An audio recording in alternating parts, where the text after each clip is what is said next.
Alright, hello everyone. Hello Carmine, hello Chrissy. And whoa, alright. You know what? I really should set up. There we go, there we go, there we go. I've done it! I've done it! Ah, it seems in my boundless singing, I forgot to set up the Twitter and the actual game, so give me a moment there. Hello there, Auxiliador. You're here early as well. Sure thing. With your 50 breads, I somewhere hungry loaf. Level 1! Oop. There we go. Woo! Well, let me just actually set this up. Hey, how do you all do? Do. Let me see. That is my one weakness, right? It's just like, oh wow, I still have 5 minutes to sing another song. And I hope you feel better soon, Auxiliador. Is this the same as last time? Gotta manage Chrissy the Peck, but how cute is this duck? What? There we go. This should be set up. There we go. Okay, we're all set up now. Yay! Whew. So without further ado, let's see.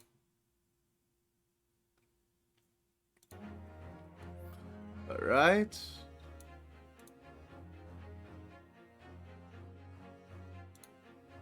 Are you sure you don't need to get checked up for that, Auxiliador? But yeah, like...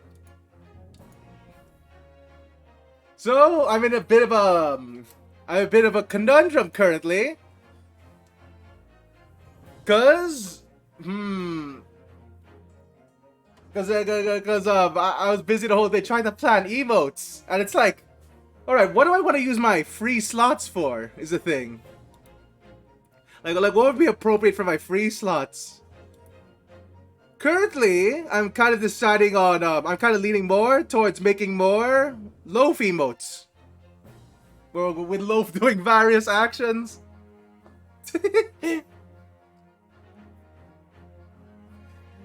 But yeah, I probably go, but yeah, so maybe in the future, I'm gonna make Hungry Loaf a free, thank you, Auxiliador. But yeah, it's not the start of Yu-Gi-Oh! Month yet, cause I have to finish Ace Attorney. We're probably gonna finish it today, though. Yes.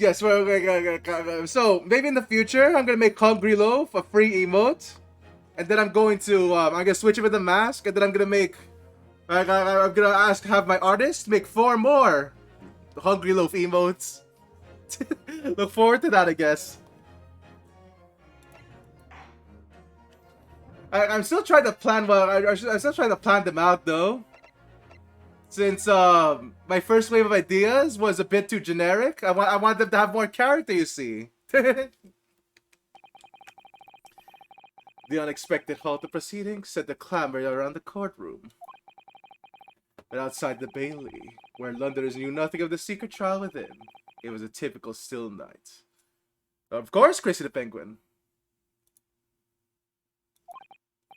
Then, a little past 8 o'clock that evening, Mr. Sholmes and his partner returned to the Baker Street. Ooh, wait, is this another investigation? Wait, are we outside the trial now? We are. Okay. Well, here, we're currently investigating the Red-Headed League still. Actually, I'm not sure we're still investigating the Red-Headed League. Think we're already past that, and the judge was trying to hide from us last time. Okay, yes, that was it. That's it. Let me see if I can remember everything. Do I have any more evidence? You have the Sholmes, you have the Great Sword Karuma. Okay, that was dented in the ship. Small component. Jikoku's cabin. Evacuation drill attorney. Okay, there's gonna be... Okay, there's a drill. There's a drill here. So that might be useful later. Alright. We have returned, my dear fellows. Welcome back to Britain, and thank you for your timely help. Think nothing of it. I believe you've had an even more wearing day than Mikatoba and I know. Could say that. You were at the brink of death, of defeat in court earlier. So this prosecutor, Asogi, had you on the ropes, did he? And he's your best friend, you say? Well, he's not really the man I knew in Japan anymore. Kazuma's changed. Oh, Mr. Naruhodo. I mean, it's incredible to think that he'd even entertain the idea of acting as the Reaper's assassin. Well, nevertheless, you must introduce me. After all, I've only ever met the young man as a corpse. When all this started, almost a year ago now, Mr. Shum still hasn't told us the truth about what really happened back then. Actually, no, he did tell us the truth, right? Like, he said that he knew he was unconscious for some reason. For some reason, he knew he was unconscious. So, what does this have to do with us, is the thing? He knew he was unconscious, and he let him go for some reason. That's actually really strange behavior, thinking about it. Right? Like, how are we supposed to do this? How are we supposed to parse this? Or how are we supposed to guess this, is the thing. Okay, this is interesting. Interesting. About the motivation for what he himself described as a great detective's lie. Now then, I must say, it is really quite a journey all the way to France. Well, it is another country, Mr. Sholmes, so... What was the news of Judge Jigoku? Still can't get over how he's named Judge Hell. No way that Judge Hell is, Judge Hell isn't up to anything shady. So far, he's only trying to hide from us, which, you know, fair enough. He thought he was gonna be assassinated. Would there be another ulterior motive for him hiding? Probably not.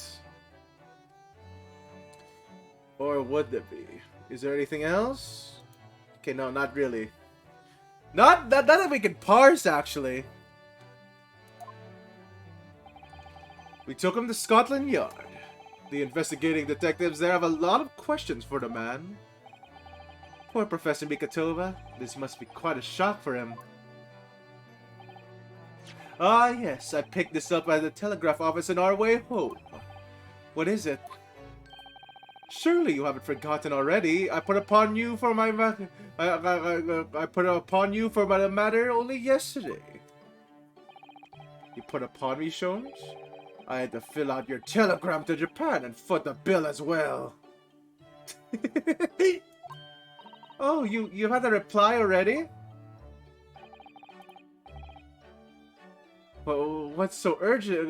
You know, wait, yeah, we didn't see Mr. Sholmes' telegram either. Ooh, lots of mysteries to unpack with this one still. I'm not sure what part of the game this is, but you know, maybe there's a lot more to this case still. Actually, there is. These are this might be the final part for all we know. Such matters can wait until later. I'm far too hungry for involved conversation at the present. Well, good news, because your supper's ready, everyone. Seriously, what the fuck? That's a whole roast turkey. And what a feast it is. If I were none the wiser, I think the child were won already. Wait, hold on. I thought they had money problems. This looks really pricey, especially for the time. That's a whole roast turkey. I think that's a shepherd's pie there. No, that's a normal pie. This might be a shepherd's pie. I'm not sure if that's a soup or not. Can't really tell from this angle. Roast potato pie. Yeah, okay. Yeah, no, this looks really fucking expensive, Shums. No wonder you're always trying to pay rent. Tomorrow could be a very long day, so eat up.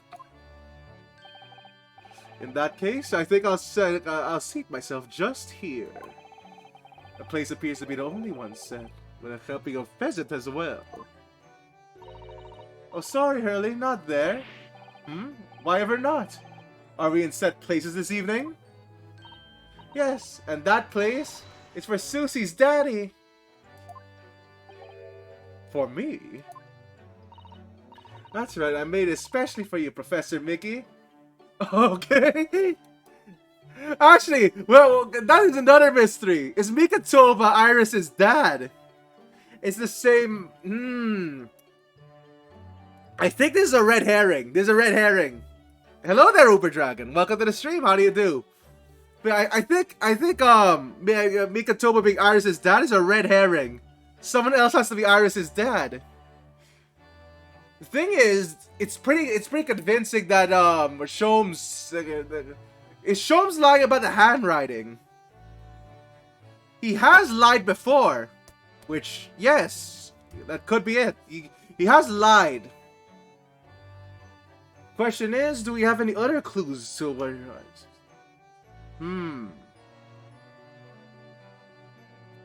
Actually, wait a second. I see. Well, that's terribly kind of you. How do you do, Uber Dragon? It's a shame, really. What do you mean? Well, for a brief moment, I believed it. That Susie and I were half sisters. Wait, whoa! They're revealing. I knew it. Wait a minute. Oh.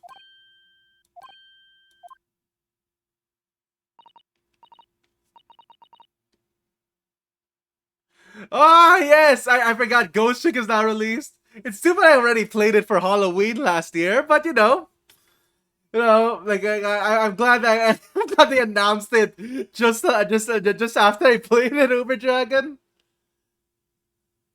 Oh my god, like man, yeah, Ghost Trick is a great game. Everyone play it.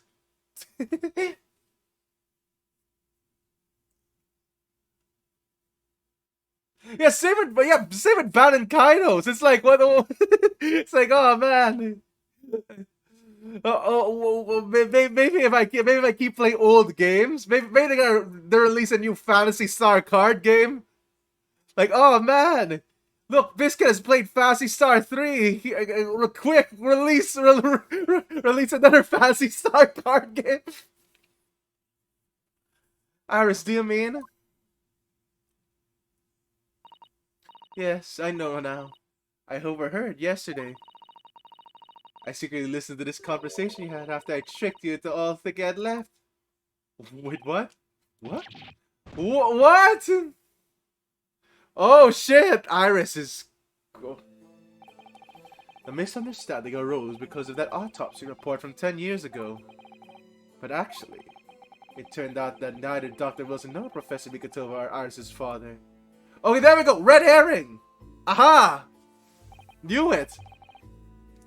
Well, where's about that, Iris? You know why. You know, I know. You can take... You can't tell me that... You can't tell me at the moment. Okay, wait a minute. So... Ooh, I'm glad they did it. Alright. We can still guess Iris' dad. I knew this was a red herring, so... We can still guess Iris' dad. Which, yes, there's something here. Thing is that... Ooh, I want to guess this so badly. I hope they don't reveal it this time. They're not gonna reveal it, right? I don't think they're gonna reveal it yet. Cause I really don't want it to be like that. I want to guess it before it happens. Okay, they're not gonna tell anything, I think. The visit is by the way of apology. I'm sorry for eavesdropping. Oh, no. That's quite alright. Then why don't I get any apologetic pheasant? It's not like he's gonna eat. It's not like Mikatoma's gonna eat that whole thing, Sholmes. That's so much food. So just who is Iris' father? Okay, wait a minute.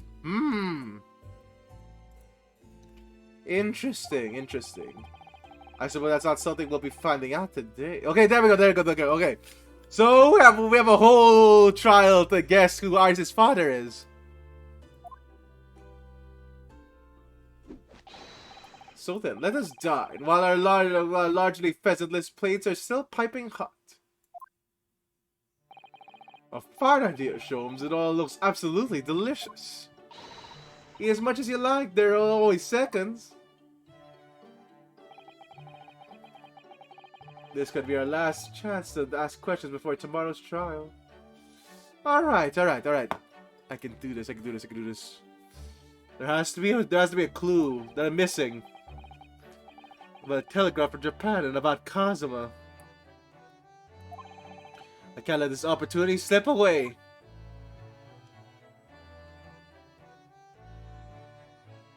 Alright, here we go, here we go. Examine. Iris, why is there no bone on this? There's no drumstick. I guess she didn't cut it. I guess she didn't cut the end of it. Understandable. Alright, give it that. Roast beef, kippers, stew, and steak and kidney pie. Ah, there we go. So, wait, okay, that's kidney pie.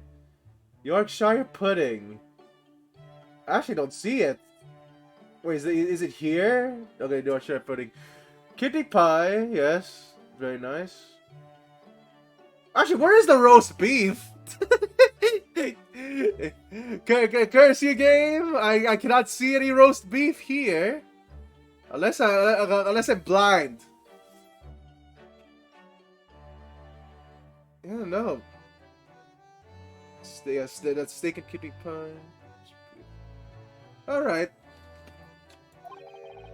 It all looks mouth-wateringly good. Indeed it does. And if it were accompanied by even a morsel of pheasant, it would be perfection. You're still on that? Oh, it really does look like a feast for celebrating celebrating a victory in court. Or indeed, for drowning one's sorrows after defeat. I hope you weren't referring to the trial tomorrow, Mr. Sholmes. Alright, here we go. He's clearly still mourning over the pheasant at the moment. Interesting, interesting, okay. So, Mr. Sholmes, what are you doing?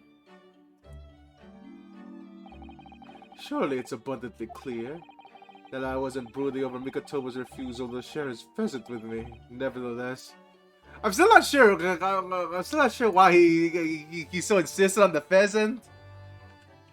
Like there's so much there that's good already.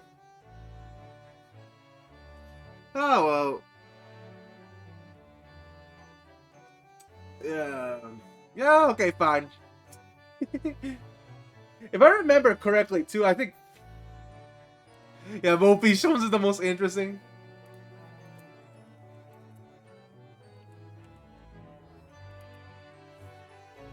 Yeah, you know what? That's fine. That's fair. That's fair. Oh, pheasant. I felt the need to withdraw from the social circle for a while. And the look on her look on with hungry eyes. Huh. Sorry, Hurley, but I cooked that pheasant especially for... okay, how's Mikatoma gonna eat that whole thing? That's so huge! Even though I played a role in your father... far to you for far longer. Mr. Sholmes, can I discuss some things with you?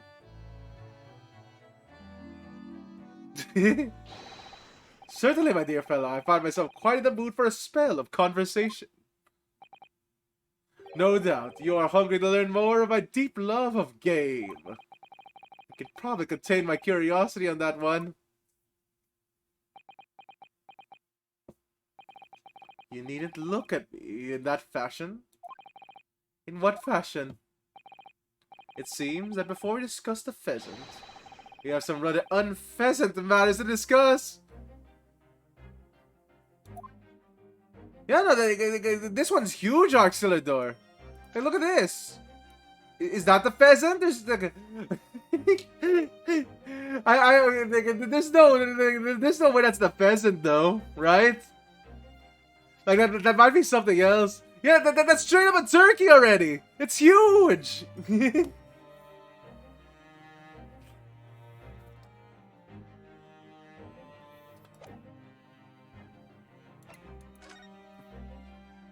The telegram from Japan and Kazuma's death. So there we go. Are you gonna reveal anything to us?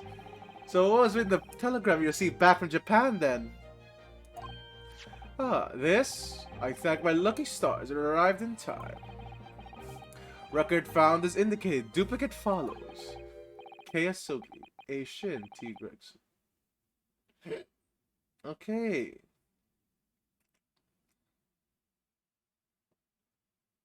Wait a minute. Could Wilson actually be... Is it a list of assassins? What? Those 4 names. Wait, is it a list of assassins? Possible assassins or something? Or possible targets? But we know that Gregson was... actually, we don't know if Gregson is an assassin yet. Yeah, yeah, me too. We've come across the exact same list before. They came up with that unforgettable case last spring. No. It disappeared shortly after Auxiliador, apparently. But I think I'll replay the VOD or look into it again. Because, yeah, his corpse is definitely on the boat. Unless they quickly hit it. What appeared to be a simple case of aggravated murder turned out to be a mask of a monumental intrigue. A plot that involved the sale of the British government's secrets to foreign states. In exposing the means by which those secrets were being leaked, we deciphered the fragment of a message. Kayasogi A. Shin, T. Gregson, and J. Wilson. We didn't find the names out until the case was over, and we never did get to the bottom of what they meant. All we knew was that information had been sent by somebody in the British government to somebody in Japan. Interesting. So why are the names coming up again now? Yes, where did the set of your telegram discover them, Sholmes?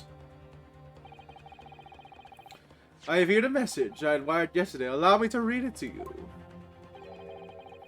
Enter Judge Rikoku's office undetected and investigate the telegram records. Expect to find the communication from Britain dated to 1 year ago. List of 4 names. Need by tomorrow. Naruhodo.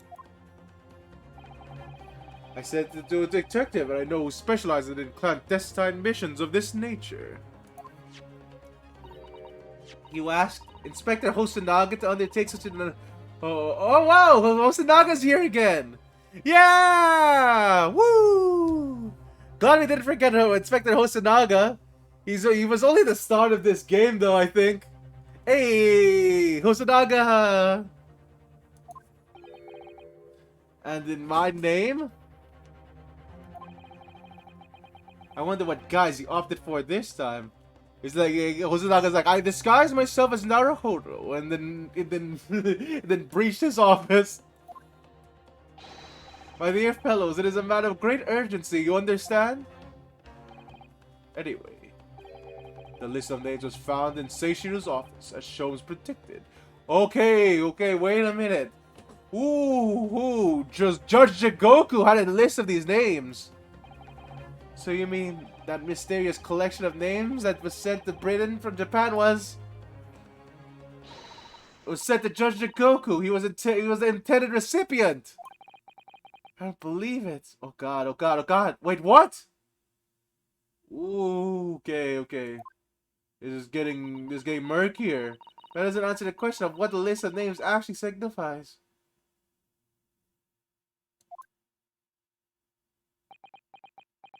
Oh no, wait. I see now. The list. They're assassins, right? It has to be assassins. Because Judge Goku would need a warning, I think. Right? Oh my god, wait a minute. Like, Judge Goku was warned about all this before going to Japan, I guess. But that's a year's time.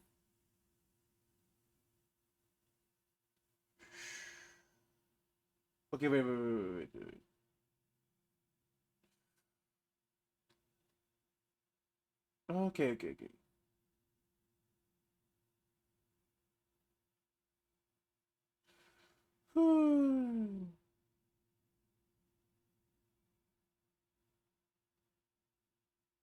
Okay, wait, shit!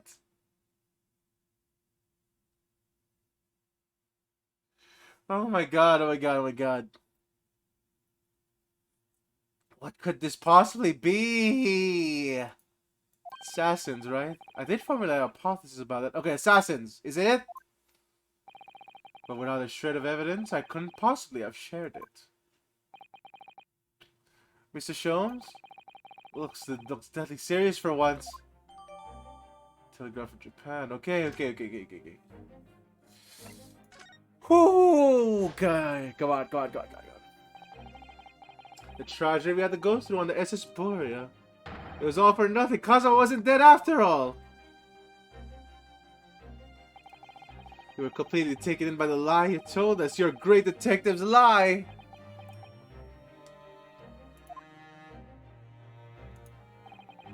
It took no pleasure in deceiving you. However, at the time, all that concerned me was preventing the young man's study tour from taking place, whatever the cost. What? I capitalized the events that transpired to see that he was sent back to Japan. His remains, you mean? Precisely, Mrs. Sato. And then, I made sure that somebody else was sent to Britain in his stead. Oh my, you mean Naruhodo? The arrangement between our two countries was already in place. The arrangement between our two countries was already in place. One university student lawyer and one judicial assistant to be accommodated on a study tour. In other words, by arranging for someone else to fill the place originally intended for Mr. Soki, I would successfully prevent the man from arriving on our shores for several years at least. Wait, do you mean to say that it was all in the aid of Stout Kazuma from coming to Britain? That's why you... Think back, Mr. Naruhodo. Was it not somebody quite casually urged you to continue on the voyage to England? The terms of a study tour were negotiated by the Department of Justice in both Great Britain and Japan. In light of Mr. Ahsoka's unfortunate death, I'm afraid the study tour can no longer go ahead.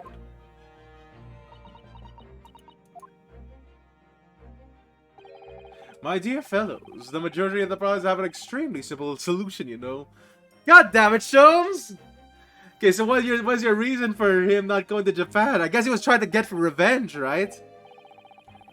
All you require is one lawyer, and the study tour can continue surely. But there's no one else with the necessary qualifications, Mr. Sholmes. We know of no other lawyer. The voyage lawyer still promises a good month of time. Ample opportunity, I would say, to find yourselves a suitable lawyer. So, you manipulated me? I've often remarked of the extraordinary lengths to which friendship will drive a man, and I was quite sure that you would rise to the challenge for your late friend. I don't believe it. But if it was all contrived, I mean, what happened was treated by the authorities as murder. Of one mistakenly arrested as a perpetrator. What do you suppose became of her? Naturally, I didn't allow the misapprehension to have any serious repercussions. I subsequently explained everything and assisted the unfortunate soul in finding foreign refuge she sought. I seem to remember Mr. Sato and I had some rather strong words for her. Well, she was certainly not devoid of all guilt. She deserved every word, I'm sure. I wonder if she made it to America then.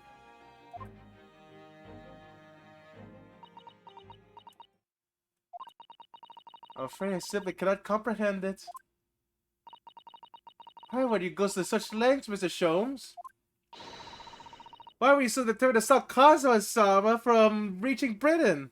Actually, yeah, you know, Is there a way to guess this? The truth is, 12 months ago. Wait, what? There was already a very tangible omen of impending tragedy, you see. Oh! I know that at this very moment in time is close at hand. An omen of all these tragic events that already existed years ago? That existed a year ago is close at hand? We need to find out exactly what Mr. Sholmes knows. Oh wait, what? I can't do anything? Like, do I need to go, do I need to put evidence of what? But there's no new option. Oh dear.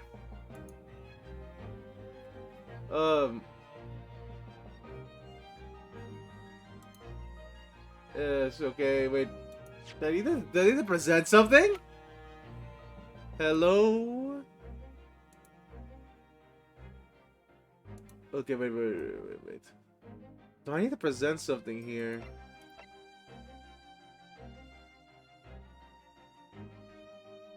Oh wait, no. Yeah, he was gonna tell us what this list is, right? So if I present the list,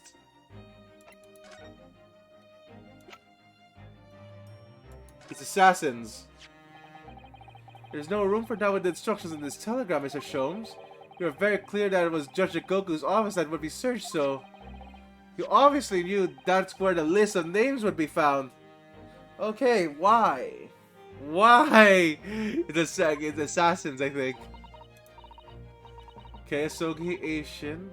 Oh, okay, Kazuma, Sogi, Asa, Shin, Gregson, and Wilson. The thing is that Wilson an assassin as well? Is he in this inner circle? We only learned of 4 of these names just over 6 months ago now. So why was Wilson killed by an assassin? We only learned the 4 names just over 6 months ago now. And only because they appeared as part of his top secret government communications that were leaked. That's true, yes. But at the time you were unaware of the background. You see, those 4 names were wired to Japan. Around 6 months before that, approximately this time last year in fact, when you were both still in Japan. It really would be hypocrisy on my part to reprove others for intercepting state secrets. Because after all, I'm perpetually eavesdropping on communication between British and Japanese governments. What? You're perpetually... Wait, you what? Never mind the details, but... No, wait, back up a second! Sholmes, what? No secret is straight from Herlock Sholmes when he has designs unknowing. Sholmes? What are you doing? Oh my, Mr. Sholmes, what a fabulous... He's spying! Sasano, he's spying! Now, 1 month after the list of 4 names was wired, there is a Goku in Japan. Dr. John H. Wilson was murdered. As soon as I learned the incident, my hypothesis rapidly took shape in my mind. As it turned out, it was partly correct and partly mistaken. Nevertheless, it was the beginning of all tragic events that were to follow. Mr. Sholmes, please, tell us all you know. Tell us about these 4 names and the tragedy of which they're all somehow connected.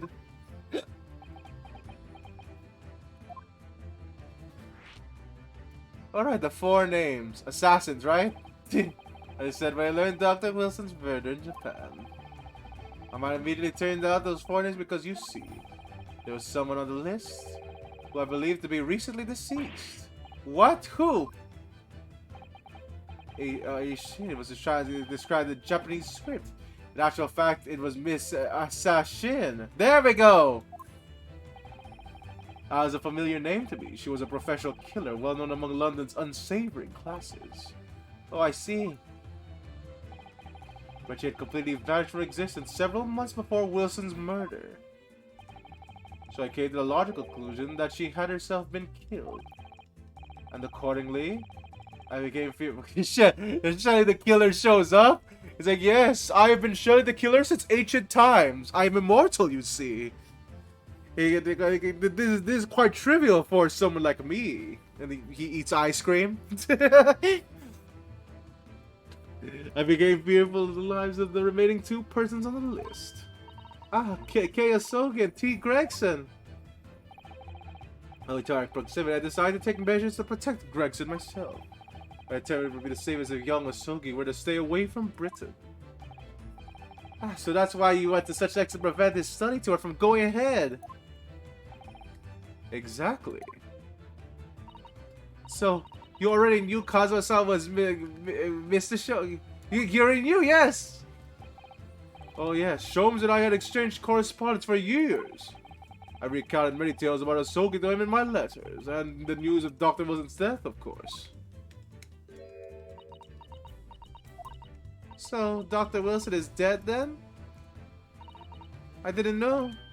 Oh, oh wow, yes, okay. I know he wasn't my daddy, but still. That's very sad. I'm sorry, Iris. We knew the significance of the name, obviously, but we just couldn't bring ourselves to tell you. No. But what you just told us, Mr. Sholmes, doesn't completely tie in with the facts. There's one big hole in your hypothesis. A big hole, Mr. Naruhodo?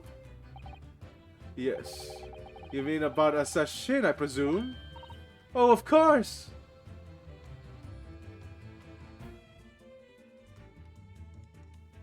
Maybe. Exactly, she wasn't killed, was she? She was in Japan, posing as a visiting student under the assumed name of Giselle Brett.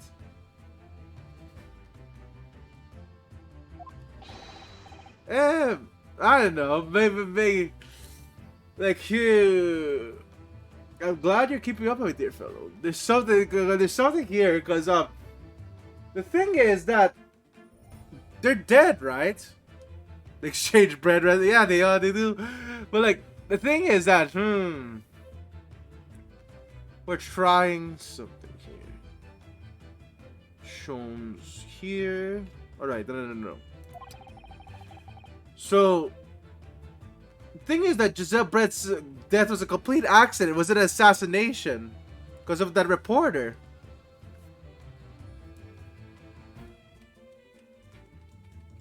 Again, is that reporter that killed her? So not everyone in this letter is deceased by assassination.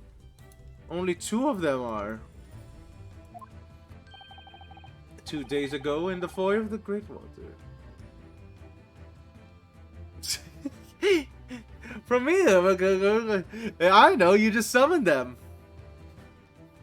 You just summoned them, Auxiliador. 2 days ago, it's definitely not me summoning them. 2 days ago in the foyer of the Great Waterloo Hotel. Ah! And upon hearing that startling revelation, that parasite formed surrounding those 4 names was completely turned topsy. What? Topsy? Topsy hypothesis? What is going on? What do you mean when you say your hypothesis was turned topsy, Mr. Sholmes? I believe all 4 of these are listed to be names of victims. However, I was mistaken. Very much so. Assassin was a killer. So this telegram is a list of both victims and killers, is it? Indeed, and it would seem that Miss Shin was dispatched from Britain for the sole intention of dispatching Dr. Wilson. Her visiting student status was being merely a front. Ah! which would of course explain why no motive could be deterrent for her actions. So the real reason they thought that Wilson was killed by assassin is because he was a target of an assassination. Or an assassination, if you get my drift. At the forearm with that knowledge, fresh consideration of this telegram put the list in very different perspective. What do you mean? Well, does it not strike you that there's another among the four? Who subsequently became a visiting student? Wait, you mean? Well, of course, a name you know only too well. You mean? Kazuma? Oh! He did say it earlier today. Oh god! Yes, on the 31st of October, I accompanied Inspector Gregson to the Duncake in order to carry out a mission. And the mission was the assassination of the Mark. Young Asogi accepted the mission a year ago now. Surely not! In conclusion, this document is a contract of sorts. An international agreement, one might say, detailing an assassination exchange. Thing is that that's possible. Assassin exchange? How could Kazuma possibly get involved in something like that? Okay, something strange here, I presume. Let me see this. It's in this order is the thing.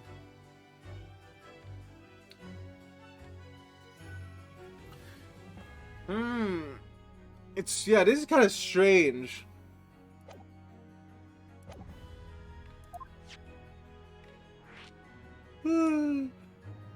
Assassin exchange, you say?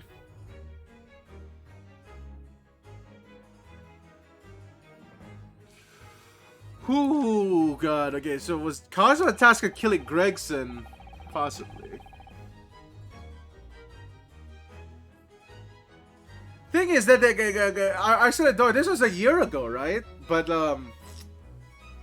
yeah, like if he was a targeted assassin, that explains things. His message was a year ago. Let's assume that we have two parties, each wishing to dispose of a distinct individual. Those two parties then make a contract to swap their respective assassination targets. That would be then an assassin exchange. So, to begin with, the British assassin is dispatched as a visiting student in Japan where she kills her target. And then the Japanese assassin is dispatched as a visiting student of Britain in order to eliminate his target.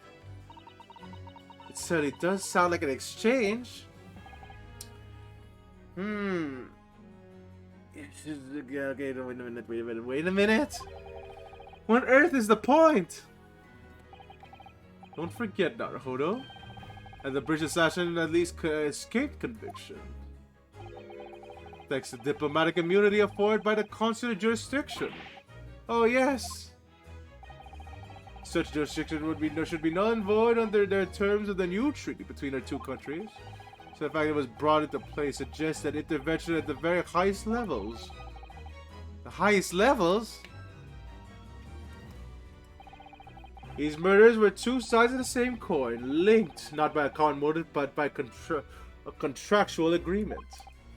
As such, they appear utterly unrelated. Yet in truth, the assassins were complicit in one singular devilish scheme. Yeah, it's Brineheart. It's definitely Brineheart. But okay.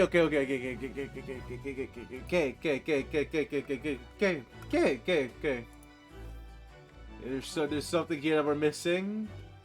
Maybe. Whoa, okay.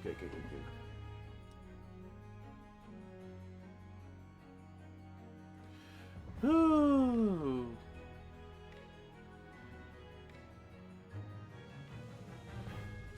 Okay, 1, 2, 3. No. Yeah, there's like other possibilities for Kazuma here. But how? Oh my god, do I not have enough information?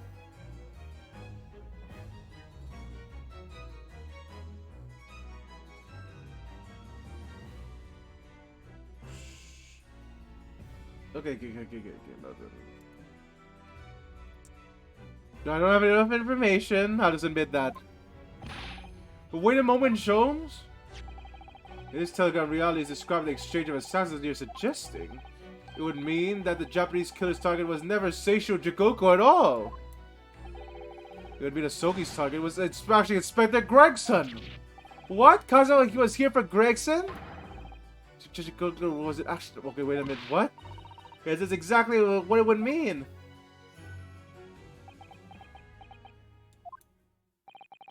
I hold myself personally responsible for failing to keep the inspector safe.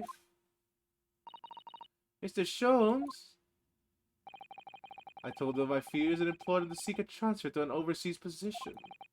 Obviously, with a young pickpocket in tow. Yes, Gina. Come to think of it, Inspector Gregson did mention that us at the Great Exhibition. Maybe transferred to Paris police, taking Gina with him.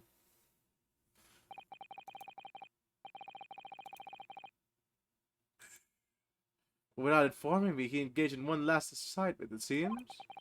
And sadly, it turned out to be his very last. Okay. Oh my god!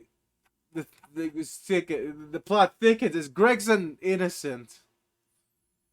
Maybe. Ooh. Okay, wait. Is there something here that I'm missing?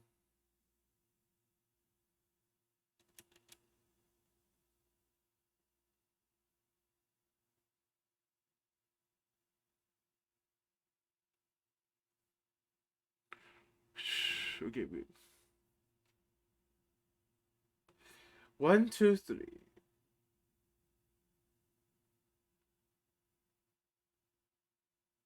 Okay, no.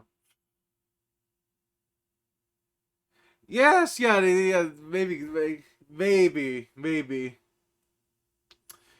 Yeah, so Gregson is an assassin. If we're gonna follow this line of logic, then what will...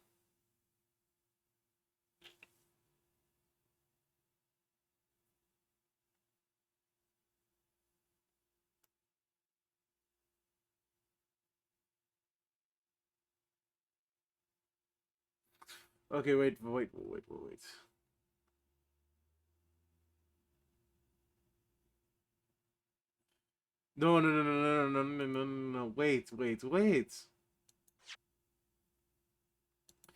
There's something here that...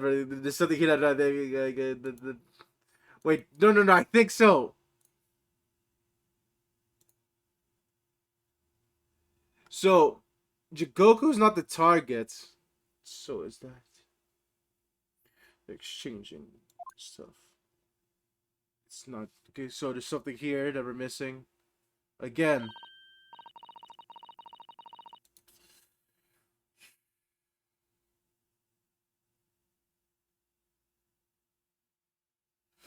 Wait. Is there any more that we can do?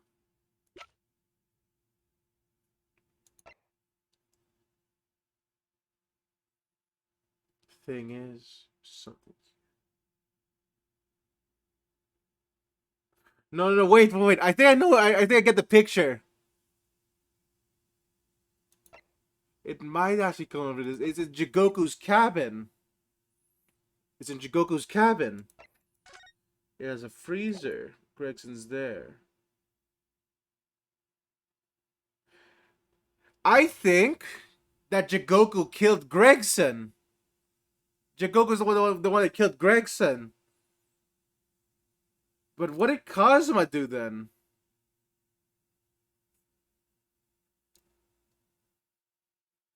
Maybe shoot. No. What would the scenario be there if we assume that Judge Jigoku killed Gregson here?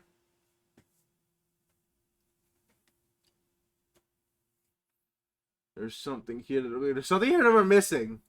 Because what would Jigoku's motive be if he wasn't a target?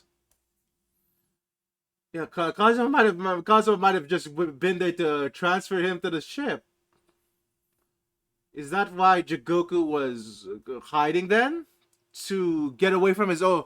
Because, like, there's no way for Jigoku... So, because if Kazuma was actually guilty of assassination, there's no reason for Jigoku to leave. Jigoku wasn't even a target. There's even a bullet hole in his room. Meaning... You have to create an alibi. Meaning that... Yeah, meaning that, yes... He had another reason to leave. He had another reason to try leaving. It's to not be arrested. But then...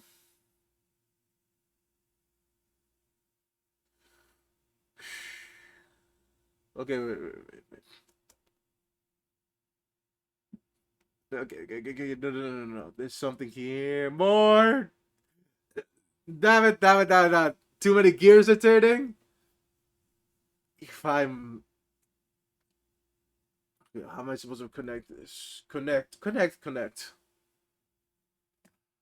There's more to this.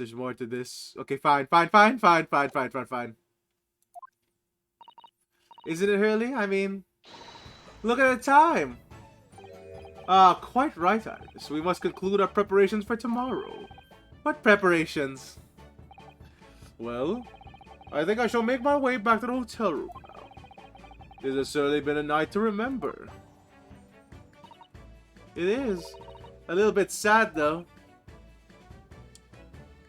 The Mona Clown! Everything's related. I love that the Mona Clown is just guilty of everything in your eyes, Auxiliador. I mean, I like the idea of you being my daddy. Because then Susie would have been my big sister. I'm sorry, Iris. I know, Iris. I was thinking quite the same thing. Were you? If somebody like me would be worthy, I'd be delighted to become your sister. What? Really? You just blame Mo for everything. You can't press him.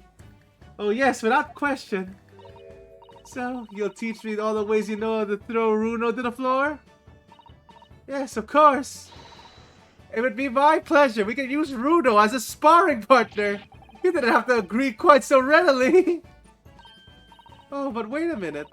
If Susie's going to be my big sister, you can be my big brother if you want, Runo. Huh?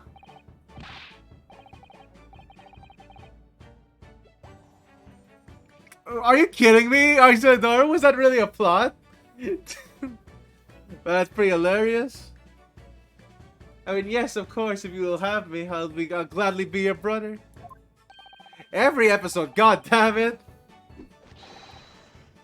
Well done, Iris. We must be mindful of the feelings we must always be mindful of feelings. I've raised you so well. Ah! Because being sensitive is your strong suit, naturally. I can see.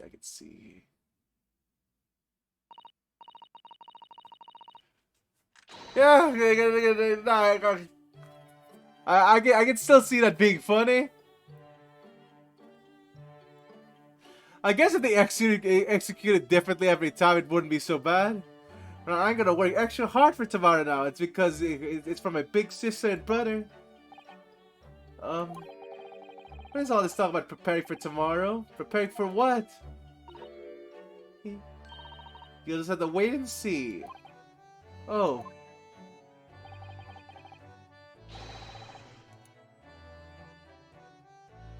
Wait a minute.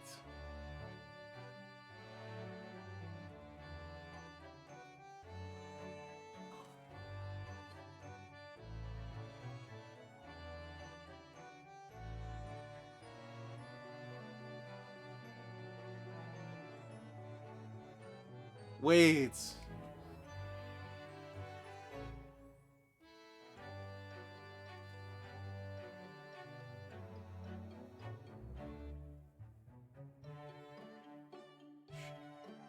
Okay, wait.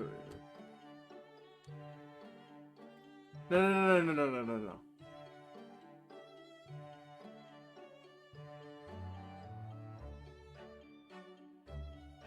I think I get it now. Wait a minute, wait a minute, wait a minute, wait a minute, wait a minute. I might have a guess now. I might have a guess that Iris is dead, actually. But I need a bit more evidence. But shit, wait, wait, wait, wait, wait, wait, wait, wait, wait, wait, wait, wait, wait. I can't. Yeah, no, fuck my. Wow, my fuck. I'm really. My brain's is fucking working overtime at this point. God damn it.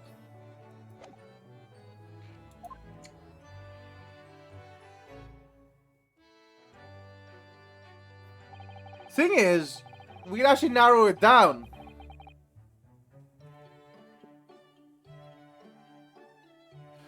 We actually narrow this down. We can narrow it down because okay,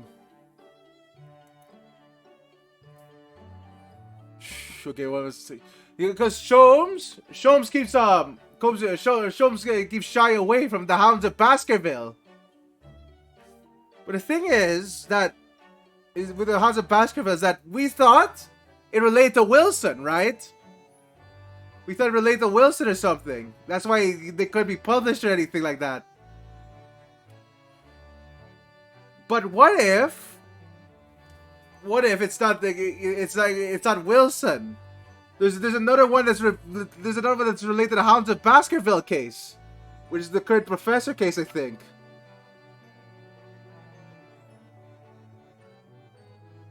Like, those are the same case, right? This case in the Hounds of Baskerville, the Professor, I think. I think we established that those are the same. Yeah, they're the same. It's Professor. The Professor used a hound, apparently. That's the Hounds of Baskerville. So, what if?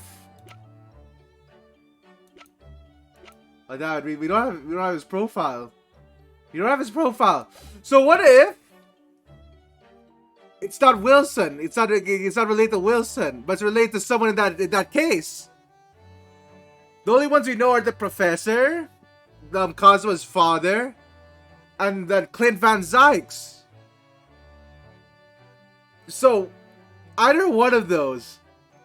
Personally, I have more stake in Clint Van Zykes being Iris's dad. But you know, this is all guesswork because we have no evidence. It's mostly because Sholmes keeps admitting the Hounds of Baskerville case. So her father must be related to this case.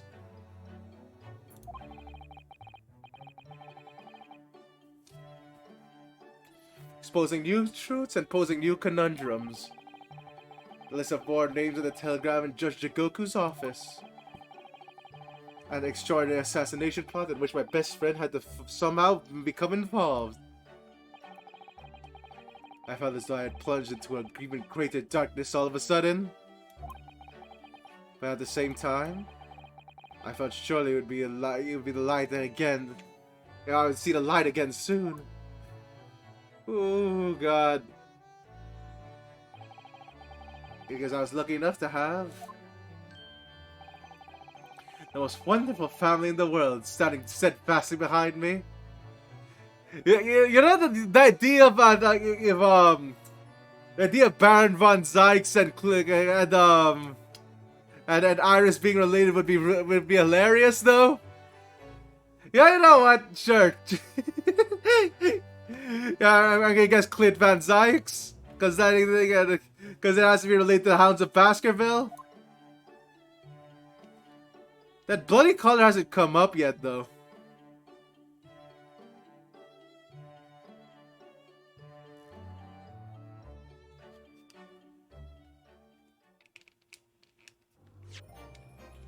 Yes.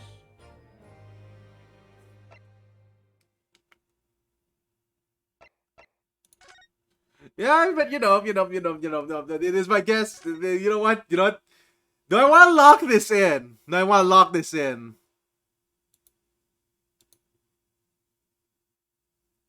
Do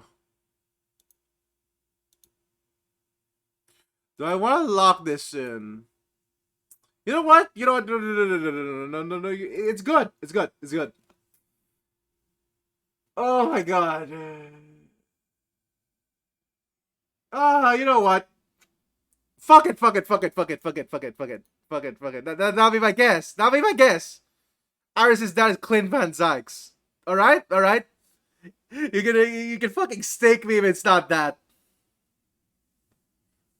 That'll be my. Actually, do I want to? We don't have enough evidence. Ooh. Fuck it. No. Fine. You have my word. That's gonna be that's my final answer. Because I really don't have any more guesses. They might give me more clues actually. But that'll be my final guess. I'll admit I'm wrong if I see anything that's contradictory. The Old Bailey courtroom. I keep forgetting. Strongheart is still here. Strongheart is still the judge. This is still the worst case ever. As with the closed trial 10 years ago, some astonishing facts have come to light in these proceedings. The revelation that the well-known Reaper is actually an organization illegally executing its own brand of justice. And discovering that a respected yard investigator was at the heart until he himself perished in an assassination plot. Well, I say to all the members of the judiciary here present on this occasion. Yeah, no, like, he's definitely the head of the entire thing. That we will stop at nothing to uncover the whole truth behind the disturbing findings. Counsels, you'll undertake this trial to resolve the pursuit of truth to the bitter end. Resolve, yes. Okay. There has to be something here.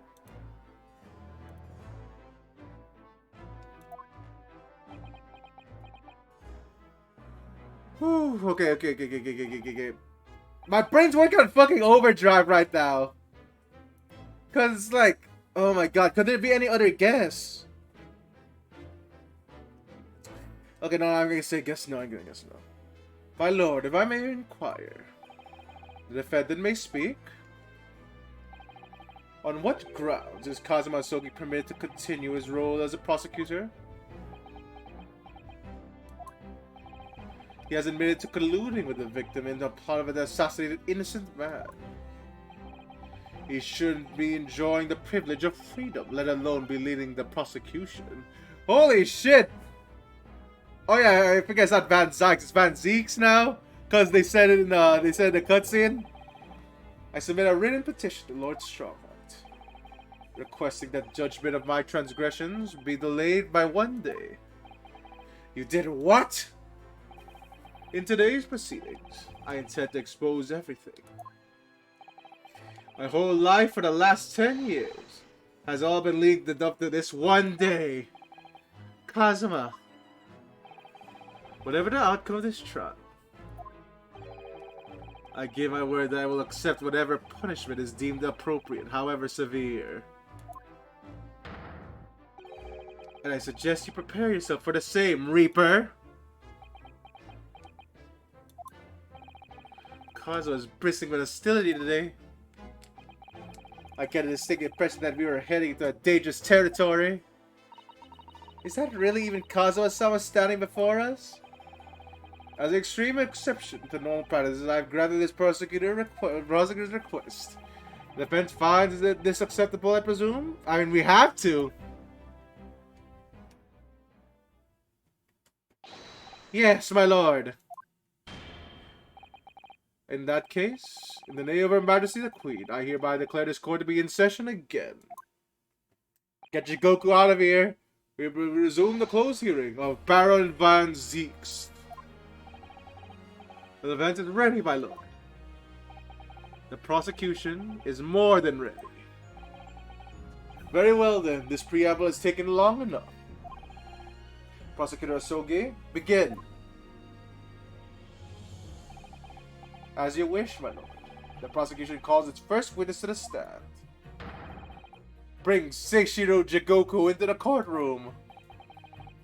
At last then, we have reached the final battle. Alright, is this really the final trial? He's putting literally everything on the line now in order to get into the truth. Alright. Line up. There we go. Come on, Ryunosuke, it's time to for that steal resolve because this is going to test the to the limit. Alright, how are we gonna do this?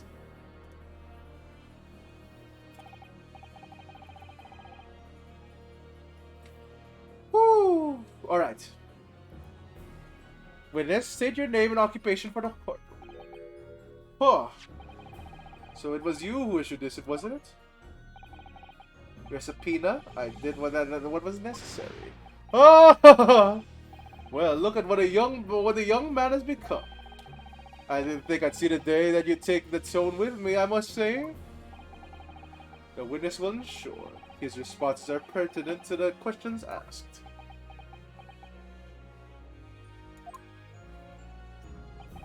My name is Seishiro Jigoku, the Supreme Court Judge from the Empire of Japan. 16 years this man has become in London as a visiting... This man came to London as a visiting student. 6 years later, he returned to Japan. Okay. No, wait.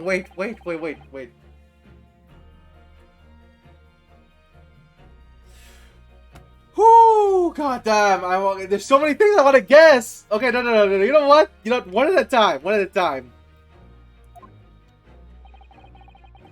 I am, of course, fully aware of Mr. Jigoku and his permanent rules. I invited him personally to the International Forensic Science Symposium as a representative of his country. Here he also played a key role in the conclusion of the Anglo-Japanese Treaty of Friendship and Navigation. It was a great honor to be involved in the negotiations. I put my all into that treaty. Judge Jigoku, I must ask. Well, I never fancied the young murdering student turning up here of all places. You acquitted me yourself. And now, I'm a practiced defense lawyer. Yes, and full of self-importance like your friend across the courtroom, I see. You came into London by invitation to the International Forensic Science Symposium. Alright, that's so long. But then without informing anyone of your plans, you took a flight to France. Took flight? I'd have to jerk that turn of phrase? And explain yourself. What exactly were the circumstances? Well, I was somewhat expecting this.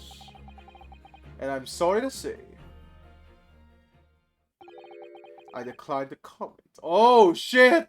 Alright, no. This is it. This is what you know. When you got a killer in your hands.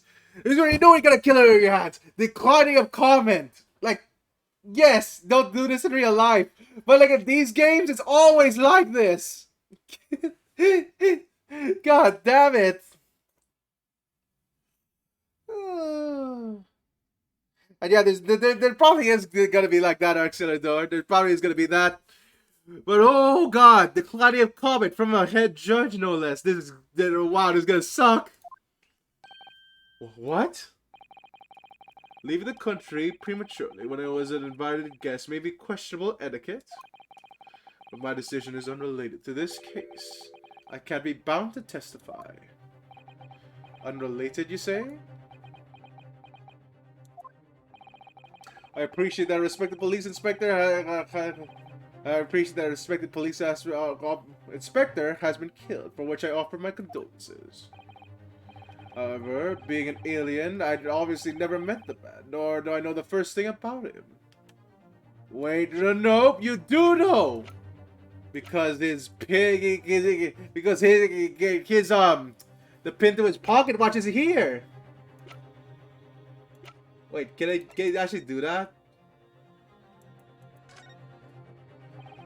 You use the little thing all over the... You see these little things all over the place, don't you? It's part of the top of a pocket watch that you twist a set of time, isn't it? It's called the crown, I believe. Oh, a watch would be quite useless without one. The crown, like what sits on top of a monarch's head? That's a very grand name for such a tiny part. Can we connect them? But actually... Yes, Mr. Naruhodo? If this is a crown, I have a feeling I might have seen the monarch around here somewhere with a very bare head. If I want to give me a pocket watch, I'm quite sure you have. Alright, there we go. No, there we go. That's it. Okay, connected. Oh my god, wait. Connect, right? What do you think, Mr. Sato? I'm sure exactly what will fit here. Really? I was just thinking precisely the same thing. You're about to see that little round component. We're about to see that that little round component. It's actually part of Inspector Greg's broken pocket watch. Really? I was just thinking precisely that too. Yeah! Polymerization! A perfect fit! I knew it! Alright, perhaps you knew it. I'll make a note of this new information at once. There we go!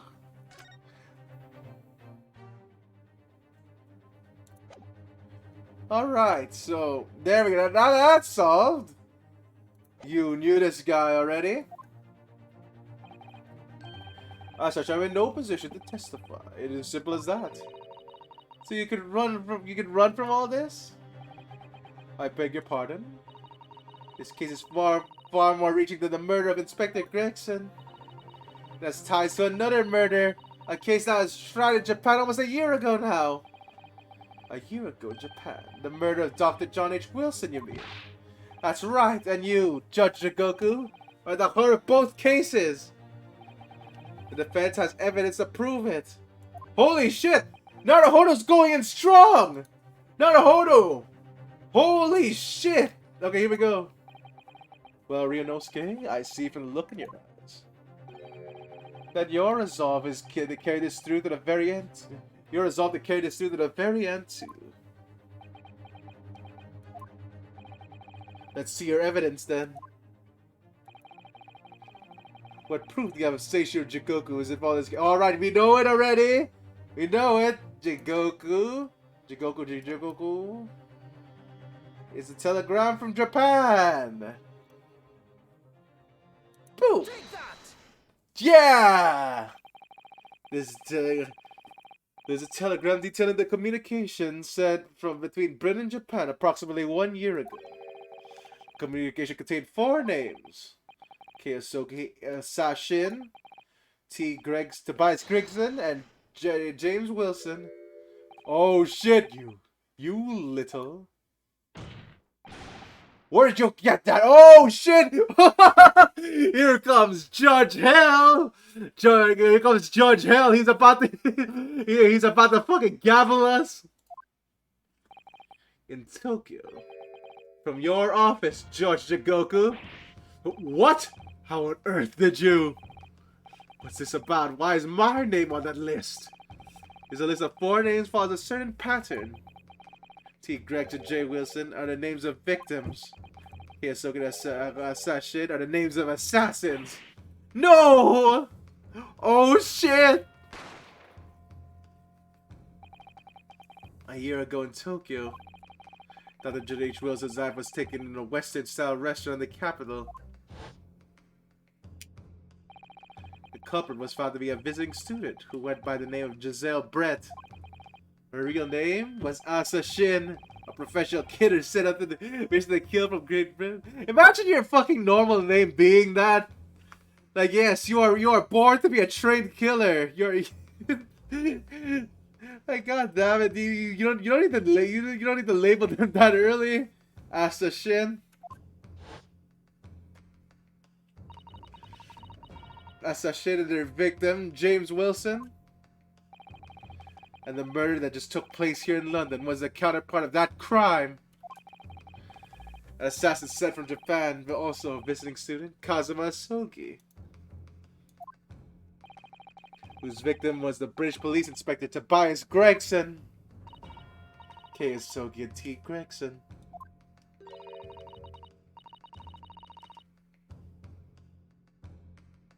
Yeah, no doubt about that. Like holy shit. It was just a random photographer.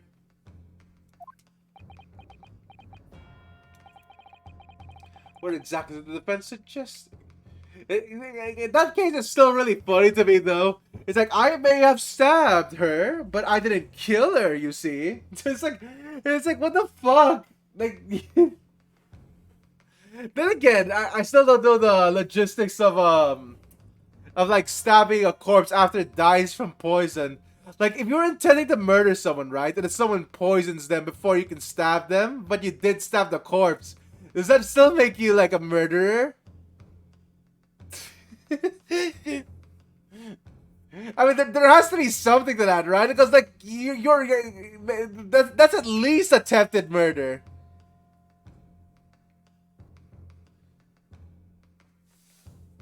Yeah, you know what? Yeah, you are guilty of tapping. That'd be all you're guilty of, actually. That's actually fucked up. What exactly is this defense suggesting? Okay. These two cases of murder, one that took place in Britain, one in Japan, were masterminded by a pair of individuals from each country as a form of assassin exchange. The telegram the defense has acquired is proof of his international contract to kill. What? Oh God! Here we go. The telegram was found in your office, Judge Jigoku. In other words, the mastermind in Japan was you. Oh shoot! Judge Jigoku, what is this all about? Wait! Why is Kazuma surprised? And you, Kazuma, you lied. During yesterday's proceedings, you acknowledged that you accepted the assassination mission, but the mark wasn't Judge Jigoku at all. It was the Bias Gregson, Detective Inspector of Scotland Yard. I showed her the name of the killing contract. Very impressive, Ryunosuke. But actually, I didn't lie. The name of the target I was ordered to kill never passed my lips yesterday. The idea of Seishu Jigoku was the mark came entirely from you! Oh wow, yes, I didn't lie. I lied by omission. you deliberately avoid saying a name? The defense claims these four names indicate some sort of international assassin exchange. I sure speak for all present when I say that if anything seems utterly absurd. Well, Mr. Jigoku, what do you have to say for yourself? His silence only goes to prove his guilt. There's another very important point that is about his new development that brings to light. This new development brings to light. There's a distinct possibility that the scene of Inspector Greg's actual murder was in the witness's cabin aboard the SS Grouse or Groose. I'm not sure how to pronounce this yet.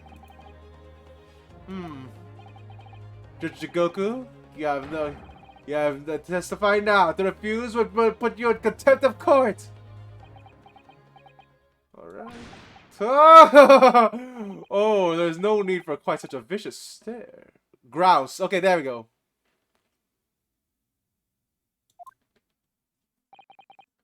Very well then. I guess, thank you again, Axelador. I am learning words. Very well then. As a parting gift to you all, I'll tell you everything I know.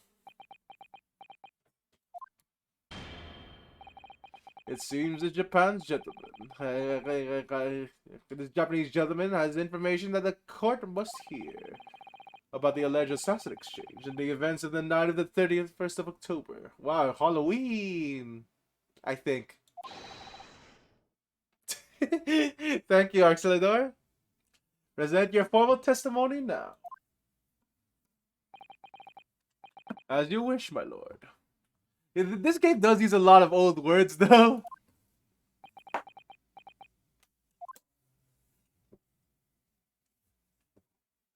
Alright. Witness testimony. What do we have here? The assassin exchange.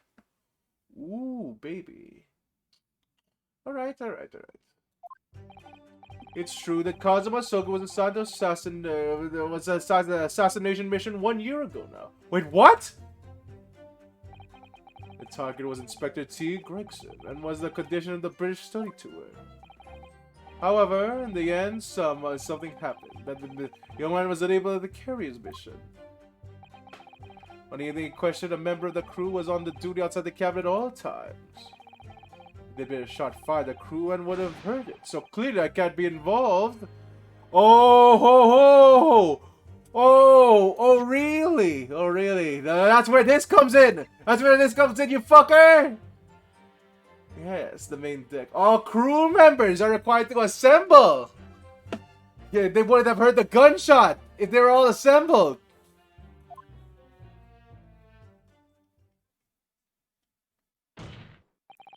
So you admit it then. So there's a as this communication suggests, there really wasn't an assassination exchange between Britain and Japan. A political endeavor at the highest of levels. Not something I can discuss here. To use such a wordy practice as a foreign study to coerce somebody to commit murder. It's the most appalling thing I've ever heard. Appalling? Well, it's easy to judge. Pardon? Asogi had a reason for taking a sword to that British inspector, you know. What? Which is why he accepted his mission in the first place. Isn't that right, Council? Okay, wait a minute. No. So, that ring the inspector got, it might have been fake. It's fake evidence. He's arguing that the inspector gave fake evidence for his father's trial. Kazuma-sama? Judge Jigoku, if you are the mastermind behind this Operation Japan, then tell the court, the court to identify your counterpart in Britain. I'm not obliged to divulge that information.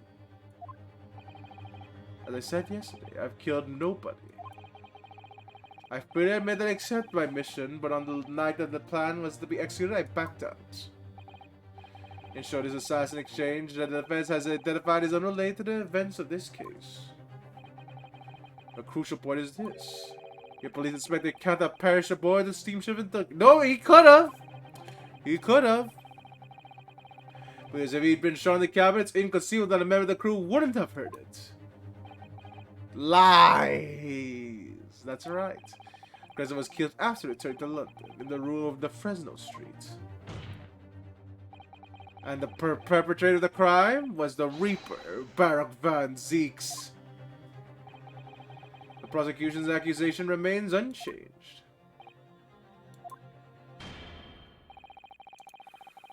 Alright.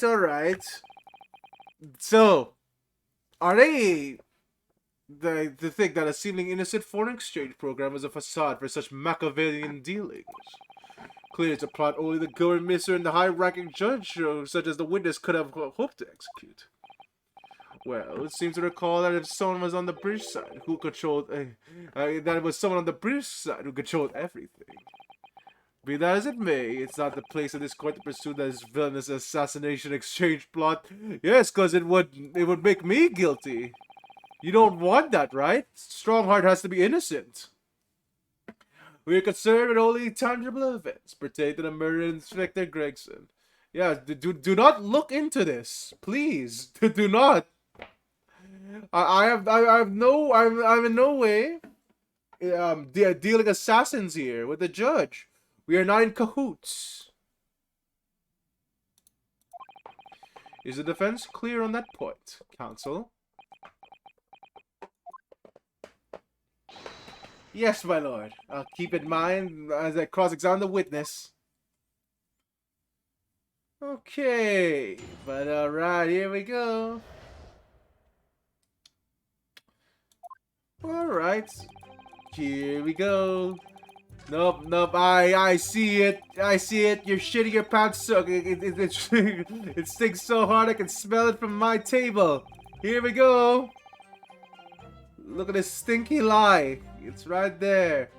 Duty outside the cabin. Oh no. Nope. I'm sorry. I'm sorry, Judge Goku, but they were out. You definitely could have done this. Yeah, out for 20 minutes. About 80% confident. Yes? Yeah! Yes, as the court has heard, there was a crewman posted outside the Judge Goku's cabin. However, we can be sure that the contrary to the witness claim, the god wasn't there at all times. What? I have here a notice of a particular event that was scheduled to take place aboard the steamship on the 31st. What? Where'd you get that? It's evidence gathered by Mr. Herlock shows. You were acquainted yesterday, if you remember. Herlock Sholmes again? According to this itinerary. I think that's not how you pronounce it. According to this itinerary. Okay, there we go. Itinerary. Oh my god. Learning to read. After leaving the port of Dunkirk at exactly 10 p.m. for a period of 20 minutes, all crewmen of the SS Grouse were gathered on the deck for an evacuation drill. Hello, Pumpkin Pie Man. Welcome to the stream. I'm glad you have a thumbs up for me reading. All crewmen were away from their posts. Enjoy the 2020. Man. Oh my god. Alright, yeah, okay, so far, there's no new clues about Iris's dad, so I'm confident in my guess, I guess. It's definitely Clint Van Zyke's. Clint Van Zyke's is Iris's dad. There's gonna be no new clues, maybe, because it's gonna be focused on the judge case, I think. Any gunshots emanating from the cabin would have been heard by no one. In summary, Judge Goku, you had ample opportunity to commit the crime. Whoa, wait, whoa, wait a minute. Yeah, we're accusing him.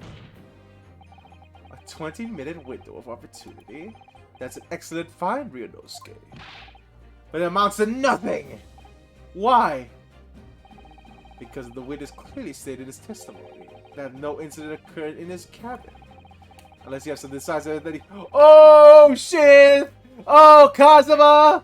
Kazuma, you sneaky fellow! We do have evidence! It's this crown! Your accusation is nothing more than conjecture. Very true. Well, counsel, I have evidence. Show it! Inspector Gregson was killed by Judge Goku's cabin that night. I'm certain of it. Because the defense has evidence to prove it. Heck yes! You'll present the evidence that the defense wants. Oh yes. What proof do you have that the victim's life was taken to Judge Goku's cabin on the 31st floor? This! It was found in Judge Goku's cabin. Judge Goku, it was found in your cabin yesterday. What is that? The crown of a pocket watch. A pocket watch? And if you observe, the victim's pocket watch, which we know he treasured, is missing precisely that part. It can't be. Moreover, this crown is a perfect fit on the spindle protruding from the victim's watch. Now, the fact that this was retrieved from Judge Goku's cabin, because the victim's watch almost certainly broke there. Gah. In other words, the victim was killed on the 31st during the 20-minute evacuation drill. In the cabin occupied by you, Judge Goku! Holy shit, his eyes are dawning. Oh, heck yes! What do you get? Well, you're razor sharp, aren't you? You young murder. Wait, what? Wait, oh no! It's about our first case. Oh god, I thought he was accusing us. That would have been wild, right? Dude, that would have been fucking wild if it was like, it's like, oh man, sorry Naruhodo, you were on the ship, you killed Inspector Gregson. It's like, what the fuck?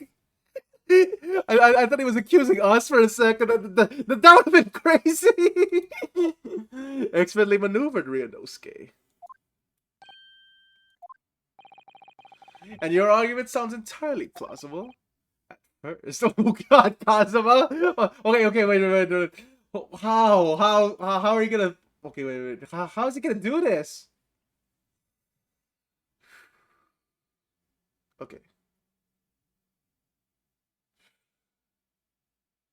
Okay.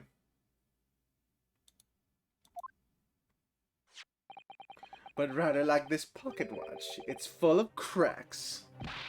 What? And I believe Judge Goku feels the same way. I was wrong to acquit you earlier in the year. Sorry? I know that it would result in anyone having to try and live with this dribble. I would have declared you guilty just to spare the world of your ridiculous bombast. Oh God, Jigoku's turning full evil! I think it's clear that the witness will have to give further testimony. When you hear the actual happening in my cabin that night, you'll notice the pitfall into which you stumbled. Prior to the renewed testimony, I would like to clarify one point. The fact that a part of the victim's watch was discovered in the cabin means that you acknowledge he was there, I presume? Yes, I do. Very well then. You may proceed to give your formal testimony about what exactly happened in the cabin aboard the ship on the evening of 31st of October. Alright, let's see how sharp I am here. Of course, as a matter of the law, I have no intention of obstructing justice. No, you have. Alright, let's see what we got here. I had a guest waiting for me when I returned to my cabin after finishing my evening meal in the dining room. When I walked to the door, a mustachioed Englishman was there, foolishly waving a gun at me. I soon took care of him with an Ippon Seoi throw. Though he couldn't wait to run away after that. I imagine his watch was broken when I threw him over my shoulder. It has nothing to do with this murder. Inspector clearly killed him and returned to Britain because his body was found in London. Okay. Ippon Seoi. Seoi. Oh, no, it's Seoi, I think. Yeah, so, yeah, they go, okay. Ippon Seoi. There we go. A common jiu-jitsu martial arts technique in my country. I was careful not to use too much force, but the man obviously landed too heavily for his watch to take. So, Ryunosuke Naruhodo, I imagine you can see the flaw in your logic now, can't you? What? The fact that his pocket watch was broken in the witness's cabin is in no way proves the victim's murder took place there. Okay, wait a minute. I have no doubt the inspector intended to kill me, but he didn't manage to pull the trigger. Yes, you say he was really a tactician, not the Reaper's hand of death. Well, the testimony appears to make perfect sense as far as I can tell. Let me express my deepest gratitude for your understanding, my lord. But if the testimony holds, Judge Goku will be deemed to have no involvement in the case. Well, counsel, I really see no reason of wasting precious court time here on a cross-examination. No, wait.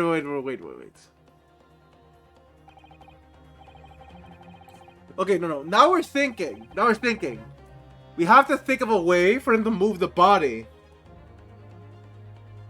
Right? We're gonna think of him to find a way to... No, wait! Move the body. Do I have the photo? Yes! There we go! In there! No, wait. They would check that, right? No, wait. They wouldn't check that. Yeah, no. They mentioned in a conversation that the judge is exempt from getting his luggage checked, I think. So he could move the body.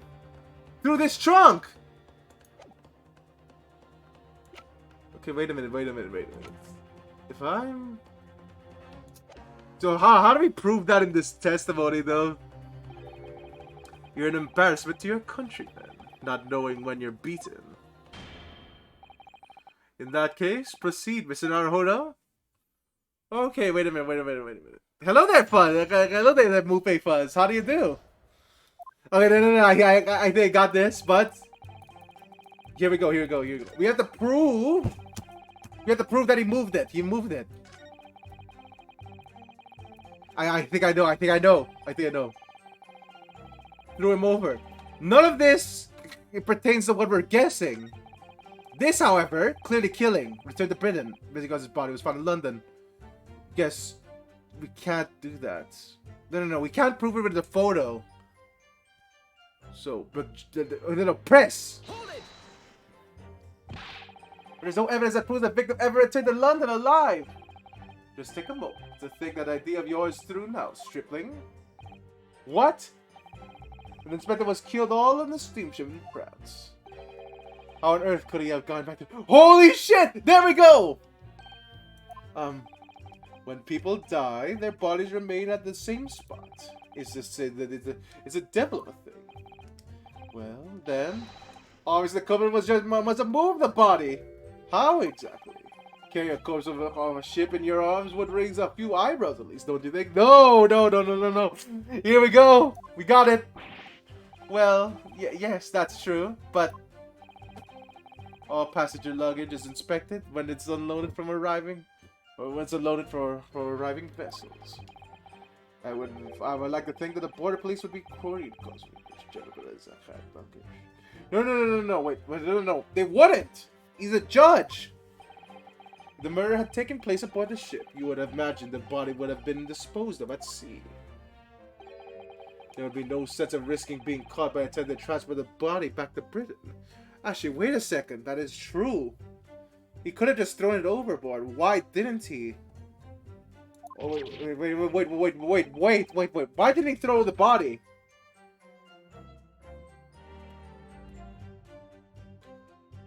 Holy shit. Yeah, no. That's actually a case. Why wouldn't he throw the body overboard? Oh my god.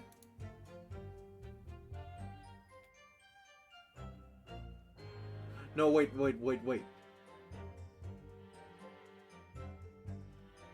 No. He wouldn't throw the body overboard. He needs it. He needs the body. He needs the body to frame Van Ziegs, I think. So, yeah, no, he needs a body to set up Van Ziegs. I think. That's where we're going with this. But perhaps not. Mrs. Sato? We've heard that the first-class passengers were under constant scrutiny by the crewmen posted to guard them. Which would mean that the company had no opportunity to dispose of the body at sea. Wait. What? Oh, no. Wait. He's a constant guard. Okay. So transport the body to Britain. May have been the set. Okay. But yeah, not much is up. Mupe Fuzz. I think I'm steam starting to come out of my ears. Oh god, too much thinking. Dear me, you really are new to this, aren't you?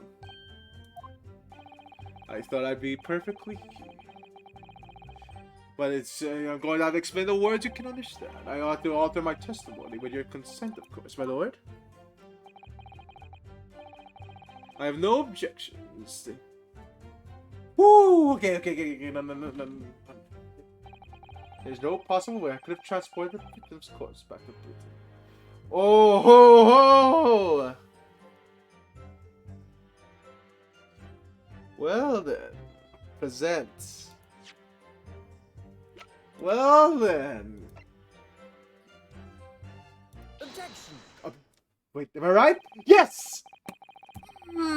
There's no possibility he could have moved Inspector Gregson's body, you say? I would say the opposite is true. And what's that supposed to be?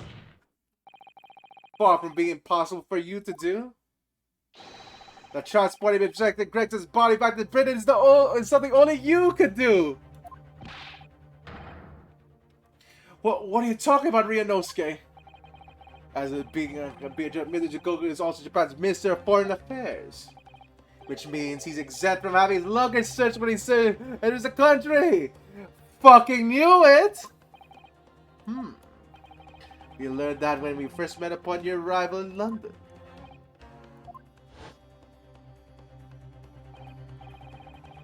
Well, all the passport checks and luggage searches.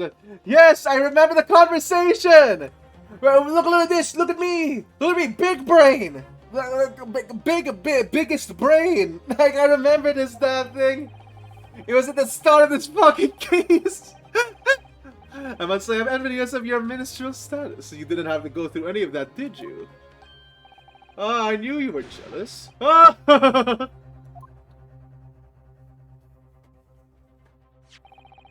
I presume you can recall this, Judge Jigoku. It's a photograph we took of the foyer of the hotel to mark the occasion. As far as the court will note, you have with you your luggage travel trunk. Large enough, in fact, to have a corpse inside. Mr. Naruhodo, surely you're not suggesting? I'm afraid I am, yes. 3 days ago, when we were chatting innocently with the new arrivals from Japan in the hotel, the body of Inspector Gregson was just meters away from us, inside Judge Jigoku's trunk! Oh, god damn! Oh! Woo! Order, order, order! I'm skeptical, Counsel, that a grown man's body could fit inside even the largest travel trunk. It could. Wait, no, it could! Judge Jigoku proves it! Because I happen to know that the witness himself, a man of considerable size, fits inside the trunk! And verifying that would be simple, wouldn't it, Judge Jigoku? Oh shit! But inside his trunk, how horrifying! And after we'd spoken with you at the Great Waterloo Hotel, you had an opportunity to visit that pet seat of the on Fresno Street. Taking your trunk with you in the cab to deposit the inspector's body. I don't have to listen to this nonsense. Dr. Gori, the coroner who examined the body, has confirmed the possibility. She's acknowledged that signs and steps may have been taken to disguise the true time of death. The onset of the body's decomposition could have been delayed by storing in a refrigerator. Counsel, as I remember explaining yesterday, refrigerators of requisite size are few and far between. Strongheart, shut up! There's a fucking fridge in there's a fridge in the ship. They have ice cubes. I'm sure they are, but one place they're certainly found is on a large ocean liners. Such ships are equipped with electrically refrigerated cold rooms to keep the food fresh on their long sea voyages. And the SS Grouse is no exception. Professor Mikoto told me about only yesterday. Well, Judge Jigoku? Holy shit! Alright, go on. Go on. Any other thing?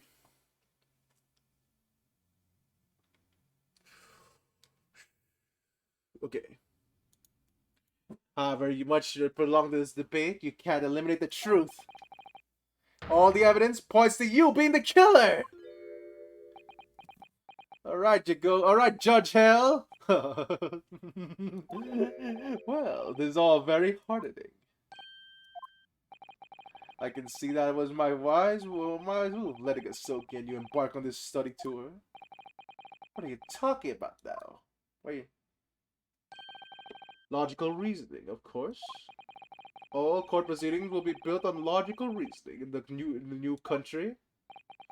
And I can see that you've laid a firm foundation for that already. Wait, is he admitting it?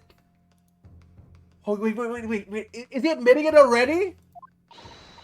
Judge Goku, please something very attention for the issue at hand. The defense has made an accusation against you. How do you respond? Respond? There's really no need for me to respond, is there? Why ever not?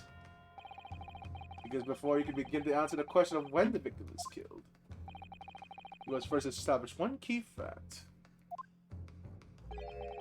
Where was the victim killed? It's quite logical.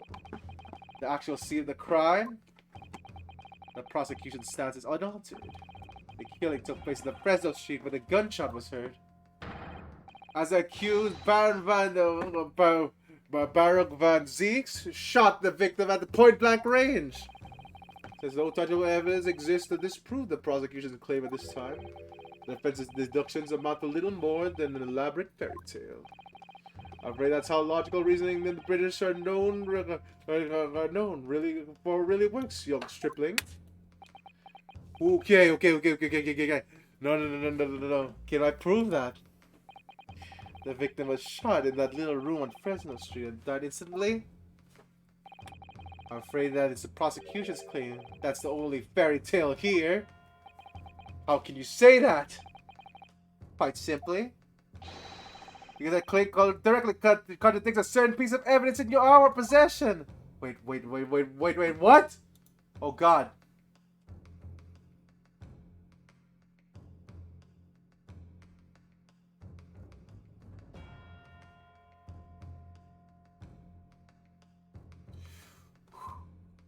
Okay, wait. What? Wait. Do we have that? Very tantalizing. I think you had better explain yourself in the court, don't you? The prosecution claims Inspector Gresson died instantly when he was shot at the scene on Fresno Street. But his evidence... Oh my God. What the fuck? Oh, wait, what? Oh God, wait. What could... Oh my... Holy shit! Wow! This is the first time I'm actually stumped! Oh my God. What am I missing? Naruhodo seems really confident, but I have no idea. Okay, wait. Okay. He died instantly. We had to prove that he didn't die instantly, I guess. No, he died instantly. No. Contradicting the dying instantly.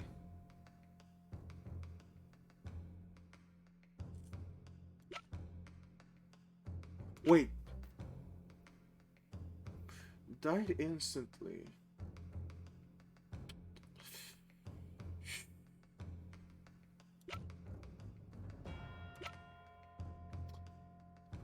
Oh God. What could it be? What could it be? Contradicts.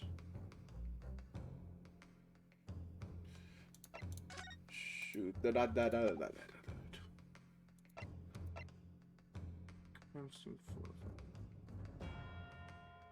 No, wait! Is there something here? Is it because he's curled up? Like, is that the thing? Like, it even says in the thing he's curled up.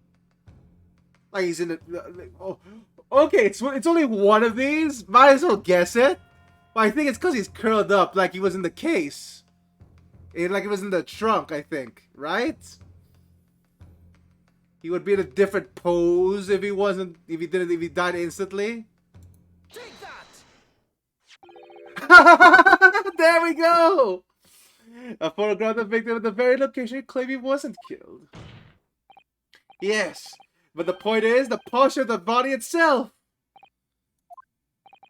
If Inspector Gregson had been shot here in the room, it's out of the question that his body would have been curled up in a ball like that. I'm sorry to disappoint you, but your logic is flawed. He could easily have adopted the fetal position. Wait, no, wait, is fetal? Wait, what? Is fetal spelled that way? Surely not.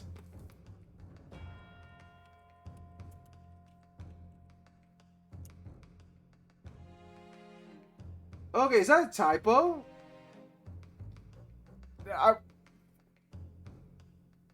Okay, it's an old spelling. Okay, it's old spelling. Okay, the fetal position. He could have easily done the beat of it due to the pain of the shot, which subsequently proved fatal. Nope, he couldn't. He died instantly. I'm sorry to disappoint you, Judge Goku, but it's your logic that is flawed. What? According to this autopsy report, the victim died instantly. He would have felt no pain, much less have been able to draw himself into that position. Oh! Which begs the question of why the victim's body is curled up in that way. Though an answer should be abundantly clear by now. You're suggesting. The victim's body took on that posture ahead of its arrival on Fresno Street, before it was coldly turned down to the floor. Inside of the large travel trunk! No! You're quite right. The shape of the body. It was exactly as if you kept it in a confined space. Holy shit! Busting this case wide open even if you have no idea what the answer is. Woo! I believe it's very possible that'll contain traces of the victim's blood. Ugh!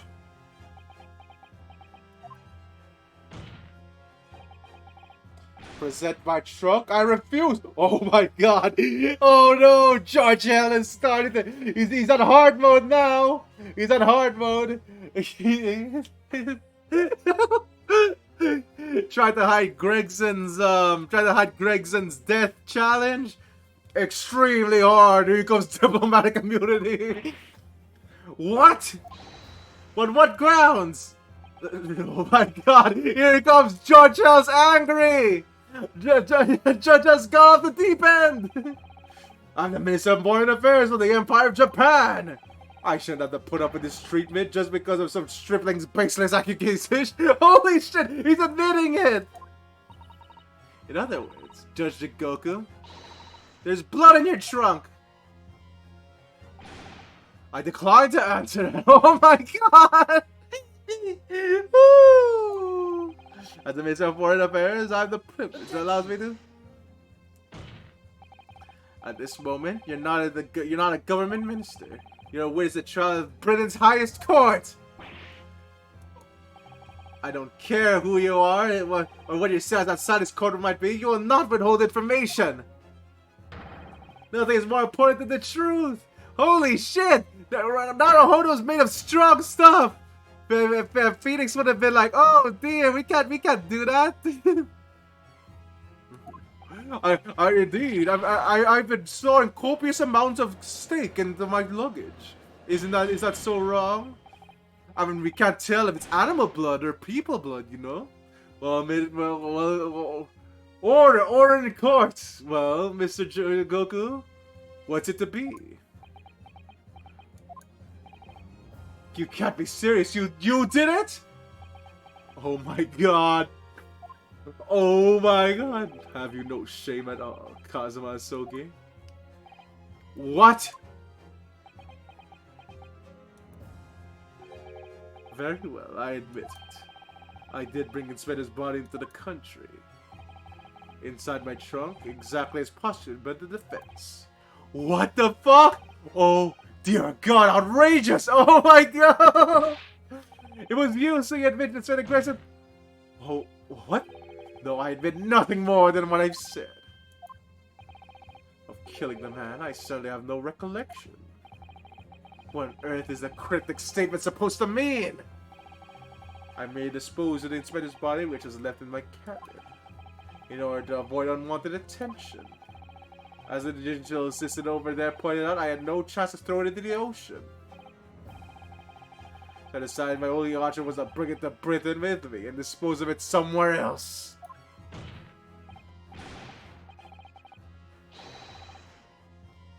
Yeah, no, it was really killed on the ship. They would have to move this trial. You can't deny it if you didn't do it. Who on earth did kill the man? As you know, there was one other person in my cabin that night. He had opportunity. And moreover, he'd already accepted a mission to take on the Inspector's life. Oh. That's right, who else could it have been? It was you, Kazuma Sogi! You. Oh shit! I never thought you'd stoop to this, Seishiro Jigoku. Oh my god! His next level lawyering! We have to defend the prosecutor! As he's trying to prosecute our defendant! Oh my god, this is next level! You took the words straight out of my mouth, Prosecutor Kazuma Sogi. You thought by leaving the body in the garage you could pin the crime on me, did you? Well, the prosecution counsel has already admitted to visiting the witness's cabin at the night in question. Yes, on an assassination mission, no less. You wouldn't. So, what do you make of that, young stripling? You've heard my testimony now, and that's all I have to say in the matter. I'll admit nothing more. I don't believe this. Holy shit! Oh, God. Counsel for the defense? What is your position now? The court awaits your response to the witness's assertion. The assertion that on the night questioned the victim of the sin was in fact Mr. Kazuma Sogi. Is it the dead end it seems to be? The answer is right in front of me. It comes down to Jigoku or Kazuma. Both of them had to be in the opportunity to kill Gregson, but only one of them did it. Okay, how do I do this then? From moving, I'm just a step away from proving who. Very well, the defense is ready to respond to the assertion. Holy shit. The idea that the victim's murder could have been committed by the prosecutor Sogi is?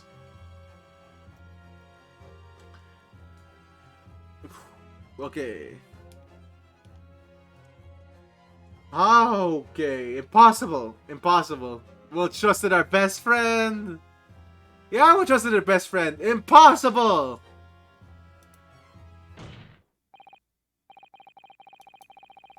Judge Jigoku, let me remind you of something you said only a few minutes ago. You claimed that the logical reasoning is the future of the judicial process. It is, no question. Well, logical reason can prove something here. Namely, that would be impossible for Prosecutor Ahsoka to commit the crime. What? Wait. Okay, how do I do this then?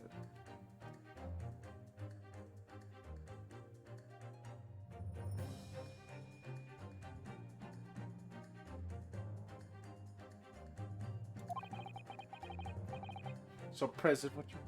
Wait. No,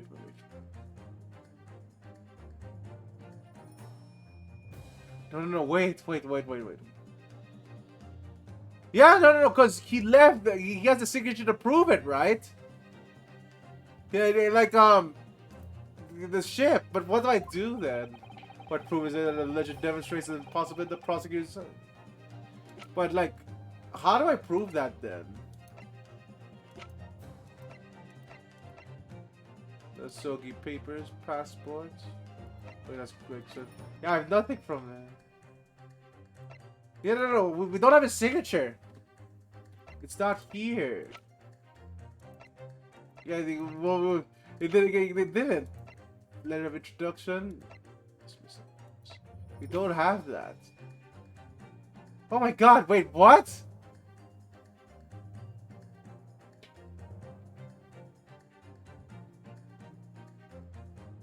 No, wait, I think it might have been only a statement from Kazuma. So... maybe the evacuation drill again?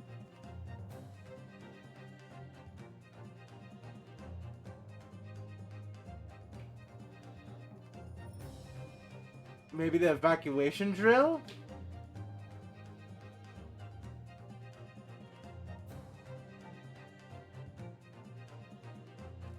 Okay, wait. Maybe this. Maybe this? Because we don't have the signature from him. Check the telegram. Okay. Yeah, no, we don't have it. Is it? That's just this. Fucking crap. Okay, I might be remembering it wrong. No, wait. Shoot. Am I misremembering something? Okay, wait. You know it's only 1 star anyway. Fuck it. The telegram.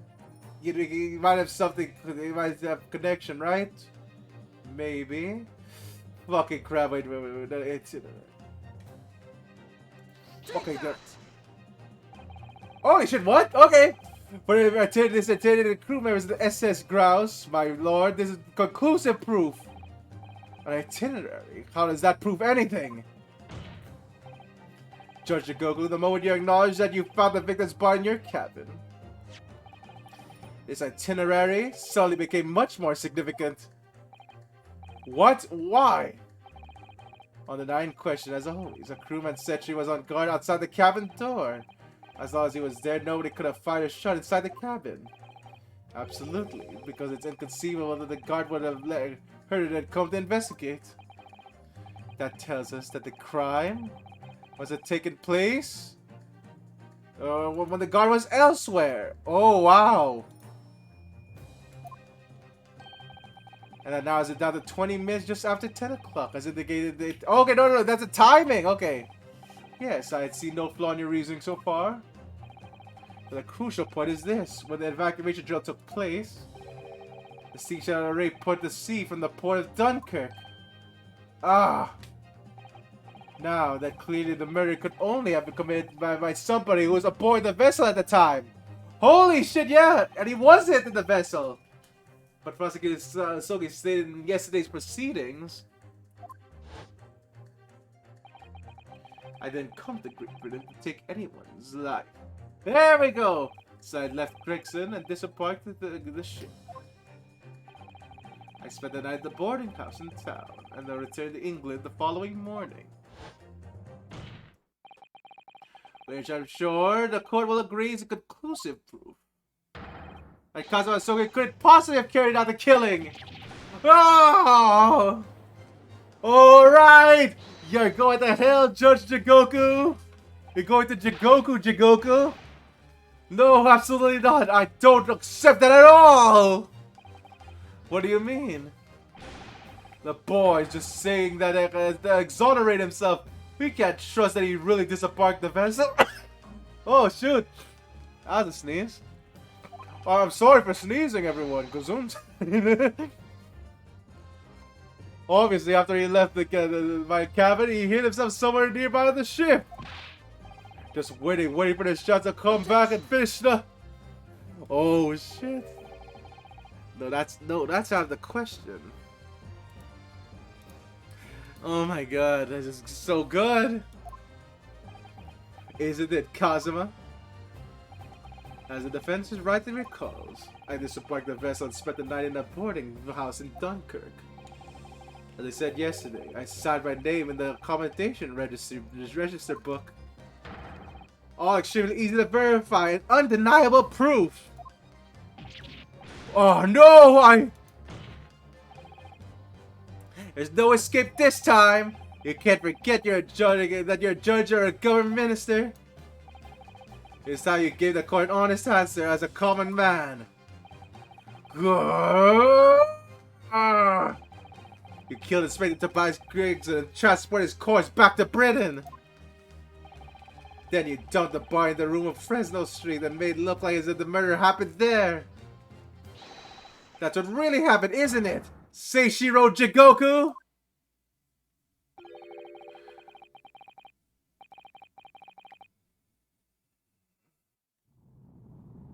Oh shit! Looking back now, my fate has decided that day. I was doomed already. Ah! Holy shit, he broke it in half! Woo!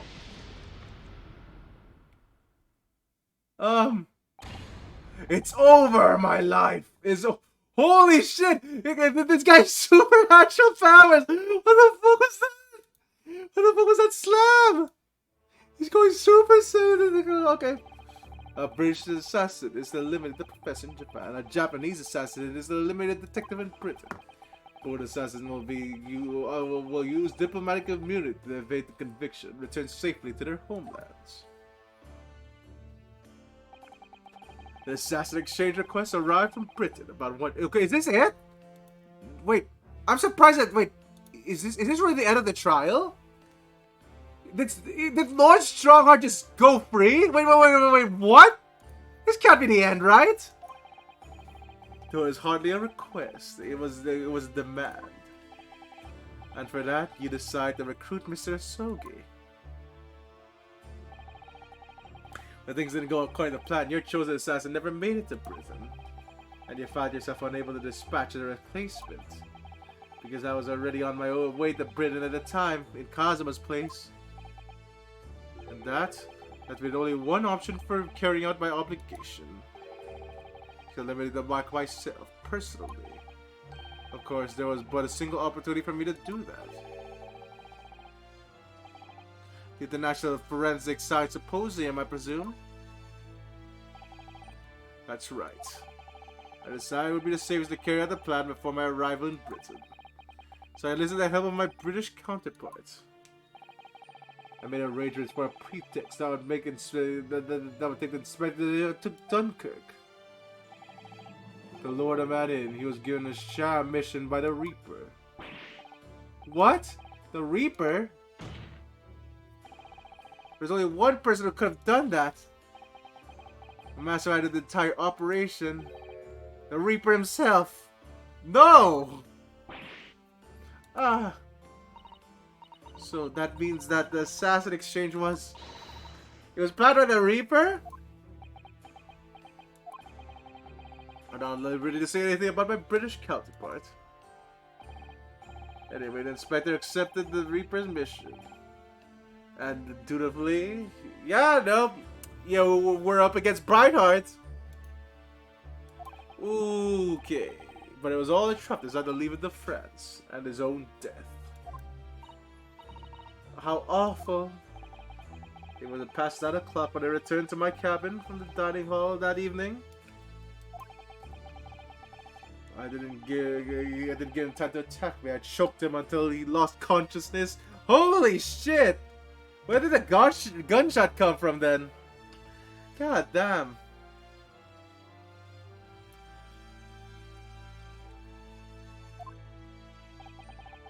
But there was a guard just outside the door, so I left it at that for the time being.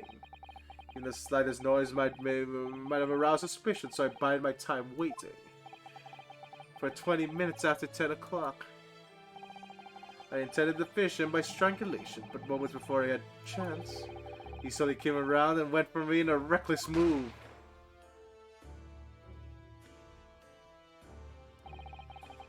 I received the British issue gun 16 years ago, being a member of the judiciary as a visiting student. I never imagined I had to use it for something like that. So the revolver belongs to you, does it? But then the victim was killed inside your cabin on the SS Grouse. Which begs the question, why you arranged for his body to be discovered in the room of Fresno Street? The young judicial assistant over there was already answered that question. There's no way I could take the body up to the deck to throw it over the side. That's precisely where all the crewmen were gathered for the evacuation drill. So before the first class cabin sentries returned, I took the course to the refrigeration room. But then arriving on Dover, you could seal the body in your trunk in order to smuggle it past the border police. I knew I needed to take steps if the police were to be convinced when the body was found in London. In that case, you must have known. You must have an intimate details of Inspector Greggs' intended schedule. Yes, my British counterpart sent me everything I needed to know. Inspector was due to Fresno Street at 5 o'clock that afternoon. In order to 9 or Q Boone. For what you would take it to as a police identification. Ah! I decided that man would be a perfect person to set up as a culprit. So I took up a hackney carriage over there with the body still in my trunk. That was why he just... that must have been just after we took this photograph with you at the hotel then. Yes, I wasn't expecting a welcoming committee. I was more than a little nervous. On Fresno Street, I spotted a young girl selling little firecrackers. Holy shit, okay, so she didn't set it up. Wait, so, but she didn't mention anyone selling to anyone. But that's big. Van Zeeks! We're defending Van Zeeks Auxiliador. I conceived of the candlestick there and then. I donned a simple disguise and approached a girl to buy enough firecrackers to replicate a gunshot. What sort of disguise? For some reason, the inspector had a bright red hairpiece over his traveling case. So I put that on, although I suspect that it drew more attention to myself than it would have otherwise.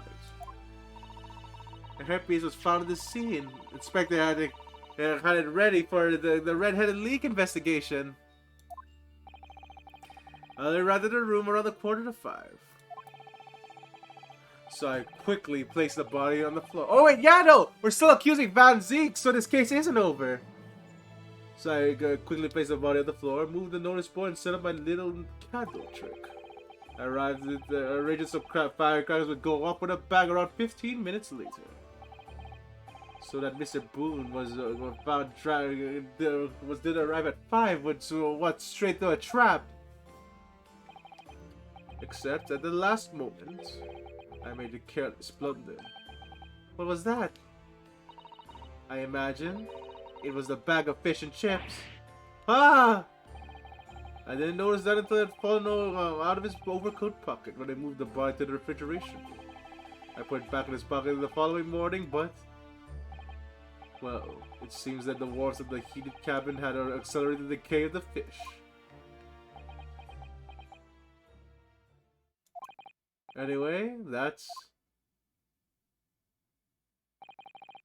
everything. All sorted details of what I did. Okay. Well, that was holy shit, the table's still not there. I've heard enough. We've arrived at the truth about the murder of one of the country's most capable and respected police inspectors. The witness will be tried in the coming days. For a crime of such vile nature, you would expect the most severe penalty.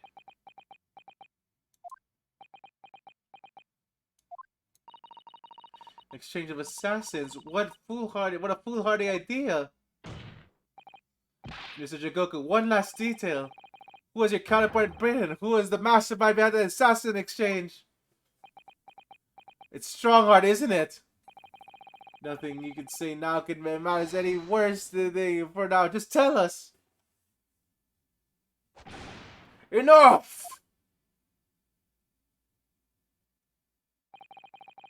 I've already told you. I cannot say. Even though as things stand, you may very well never set foot in your homeland again. What are you waiting for? Can we get this over with now? It's finished. All of it! I'm finished.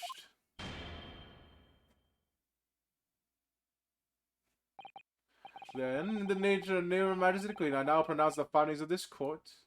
Well, no. This man before us has admitted the willful murder of Tobias Gregson. Wait, what? Wait. Say, Sir Jigoku, it is the opinion of this court that you would be found guilty. And may I remind all of those present that the strict confidentiality demanded by this closed court. Okay, wait a minute. There has to be something else.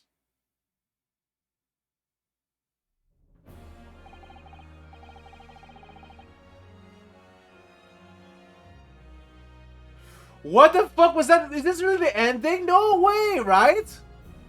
We're not gonna end it here. Admitting to the final... what the fuck? Admitting to the murder of Inspector Gregson and subsequently conveyance of the body. Sure, the defendant's innocence has therefore been established beyond doubt. Oh, wonderful. Well done, Mr. Naruhodo. Yes, thank you. There's no way. They're gonna fake us out, right? Strongarm definitely has to have something to do with this. I'm just a little troubled by his silence. A true identity of the Reaper of the Billy and his extraordinary assassination, Xavier. Will we do remain? We do remain in the dark about these mysteries. However, insofar as the indictment brought against the defendant in this trial, we have reckoned and reached a conclusion. I have every intention of pursuing both mysteries. As a prosecutor. As you wish. Now, for the formal adjudication. I'm going to call the defendant, Barak Van Zeeks. Objection. What? Oh, wait a minute. Wait a minute. Prosecution calls for an adjudication to be deferred. Counsel. The accused innocence hasn't been fully established at all. And therefore, it would be wrong for you to deliver a verdict at this time. The prosecution's unwavering position. Holy shit, what? Oh my god, this is it! But Judge Goku has already confessed. Nevertheless, Baron Van Zeeks has committed crimes for which he must be punished. Well, it would appear you have information the court needs to hear, prosecutor. Holy shit! They're still going with this! Certainly, the murder of Inspector Gregson was actually carried out by Seishiro Jikoku. But it's clear from the witness' testimony that he was coerced to comply with the plot into his sick, merciless assassin exchange. That may be true, but... So what I want to know is who coerced Jikoku? Who was pulling the strings? Holy shit. The victim went to France having been ordered on a mission for the Reaper, only to be murdered. In other words, the mastermind. Transportation of small fish and ships. Yeah, no. That could get someone sued, Auxiliador.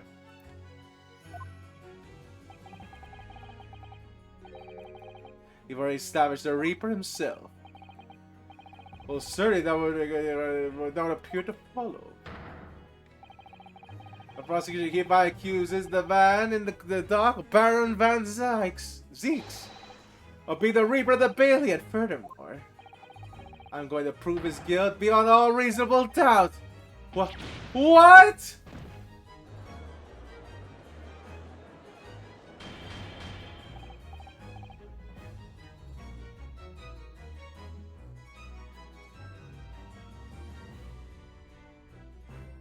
Oh my god. Oh my god. Order, order, order.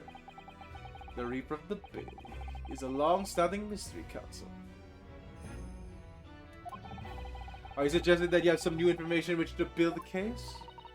Scotland Yard is already investigating Lord Van Zeeks very thoroughly in that regard, and they have no evidence whatsoever to substantiate the claim that he's a Reaper. Perhaps, but circumstances have now changed. What do you mean?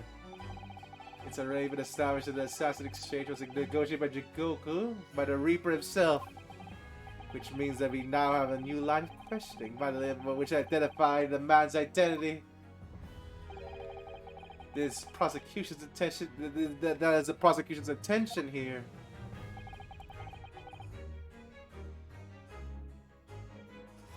Oh my god. Yeah! I must say I'm surprised by quite how tenaciously you appear to want to besmirch my name. You are guilty of an unforgivable crime, Lord Van Zeeks. And I will bring you to justice for it, whatever it takes. That explains Kazuma's silence before. He'll start with nothing to finish Lord Van Zeeks unwillingly started 10 years ago.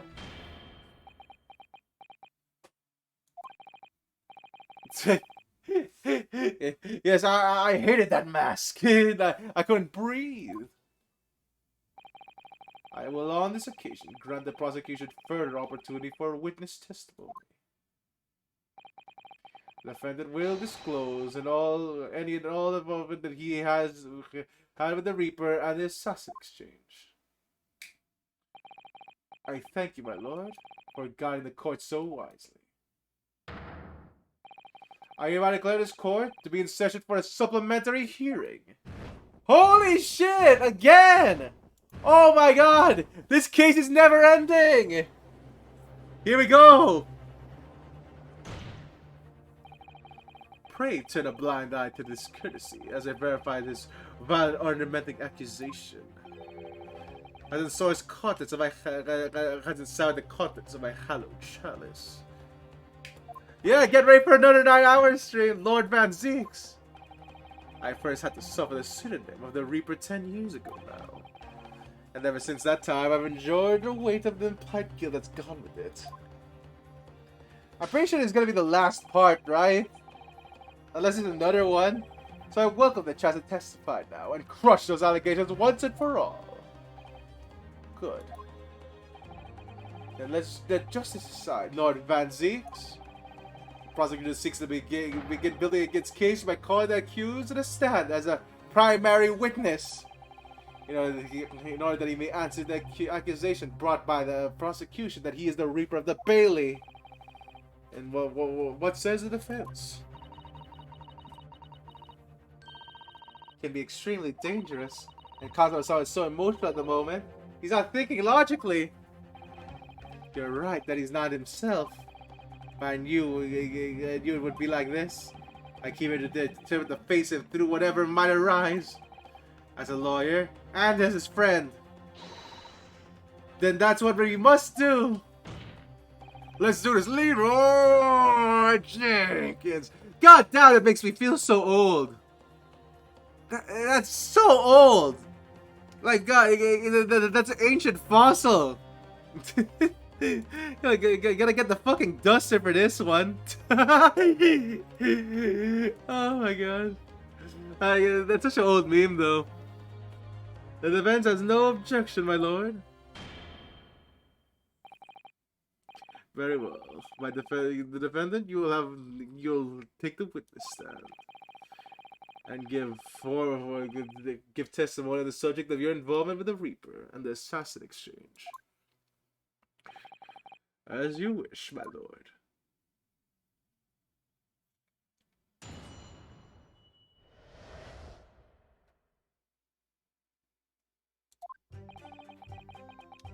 I never taken life of another, nor have I instructed another to kill. I've been investigating the truth behind the Reaper for years, and I was aware of Gregson's involvement. That's the reason why I went to Fresno Street that day. That's how I came to discover the body. And the point is, no common thread exists between myself, Gregson, and Dr. Wilson. Clearly, therefore, there's no reason to suspect me of being behind the assassin exchange. So deny all accusations of the prosecutor. Both that you are the Reaper and the Bailey, and that you mastermind the assassin exchange? Okay, here we go. Acknowledge that the public at large believe me to be the Reaper. However, that's a fallacy, which I alone am in no position to forswear. Naturally, the prosecution believes the testimony is given by the accused to be untrue. Ryunosuke Naruhodo? Yes? Let me ask you, why are you here? What really brings you to this courtroom? I desire to uncover the truth. Even if the truth proves your client to be guilty? From all of my experience in this courtroom, I've come to realize something. The truth can't be hidden. Sooner or later it will come out. So it's always my intention to work with my client in the pursuit of the truth. I want you to remember what you just said. Enough the dilatory chatter. Counsel for the defense, proceed with the cross-examination of the witness. Here we go! Here we go! Yes, my lord. I know what you're thinking, Kazuma. I know you just wait to point. Well, you're just wait to point it out. The The contradiction you're convinced lies somewhere within this man's testimony.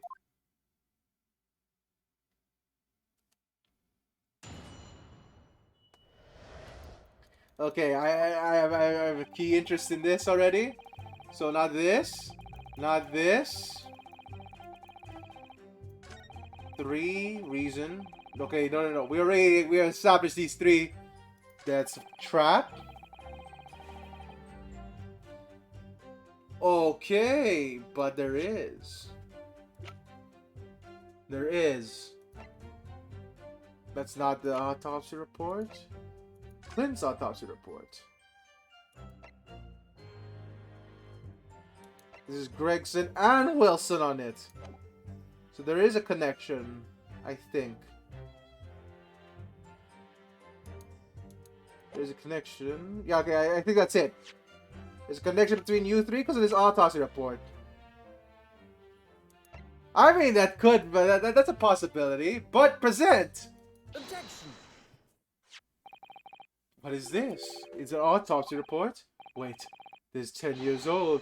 From the autopsy of Lord Clint Van Zeeks? What? My brother's autopsy report? I'm pleased to see the defense doesn't intend to run from the undeniable truth.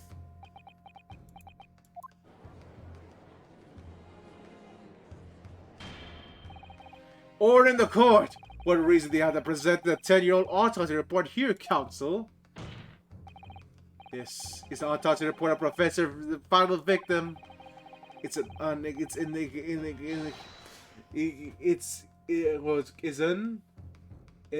indelible? Indelible, I think.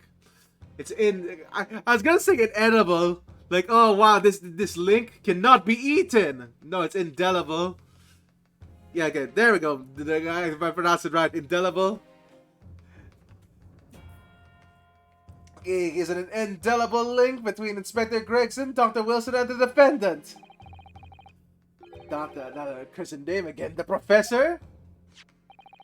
I personally researched all the court records related to that case. I know from that time autopsy was considered sacrilege to the victim's souls. Thank you very much, Auxiliador. And for a matter of aristocracy like Lord Clint Van Zeeks, it was unthinkable. When someone employed the powers to be allowed the autopsy to go ahead. Inspector Gregson. He declared that he was certain he would have obtained conclusive proof from the procedure. As Dr. Wilson conducted the autopsy, his signature is clearly visible on the document. As promised by Gregson, the autopsy did produce evidence. Evidence that they conclusively proved that Getcha Sugi was guilty of the murders. Okay, here we go! In my brother's dying moments, he must always remain strict to leave the vital clue behind. Indeed, that was the key of indicting the professor for his crimes, and the conclusive evidence that convicted him. It enabled Lord Van Zeeks here to avenge his brother's senseless death with a marvelous victory in court.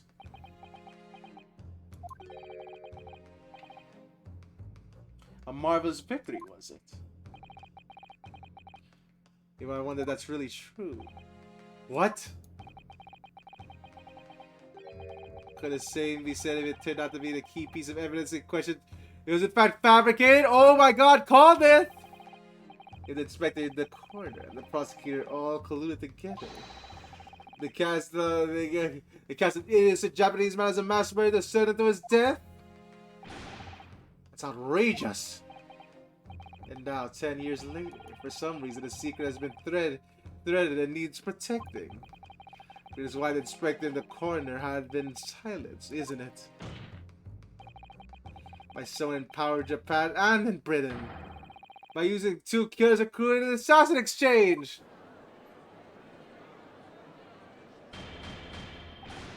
Order at once! 10 years ago, my father was convicted in this very courtroom as a mass murderer. He sentenced to death. But it was a sham, and I swore myself I'd prove it.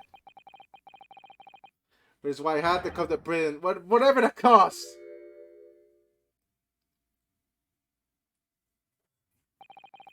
You'll have to forgive me if I feel compelled to toast this vengeful Nipponese's tenacity on purpose here. However, he fails to quash his emotions in the courtroom.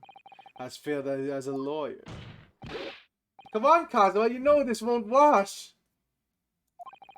You're claiming your father was misrepresented in a trial that took place a decade ago. You must think you must see that without evidence. There's nothing more than a wild accusation. As it happens, I have evidence. What? As the court has heard, I crossed a child de France with Greg's on the 31st. And went under the pretext of being an assassin recruited by a guy that killed Seishiro Jikoku. But my true intention was to make the inspector tell me the truth. What truth? The truth about the evidence. And he acknowledged that he had already deduced. There's a closely guarded secret about what went on the autopsy 10 years ago. What? A secret? I know nothing of any secret! I wagered a supposed mark in Jikoku's cabin. I drew my clad's illustrious sword, Karuma, before the inspector's eyes. He very quickly said what her true motive was. Right, I see. You're not Asogi's young lad, are you? And what, you're gonna cut me down with that thing, is that it? That'll very much depend on the answers you give to my questions. I want to know what really happened 10 years ago. And the truth, that's all. Before we get into it, let me make one thing clear. I believe your father was a professor. There's no doubt in my mind. Unfortunately, back then, we didn't have the evidence we needed to make the crime stick. So, you admitted then. The evidence used in the father's trial was fabricated? It was for the good of the country. Anyway, I was following orders. Orders? What exactly did you do? Speak! I'm not saying another word. If your life depends on it? That's right. Even then. God damn, Gregson! Fucking hard-boiled here!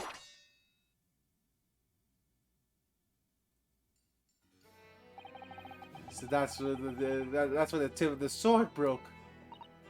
Oh, Kazuma-sama? The result of Clint Van Dyke's autopsy was fabricated. The investigating officer Gregson and the lead coroner Wilson must have known about it. And they could only have ordered to pervert the course of justice in the way by one man. Validating the case of the prosecution, Baron Van Zeeks. You're forgetting something, Kazuma. Originally, it was supposed to be Strongheart that was prosecuting that. Not Baron not Van Zeeks. He only asked them. He only asked them, like, in the day of the trial. In other words, the defendant did have a cause to organize this exchange of assassins. Exactly, and as established earlier, it was through the Reaper herself who liaised with the Jigoku in Japan to arrange the exchange. Ah. So it follows that the Reaper's true identity can only be the man city accused at the court of the day, Baron Van Zeeks. Okay, thank you. Liaised. Objection! Liaised. Kazuma Sogi? What? What you've just told me, the court. Are you absolutely certain of your facts? Did Gregson really fabricate evidence for that trial 10 years ago? I heard it by my own ears. His shameful admission.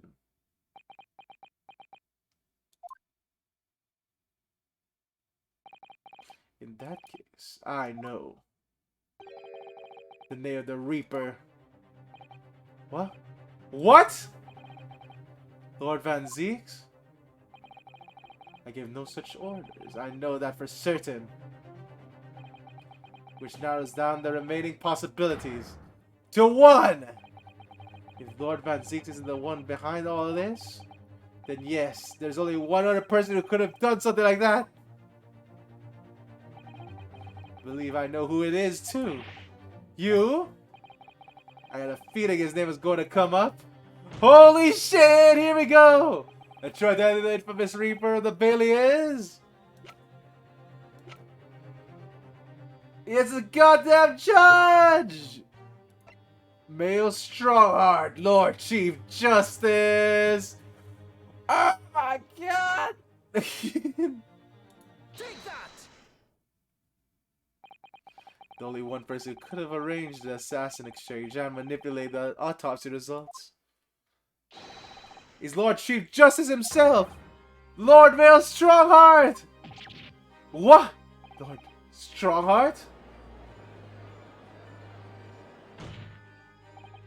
Yes, it's true that 10 years ago the defendant handled the prosecution. How is this gonna work? How is this gonna work? How are we gonna do this? He's a judge. We're not gonna. We can't do anything about that. An impossible trial begins. We have not killed Strongheart somehow. It's like, yes, I've never. Yeah, yes. Therefore, let's consider him guilty. Fucking crap! I mean, shit. Like, if he charges me the game of cards, sure I can do that, Carmine. But I don't think that cuts it in the court.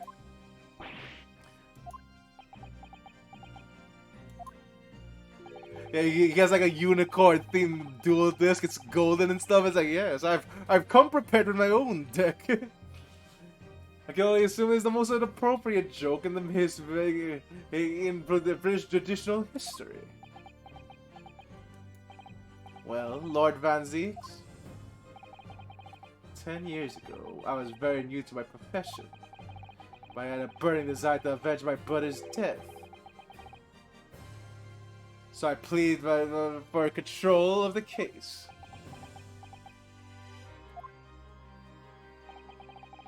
The investigation to that point, a supplication of the lords to allow my brother's corpse to be examined, all evidence I was given, the autopsy reports. It all came from you. I don't think so. There hasn't been, except for Judge Man. But Judge Man is the only thing that's Judge Man is the only courtroom themed guy.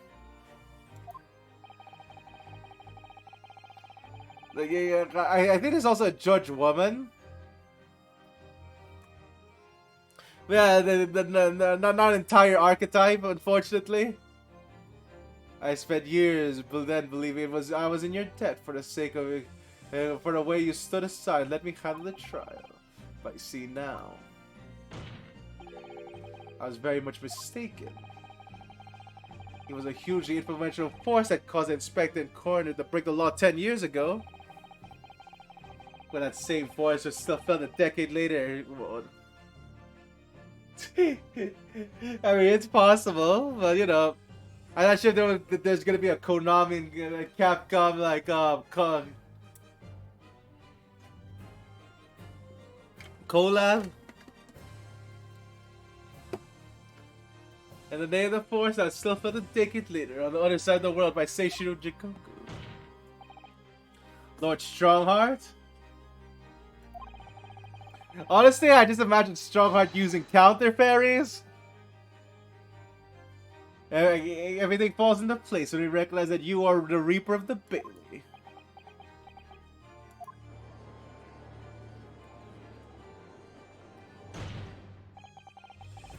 The court awaits my response. The court awaits your response, my lord.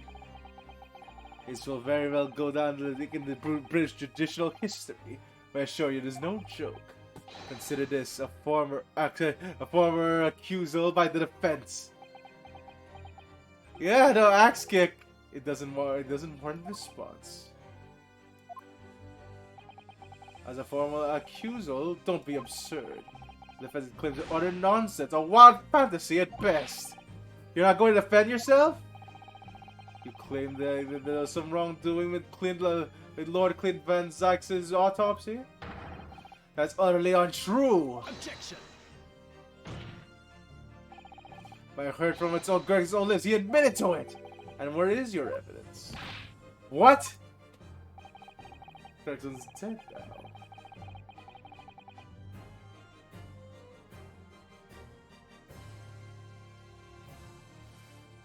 Ooh. Okay, how are we gonna do this? How are we gonna do this? Alright, let's do this again. You mean to say, I forgot how the system works, you little backwater country. But in a country of British Empire without evidence, there is no case. I have no intention of entertaining some wild fantasy that can't possibly be substantiated by anyone or anything. Ah!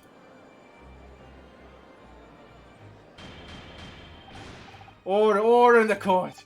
Follow Inspector Gregson's murder in the light of Dr. Wilson's death as well. There's only one left who could testify. The events of 10 years is there. So that was the real purpose of the assassin exchange. The court has no business raking over the coals of a case that has been concluded a decade ago. The accusal brought by the prosecution and the defense is categorically denied. I take it there are no objections. Kazuma. He's more or less waited his entire whole life for this moment. Is there really nothing we can do? Sholmes is gonna show up, isn't he? Sholmes is gonna be like, "Oh yes, I have the perfect evidence to I have the perfect evidence right here." Oh, wait a minute. Or there might be something. So there might be something we can do here.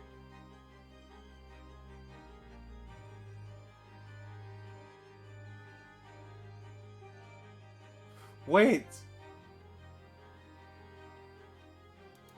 No, wait a minute.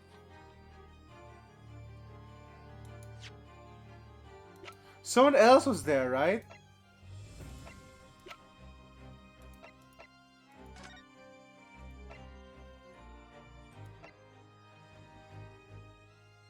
No, wait, we talked about this!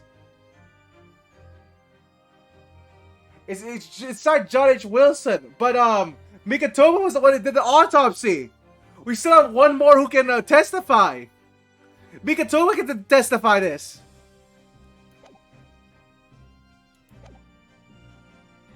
Like Professor Mikatomo! If there's no other avenue, we can go down the pursuit of the truth. What happened all those years ago? If only there was someone who could testify about clear events. Yes, no, there we go! There is someone! Holy shit, just before!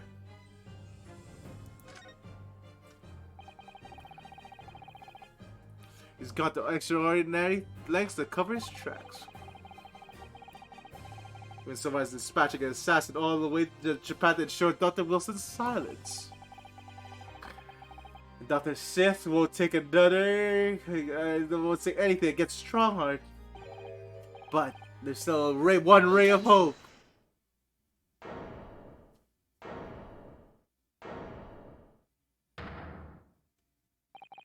Actually, there's one person who can testify about an autopsy. Don't be ridiculous. There's no one left. Who Ryunosuke? Who? Tell me. Kazuha, I. Please, this child can't end. Not yet. I'm not doing this for you. I'm doing it for the truth. The person in the defense would like to call to the stand and testify. Yes, okay, Mikatomo. It has to be Mikatomo. Take that! Heaven help us, another Japanese? An expert in forensic medicine, my lord. Professor Yujin Mikatomo, 16 years ago. You get a lot of Seishiro Jigoku and Genshin Asogi as a visiting student. And what could this testimony possibly tell us? Oh, yeah! There's also the person who actually penned the report! Incorrect. The autopsy was carried out by the coroner, Dr. Wilson. The reporter says it carries his signature. It was the primary assistant students that keep a written record of the coroner's work during the procedure. In actual fact, the coroner merely read over the report at the end and then signed it. In other words, Professor Mikatova witnessed the entire autopsy from start to finish. The defense demands Professor Mikatova be summoned as a witness as a matter of urgency. Holy shit, whatever really happened to the autopsy laboratory 10 years ago is something only he can tell us. I refuse. I do not want that. The defense demand is denied. What? Professor Mikatova is in London this very moment. We can summon him to the stand in minutes. No, of course he's not going to agree to it. Stronger has no intention of summoning anyone who knows. He's too concerned about protecting himself. Prosecutor Asogi, let me refresh your memory, as you seem to have forgotten the prosecution's stance. Only minutes ago, you accused the defendant of being the Reaper and the mastermind of the assassin exchange. I did, yes. So present your evidence for those claims and make your case complete. At this time, I don't have the requisite evidence. That's exactly why we need the witness testimony. Holy shit, he's about to kill someone that came. The professor case is closed. There are no clues in the distant past that will bolster your argument today. I'm afraid to say, Prosecutor Asogi, is that you would appear to be possessed by the spirit of your late homicidal father. Now, as I stated earlier, this court has already reached a conclusion with respect to the matter at hand. Inspector Gregson was murdered by the Japanese Supreme Court Judge Seishiro Jigoku. As of any hidden circumstances that may exist, they will be investigated in due course by the proper authorities. Well, you all know what will happen. That'll just give the mastermind the whole venture of time to cover his tracks again. By which you mean me.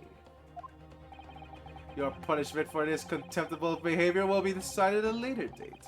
As for you, Prosecutor Asogi, you'll be remanded following these proceedings. Willingly, I trust, since you gave your word. God damn it! Wow, Strongheart! You could be more obviously evil if you try. This futile game of revenge is over. Young Master Asogi.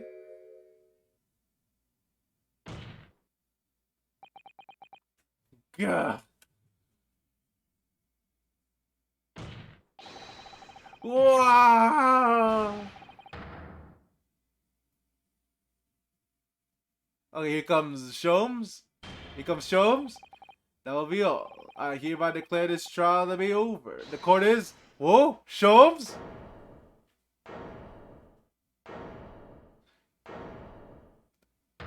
Oh! Yeah! There's no place for amateur detection, Mr. Sholmes. May I remind you that these proceedings are closed to the general public. You'll leave the courtroom at once. Mr. Sholmes was instrumental in the apprehension of Seishiro Jigoku before he fled from Europe. The court should hear what he has to say. Lord Mill Strongheart, it is imperative that you refrain from bringing this trial to an end at this stage.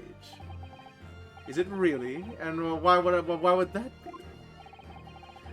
You will need to recall your own words from opening this trial to answer the question, if I may. We will stop at nothing to uncover the whole truth behind these disturbing findings. Surely it can't be that the shock of being accused of being the Reaper yourself has erased that from your memory, can it? The whole truth, sir, has already been uncovered. It would seem that you have that we have a great many important members of the judiciary present here today. I put it to you, my dear fellows, should the trial end at this juncture? After all, why would you have been invited to attend? To nod along with the provocations of your superiors? Holy shit! Oh god! Oh, he's taking advantage of the crowd! Freaking Sholmes! It seems to me that you're going to be stand before a door that leads to a new era of legal practices. A door that is ajar. There's a merge of the shadows of the Reaper's decade-long ascendancy. For you and you alone, my dear fellows. Have the power to push this door open now. Sholmes, you fucking look at his charisma. Look at his charisma at work. The auditors in the gallery have no right to express their opinion on the court proceedings. Silence! He's right. The judge has absolute authority here. Yes, if he calls the trial to an end, it must end. But what will that really do?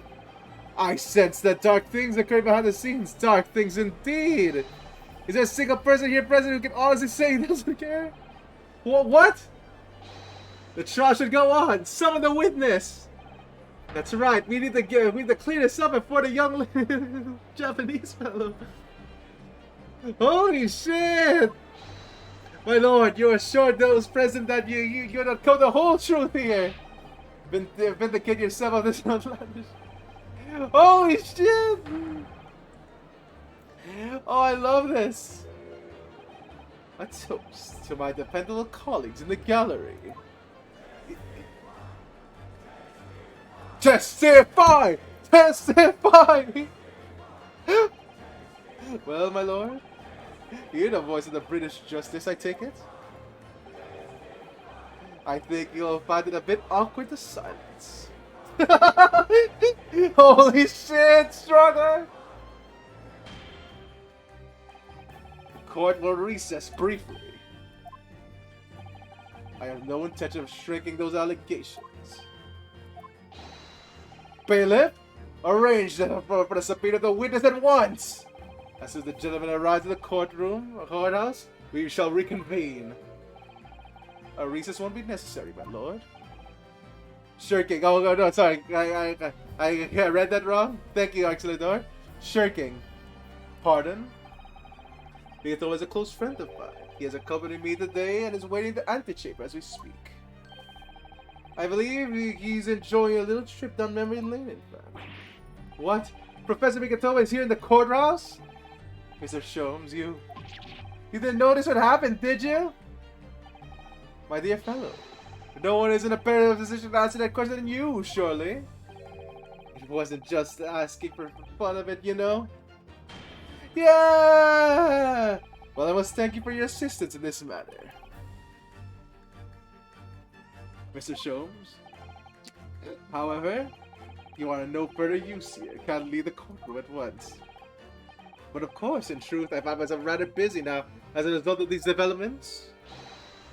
Mr. Naruhodo. Ah, yes! I trust you have Iris' little lucky charm with you? Absolutely! It's in my pocket!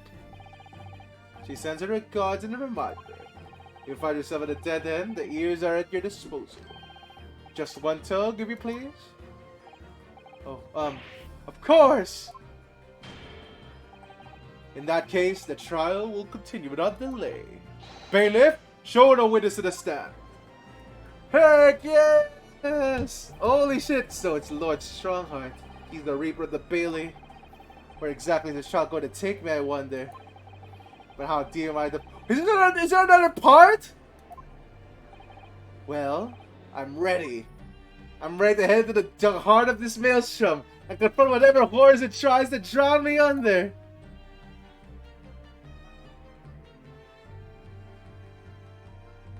Holy shit, there's another part! How long is this trial? Oh my god. Oh my god, here goes the impossible trial! It's Lord Strongheart all along! Let's try this. Woo!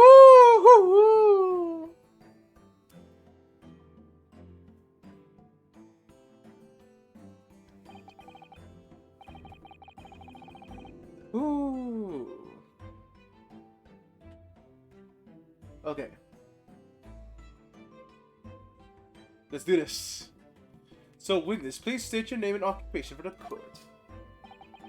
Eugene Mikatoba, lecturer in the forensic medicine at the Imperial Yuma University in Tokyo, Japan. And Professor Mikatoba, the young lady beside you is? Ah, this is Dr. Maria Gori. Scotland Yard's practicing court. The daughter of the Dr. Sith, if I understand. Yes, Dr. Sith. I'm afraid I can tell you why she's here. She just appeared.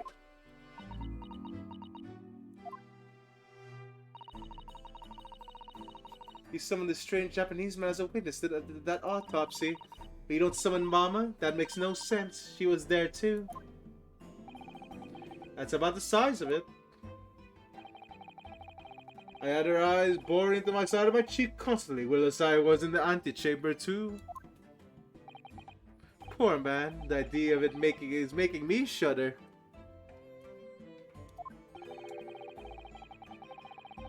The revelations about Dr. Sith that came to light some days ago defiled the reputation of the entire judiciary. She was therefore deemed unfit to appear witness in today's proceedings. The Ministry of Justice's decision on that is final. Well, we wouldn't want any more perjury to be committed, would we?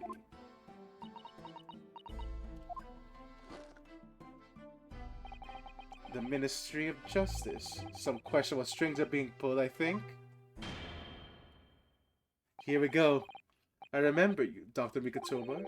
I certainly never expected meeting you here under these circumstances. Well, it's been a long while, Lord Strawheart. The prosecution understands that you are visiting a student of the forensic science in London until 10 years ago. That's right. I studied under Dr. Wilson at St. Sinners. So you were present at the autopsy of my brother, Lord Clint Van Zeeks. Woo, this is exciting! I assisted in Dr. Wilson with the entire procedure. Mama is far more skilled than any Japanese man. Damn, Gory! Chill out a bit. Whoa.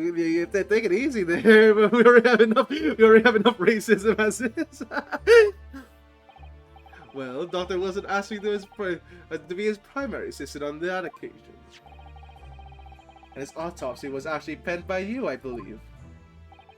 Yes, I noted all the doctor's findings and we were done. He read through the document and signed it. Poor Mama. As a secretary assistant, she would have had such a good view in all the innards. So, Professor, do you remember the Inspector Gregson? Yes, of course. I wasn't for his insistence. Lord Van Zeeks' autopsy would never have happened. But he was absolutely convinced it would reveal the decisive evidence against Genshin, you see. So Lord Strongheart had to treat the nobility to allow it to take place. Do correct me if I'm wrong, my lord. It was as a result of that autopsy that a mass murder was apprehended and justice was done. But Gregson admitted before he was killed, he admitted that the results of the autopsy were fabricated. Ooh, okay, here we go. So you must testify. You have an obligation to tell the truth about what really went on. Absolutely. That's precisely why I'm here. And that's why I'm here too. Alright, here we go. Here we go. Before you begin, a word of warning. Oh?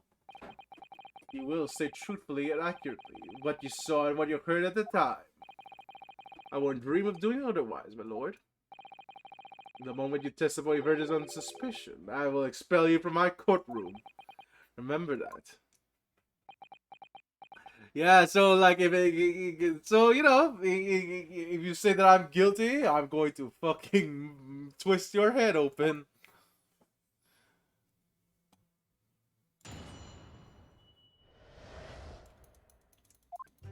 Alright, what more points of interest? From my observation, I couldn't say there was any indication of the report's results being fabricated.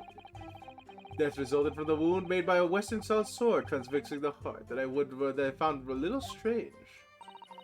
There were no other signs of internal injury, nothing questionable at all. It was just a beautiful but dangerous piece of evidence removed from the man's stomach. I presume that we got swallowed by the victim as a way of posthumously it's identifying his assailant.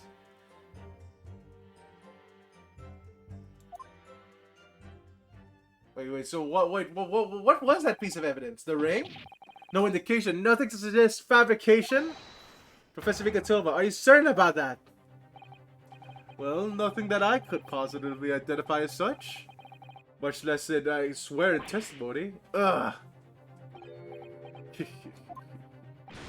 Oh, you know that. Well, that clears things up nicely. Yeah, I will place my staff inside you in an unusual way.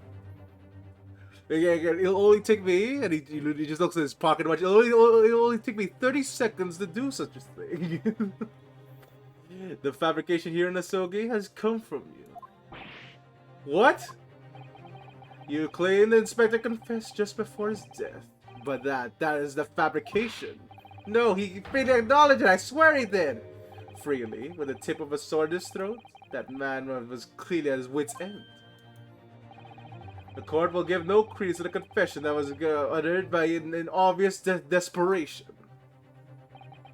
Quite simply, there is nothing questionable about the investigation of Lord Clint Van Zeek's death. And with that testimony we have, without question, and cover the whole truth of the matter. Let me cross-examine, if I may, my lord. There was most certainly something questionable about it, and the whole truth of the matter does elude us, I feel. I beg your pardon? Well, you're obviously aware of the facts of the case. All four of the professor's previous victims died when an enormous beast was set upon them and ripped their throats. Oh, such horrifying crimes! But curiously, the killer's last victim, Lord Clint Van Zeeks, suffered from a different fate. Yes, you're right. He was stabbed through the heart with a sword. That's enough. I believe I warned you about this, witness. I promise to curtail your testimony as soon as it entered the realm of supposition and speculation. But fuck you, Strongheart! Yeah, it's how the Baskervilles. That's a professor case. But goddamn, Strongheart, you keep doing this. Very well, my lord. In that case, the defense will pursue a conclusion to this during the cross-examination. What? I have the right to cross-examine every witness after testimony. And I fully intend to exercise that right. Ryunosuke. Afraid that even the presiding judge has no authority to contravene the letter of the law. And I'm sure every member of the judiciary present in the gallery would agree. Holy shit! There you go. Wow! Holy shit! We're actually fucking doing this! Oh my god! What is going on? Very well, you may begin, counsel. However, the moment your argument strays from the established facts, I will not hesitate to bring the cross-examination to an end. Proceed with caution. Okay, so don't press. Okay, so I'm just gonna treat this as mode of clown rules. Just don't press every statement. But what do I press then? Okay, having been fabricated. Okay, no, one thing I'm curious about is the piece of evidence. Because that might put more of it. Injury, I think it was this one. There we go. What is the piece of evidence? Hold it! What exactly was it though? What is the beautiful but dangerous? What does beautiful but dangerous mean? Well, it was sparkly and round, but a hole, as it might slip over a finger perhaps. It's a ring, okay. It was a ring belonging to Genshin Asoki. My father's ring was inside the victim's stomach? At the time, Genshin wore a large ring on the digitus quartus. Okay, digitus quartus. Okay, which finger is that? Just the ring finger, right? The digitus quartus, the fourth finger, the ring finger. No. Wait, no, fourth finger, ring finger. I was too focused on this to see this. Okay. I've understood it was some sort of keepsake. Yeah, why was it in his stomach? When my father left Japan and London 16 years ago, I was 8 years old. But I remember that ring. You do? My father's possessions were set at the family home. Oh ho! There we go. Wait! The ring wasn't among them. The ring wasn't among them. Wait.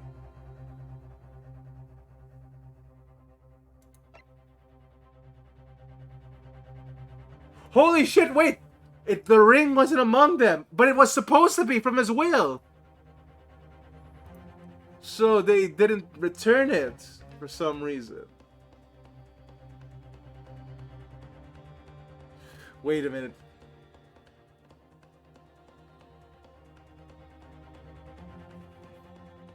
Ooh, okay. No, this is getting deeper. Ooh, okay, the case is getting deeper. So it doesn't. So it wasn't there. It wasn't in possession. Obviously not. It was a key piece of evidence. The remains of the locket key in the stores of Scotland Yard to this day. After the autopsy, Genshin was summoned by the police to check out the presence of his ring. It wasn't on his hand, of course. Moreover, there were deep abrasions on his fingers there where it had been pulled off. They arrested the man there and then, right before my eyes. How could they? I brought the ring along with me today. Yes! What? Yes! Here it is, a little dusty from years of the stores. Good gracious, yes, that's it! Oh my god, that's a really fancy ring! I haven't seen it in about 10 long years. And that was found inside the victim's stomach?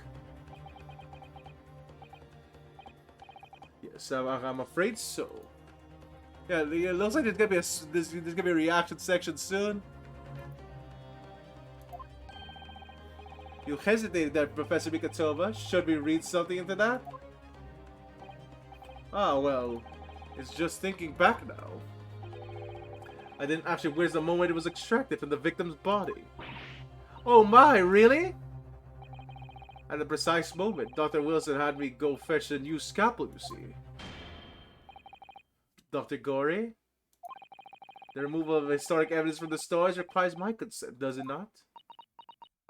Okay, there we go! However, it came to be here. The court cannot deny that this is crucial evidence for today's proceedings. Very well, you may submit it. Let's examine this new piece of evidence.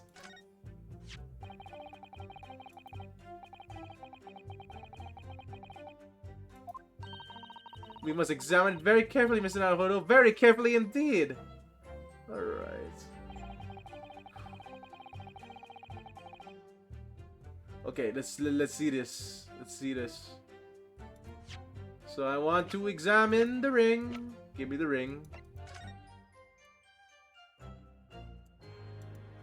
Okay, those line marks. Wait, what? I can't examine those? Okay.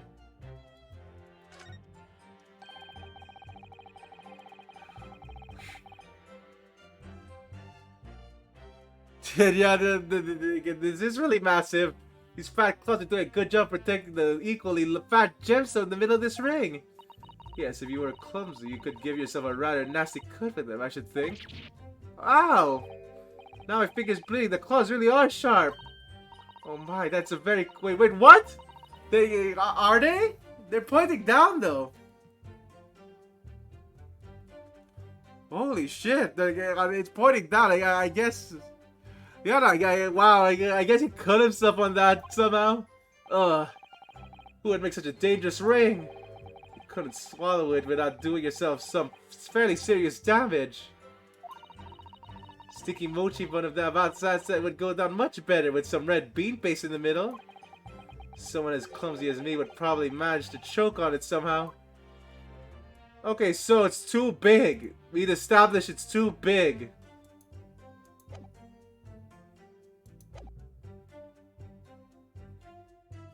Okay, so let me just check. There's really nothing we can do with this ring. We just established that it's big. It's nothing new.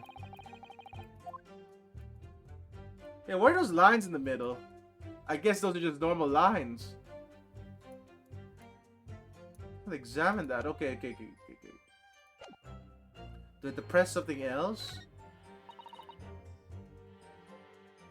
Yeah, presumably. Wait a minute! No. It's throat, right? It's throat.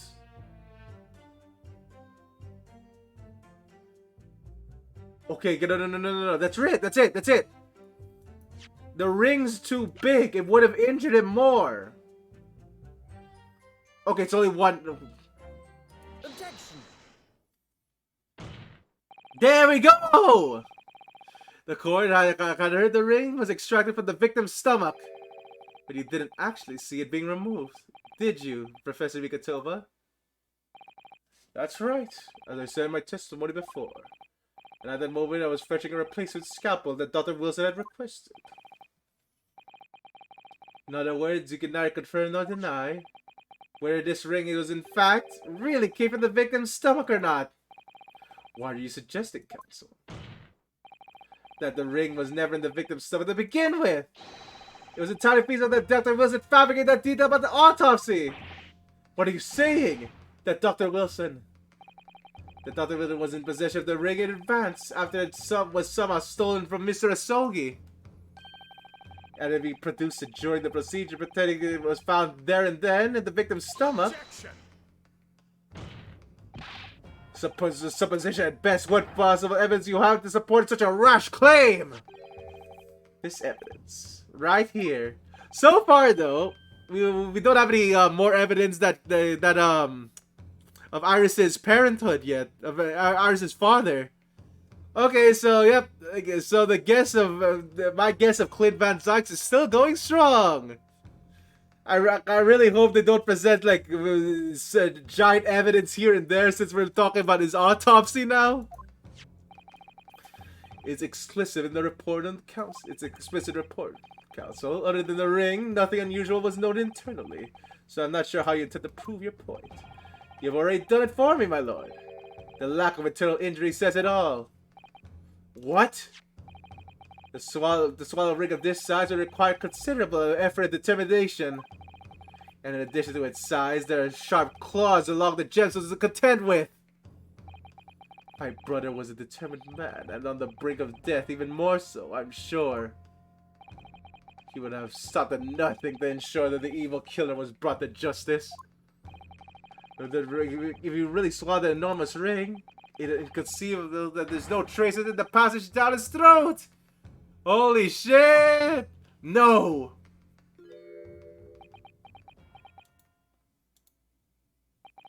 And there you've arrived at the sticking point.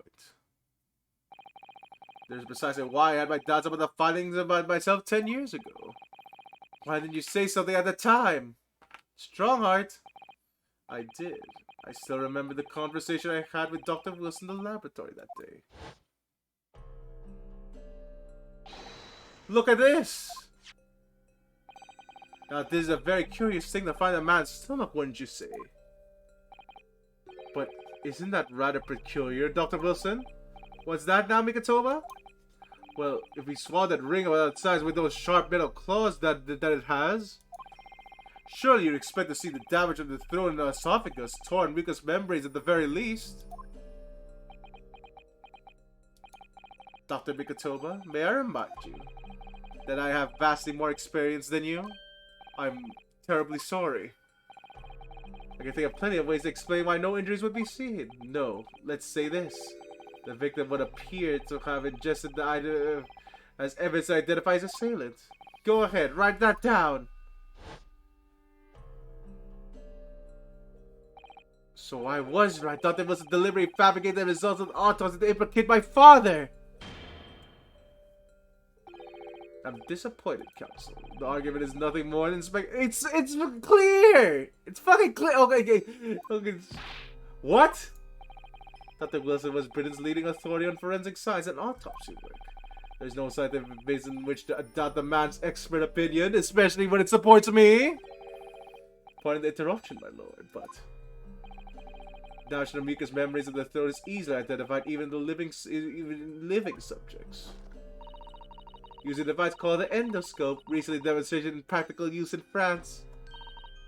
I want one. The government can pay. I don't think so. And Dr. Gory, rest assured that your removal of the evidence from the stores without provision will not go unpunished. God damn, Strongheart's really trying to hide this shit. We open up the dead to find the truth. I beg your pardon. But Mama, she chose to stitch her corpse up with all her secrets inside. That's wrong. Dr. Gory, it's looking as though she's chosen to walk a different path to her mama.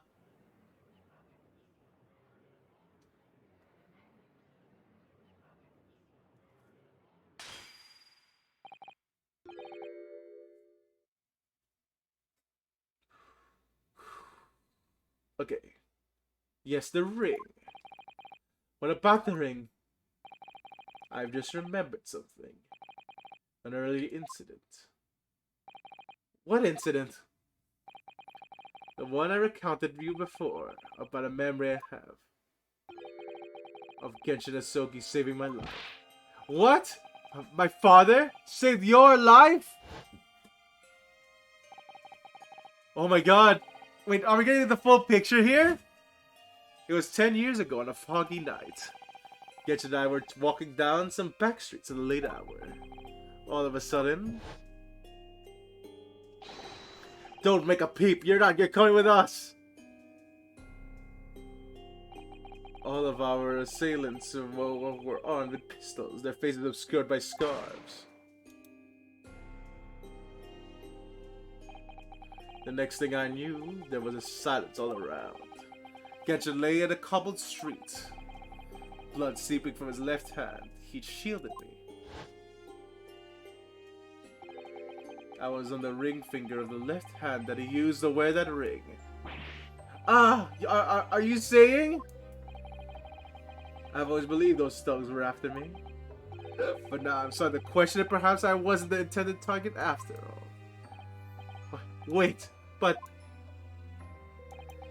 Genshin was arrested 2 days after that attack. And in that short interval, the decision evidence needed to indict him was miraculously found. You mean the ring was stolen from him? You think it was those thugs that were after that night? Holy shit! Objection.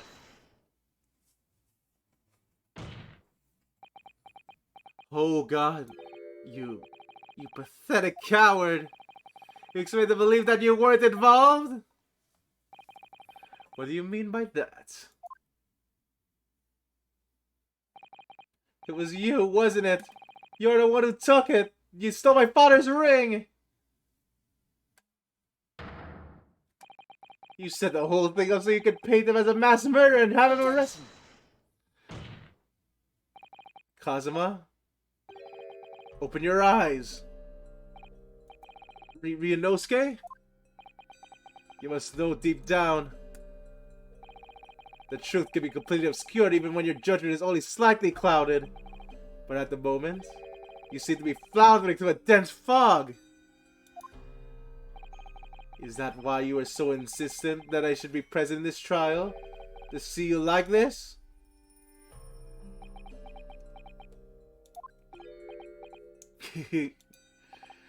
Well, this isn't a music spectacle.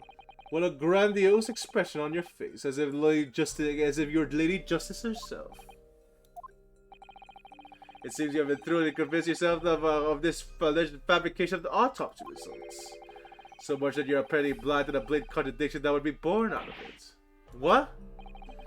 It was extremely hard to believe. Let us imagine that there was some misconduct during the autopsy. If that were the case, why would Asogi not have disputed the findings in his trial? Wait a minute.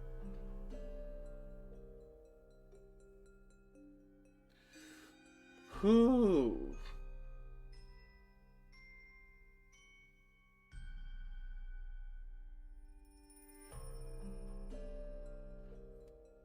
Okay, wait a minute.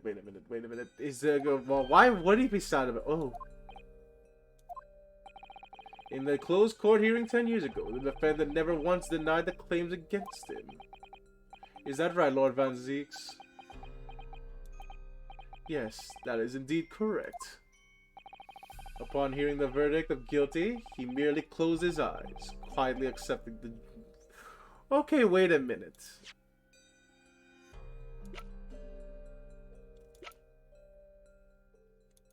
Why would he do that? Yes.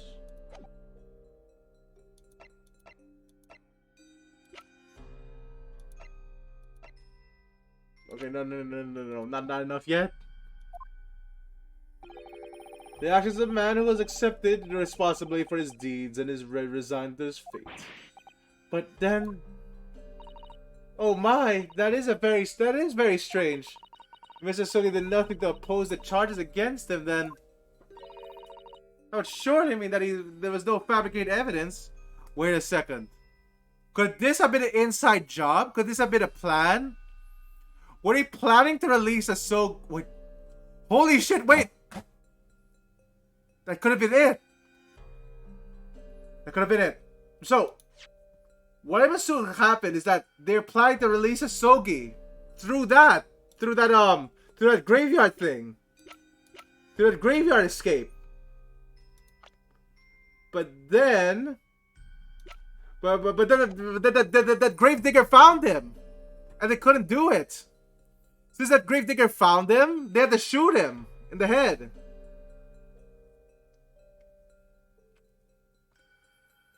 Was that why he was not fighting against this? Or could it be something else? Wait. Shoot. Is there something else? Was he being silent somehow? No. Okay, no. They're planning to release him, I think. They're planning to release him. An obvious conclusion which you should have arrived many minutes ago, Prosecutor Asogi. Your twisted loyalty and cloud judgment are hampering your ability for logical thought.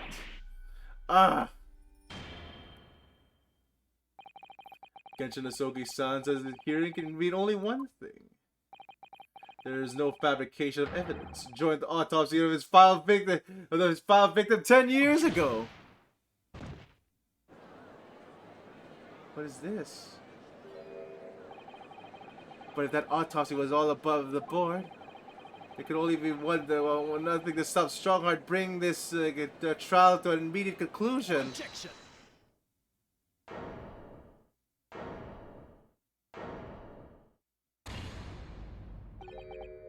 Thank you, Ryunosuke. I wasn't for the frank words just now. This trial may have very well ended prematurely. Kazuma? What is this latest absurdity, counsel? My lord, your reasoning is perfectly sound. But for one giant hole! I beg your pardon? You claim your father's size was due to the fact that there was no fabricated evidence. But is there a possible explanation? You overlook the possibility that he had a reason for maintaining that silence! Objection. Silence that would lead him to be convicted and sent to his death? If the autopsy results were an invention, there's no conceivable reason why the man would have protested. Objection. Oh, those results were an invention, alright? There's no question of that. Or are you forgetting that two people with a connection to the autopsy have been assassinated? If I force grievances I feel from my mind, I start to see you in a very different light. I think perhaps it's you who's been living in the illusion these 10 years. Me? Kazuo-san has created one last chance for us here, Mr. Naruhodo. We can only show that there was a reason for his father's silence in his trial.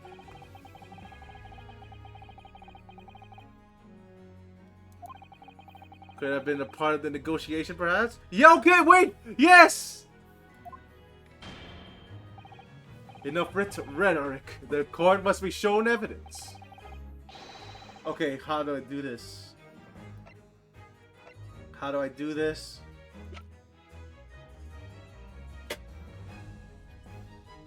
Okay.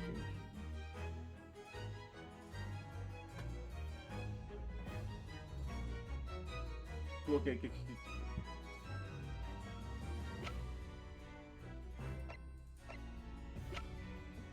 Wait, it's about the prison. Hmm.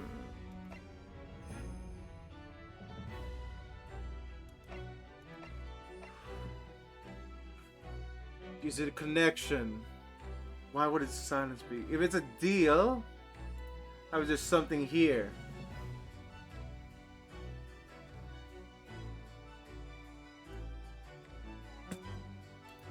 Okay, no. If it's a deal, maybe this the dismissal notice, it shows that there's some higher power, I guess?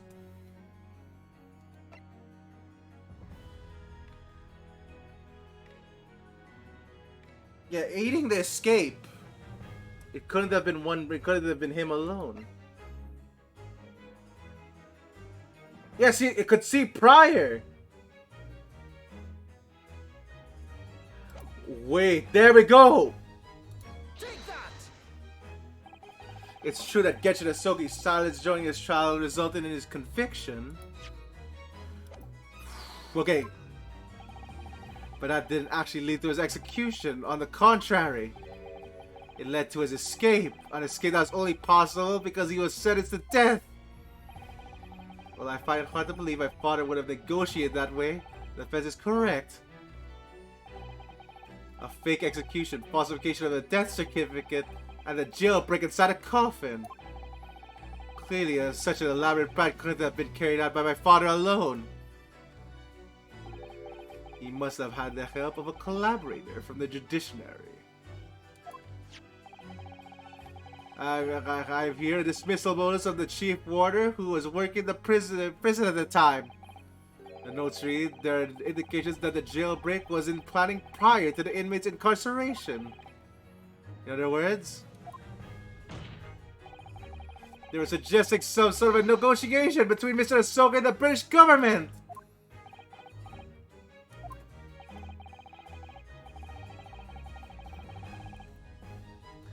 Oh no, he was alive in the coffin. Remember back then? Remember the grave digger case? So I guess before this whole thing, I guess before they're revealing it, that the reason he was silent is because they all planned this jailbreak from his coffin. But since the grave digger found him, they had to shoot him in the head to kill him. That's my current guess. Okay, yeah, you might have missed it, but yeah, it was the trial before this. Yeah, so that sort of clandestine agreement in place, I can imagine. It was the guy with the mechanical arm. It was the case of the guy with the mechanical arm, if you remember that. He was the grave digger there. But yeah, god damn it. I would go further in fact, I would say that the elaborate jailbreak of Mr. Ahsoka can be explained in no other way. Order! First fabricated evidence and now a jailbreak conspiracy. Of course, because it's intimately linked. Okay, you weren't there for that one? Alright. The prosecutor wishes that was someone new witnesses to the stand. Witnesses? People who can testify about the jailbreak that took place 10 years ago. Governor Caden, I think? Caden! And poor chief warder of the prison. I won't allow to show the face any farce to some of the governor of the prison after all these years. Oh, it wouldn't be any trouble, my lord. Wait, is he here as well? Father? My dear friend may appear to be a little rattle-pated at these times, but I can show you he's extremely thorough. He wired both Barclay and the local prison earlier, asking Governor Caden and Mr. Vigil to attend the Old Bailey as a matter of extreme urgency. Fucking Sholmes! Sholmes is calling everyone! Are you telling me that? Both men are, unless I'm much mistaken. Waiting just outside the courtroom at this very moment. Holy shit! Well, here we go. He promised that he would stop at nothing to uncover the whole truth behind these disturbing findings. He's coming in clutch! Here comes Sholmes. Very well. Bring in the witnesses. Make no mistake, I too would like nothing more than to lay business to the rest once and for all. Oh, but lay this business to rest, Strongheart says. Well, he's going to jail. Alright, come on. These two again. Woo, these two again. Okay. Would you just state their names and occupations for the court, please? I, Barry Caden, governor of the Barclay prison. Everyone calls me gossip. I sell jolly tidbits and pass it by you. Your other persona, if you don't mind. Oh, I do beg your pardon. Of course.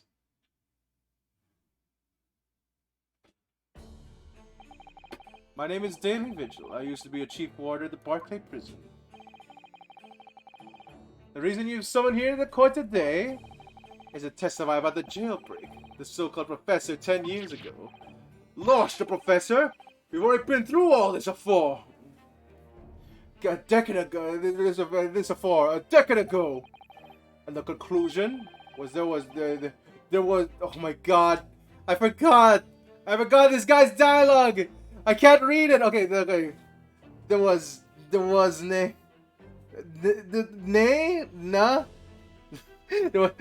anything untoward.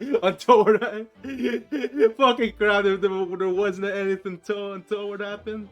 Fucking crap. I got. A convict escaped from your prison, Governor. Hardly what you call nothing untoward. Ah, well.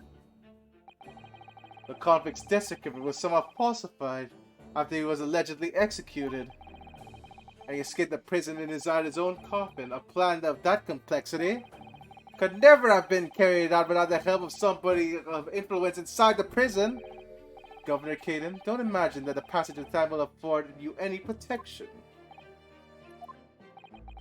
If it turns out that you were involved in the plot of the break of Mr. Asogi out of your prison, then of course, the consequences will be very serious.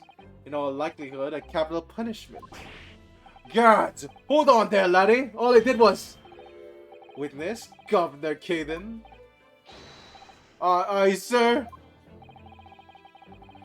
You have a critical role to play in the public safety of our country. A great responsibility to shoulder. The significance of your testimony in court cannot be understated. Therefore, think carefully before you speak. And Prosecutor Asogi, if you threaten the witness again, you will be held in contempt of court. My apologies, my lord. There's no disputing the fact that an intricate jailbreak plot was enacted 10 years ago. Okay. Clearly, you're both involved in some way. So you'll testify to the court and explain exactly what took place. Very well. Let the witnesses give their formal testimony. Here we go again! To the court, everything you know about the plot to break Asogi out of the Barclay 10 years ago. Alright, here we go. The jailbreak plot. It was the day the Japanese jock was found guilty. Directive came from the prosecutor's office. I assigned the convict the chief warder Vigil here and put the plan in action behind the scenes. I was responsible for Asogi right until the night of his execution, but I knew nothing of any plot. I didn't care. Okay, that has to be care, right? That really has to be care. Cause holy crap, I have no idea what Ken could possibly hear. That I didn't care. I have no idea. Otherwise, yeah, God damn this. I didn't care if there were some negotiations between the convict and the prosecutor's office. All I did was carry out my duty for Her Majesty's Great British Empire.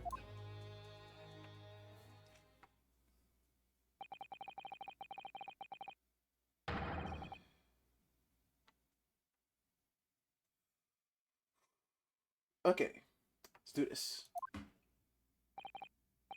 Aye, that's right. Who sent it? Who authorized that plan? I didn't ken that. Oh God. You didn't. You say I didn't know? Listen, there wasn't a thing about the fucking crap. There wasn't a thing about the professor case that wasn't unusual in some way. I didn't ask any questions. I just did what I was told to do. More than that, I couldn't have telling you. Yeah, he is, Auxiliador. But if the jailbreak plan originated from the prosecutor's office, then the one thing is very clear. I suspect there were clandestine dealings going on between Mr. Asogi and that office. The jailbreak was promised in exchange for Mr. Asogi admitting to the crime he didn't commit. Holy shit! I think I'm spot on with my guess. That counsel is nothing more than speculation on your part. So let me ask the defense. Oh yes, my lord. I fail to see how the witnesses have any more pertinent information here. You intend to assert the right, your right to cross-examination? Absolutely. I have no intention of squandering a single opportunity, my lord. It seems your Japanese are fiercely tenacious. Very well. Proceed, counsel. Okay. So you can't tell us anything.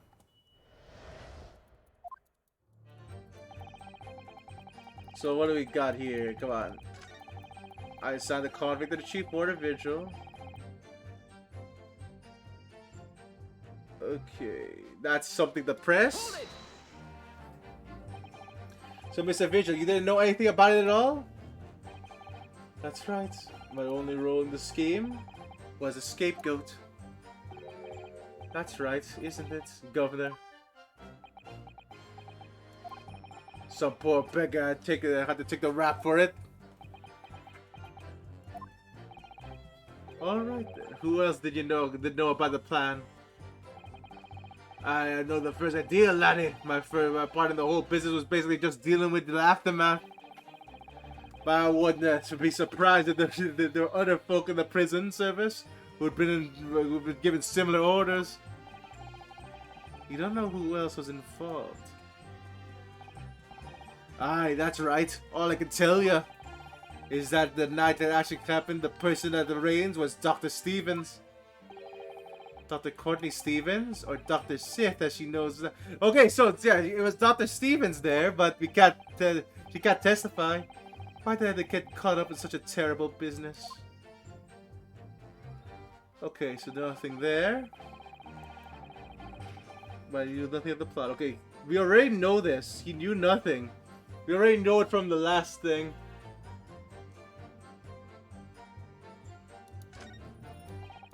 I didn't care if there was no negotiation with the convict at the prosecutor's office. Okay, wait a minute. That's suspicious. Because, yeah, because this whole plan. Does that mean I could press this, I guess? This whole plan was from the higher-ups. Did you carry out the plan in its entirety? I did everything I could at the time. As you know, Genshin Asogi was shot dead in the Logate Cemetery after they escaped. Tell me, was that part of the plan too? My instructions were to do is get the jock out of the jail and nothing more. I can't tell anything about what happened after that only. Personally, I believe his death was the last part of the... Okay. Excuse me, mister? Excuse me. Mr. Vigil, is something wrong? Is he remembering stuff? Oh, yes, sir. What can I do for you, sir? He's saluting now? What is it? Some sort of Barclay convention? What Governor Cage was just saying? He seems to upset you. What did it bring to mind, perhaps? Ooh, what is this? For the last 10 years, I've completely blotted out the memories of what have been in my mind. I was betrayed by my superiors in the name of my country.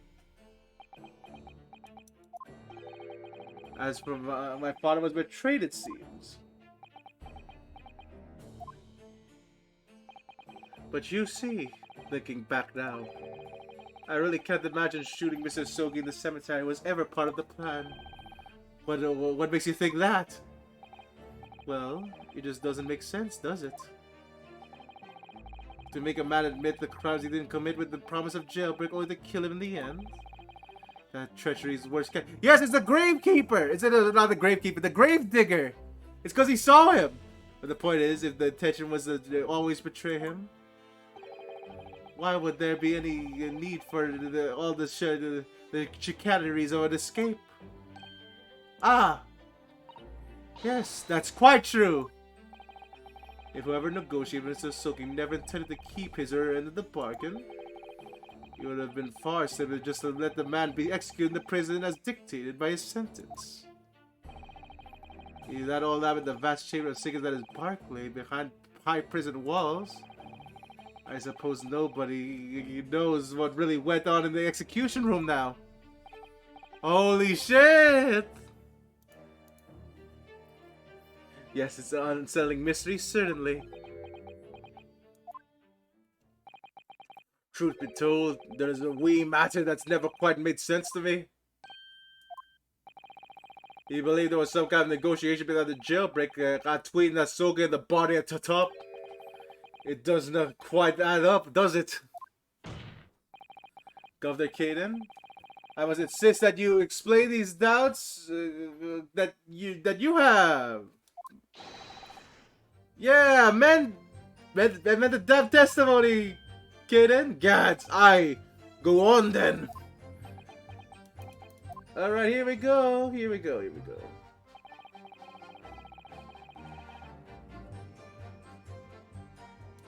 Then I have nothing to bargain with, but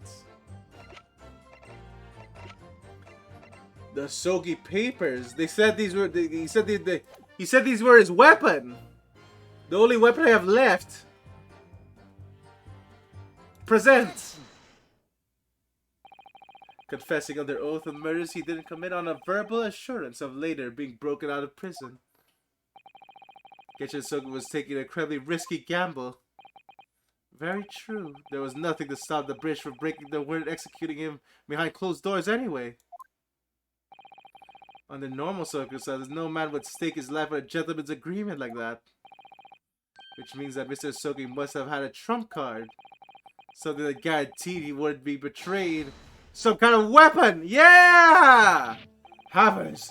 The fellow couldn't have possibly have anything like that! But you know what you know that he did, Governor. The Sogi papers, the name given to the last will and testament of Genshin Sogi.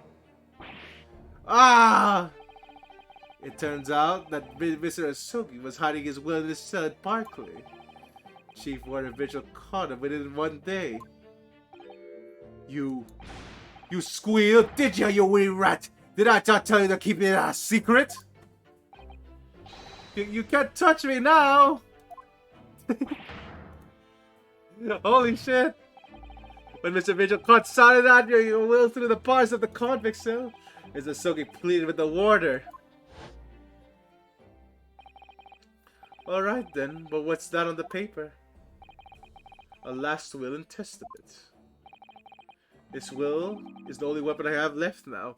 Okay, yes, so why? Why would it be the only weapon left? The thing. Is it because of the ring?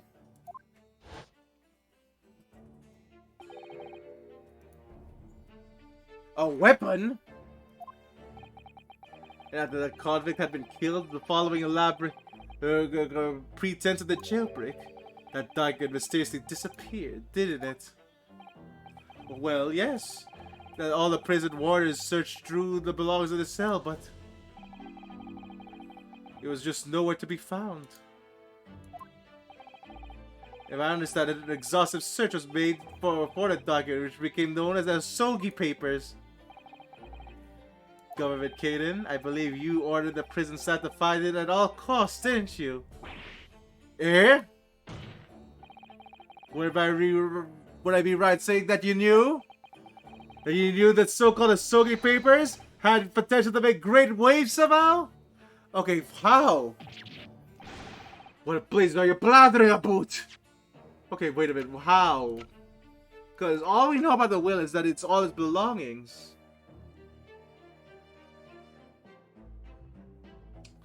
Okay, how does that work?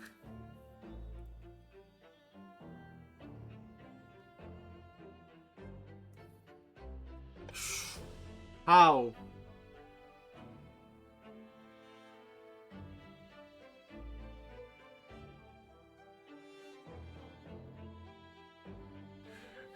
Okay.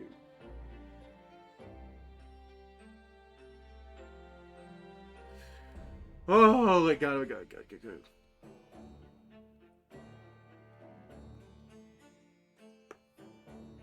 How do I do this?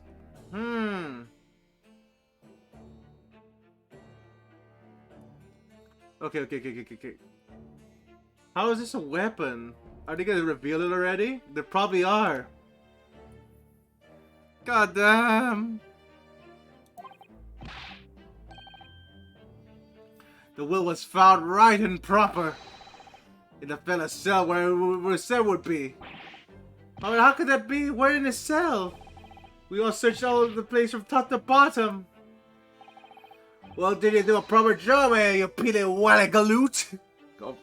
I've never heard that. Well, what is a galoot anyway?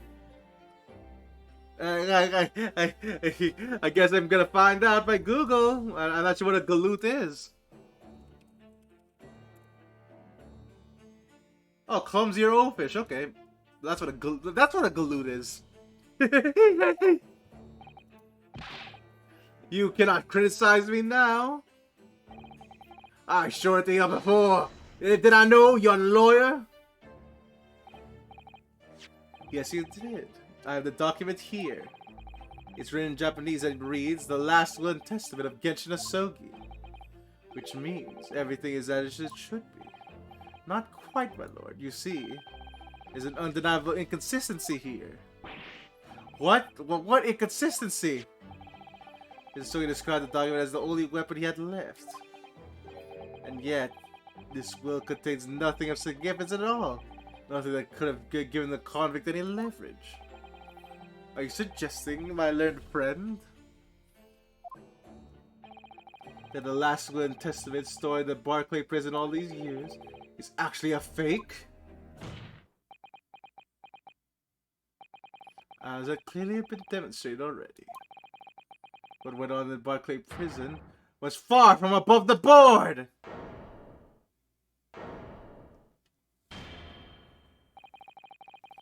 This is the last vilification by the defense was affront to the entire British legal system. This absurd notion of a weapon is something for which we have only the former chief warder's words. A man could easily be lying or at the very least sorely mistaken. What? No! I definitely heard him say that, I swear! Really, we need to get to the bottom of this. We need to know exactly what happened with these so-called Asogi Papers. What a waste of time if the will was fake. Well, where's the real document? Objection! This individual was stabbed in the back by the judiciary 10 years ago. He lost everything, nearly his own life. And now you're going to do it again. You're trying to brand him a liar, turn your back on him without even letting him defend himself. It's clear that Barclay Prison is hiding something. It's clear that the jailbreak was masterminded by someone in the prosecutor's office. It's clear that some illicit negotiations took place. Is your lordship going to gloss over these obvious reprehensible facts? What did you say? Testify! Testify! Holy shit! Crowd's on our side! It would seem that the vocal few are utterly blind to the truth. Vocal few? It's everyone there! Very well then, let's vocal few my ass! Let the witness testify again. Tell the court precisely what you saw in the convict's last written testament. Yes. Yes, sir, my lord. Well then, here we go.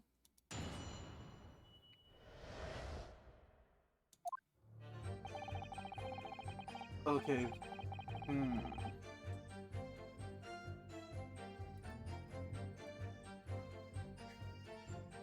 Okay. Okay, let's do this. Now that they found the victim in court, he was doing something with that will in his cell. He turned the cell inside out looking for after the execution, but to no avail. Oh, they found out about the Sogi favors when the director kept telling me to impound them. The thought was in the folds of the fella's robe that was left in his kimono, I think it's called. Is this his kimono? That's a lie! We searched every inch of the man's cell. We looked through all his clothes. It can't be true. We're on no sides that were calling me a liar at once, eh? You wee waffinger. Waffinger? Oh my god. Alright. Alright. That's another insult, but I want to know what a waffinger is. Okay, that's not. It's not. It's this waffling. But like, okay. Yeah, I guess it's just waffling. There's nothing you can do about it now. You don't have any hold on me over me anymore. Other than the hold you like to take on my cravat, of course. Is that what you're going to do, is it? Are you going to give it a good shake again, or are you going too scared? God! Little and large. What a double act. He cabal with Sogi's will as far as possible. All of his personal effects were delivered to his family home in Japan. As occurs to the homeland of the most notorious killer in our country has ever seen. And we were much obliged. I can confirm that the father's belongings arrived safely.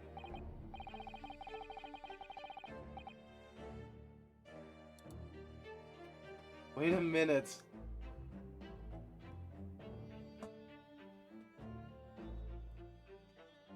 Ooh.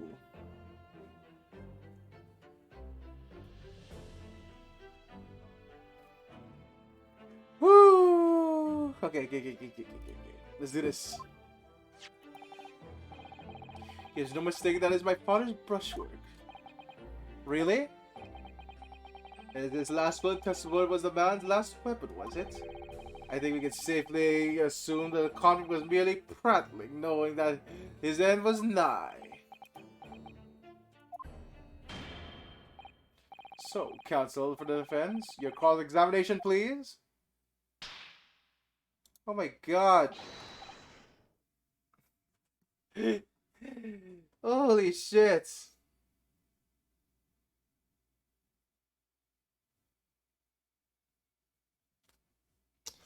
Okay.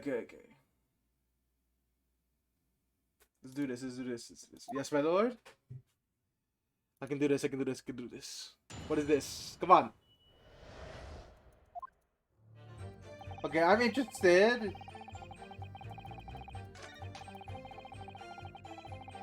He's doing something with that will. Okay, with that will in his cell. We turned the cell inside looking for it after the... Okay, so they couldn't find it.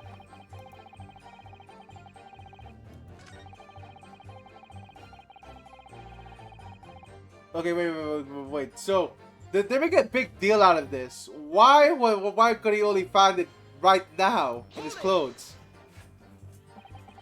In Mr. Asoki's kimono? Aye, the one he brought with him when he was locked up. Yes, he was permitted to have his personal effects with him during his incarceration, I understand.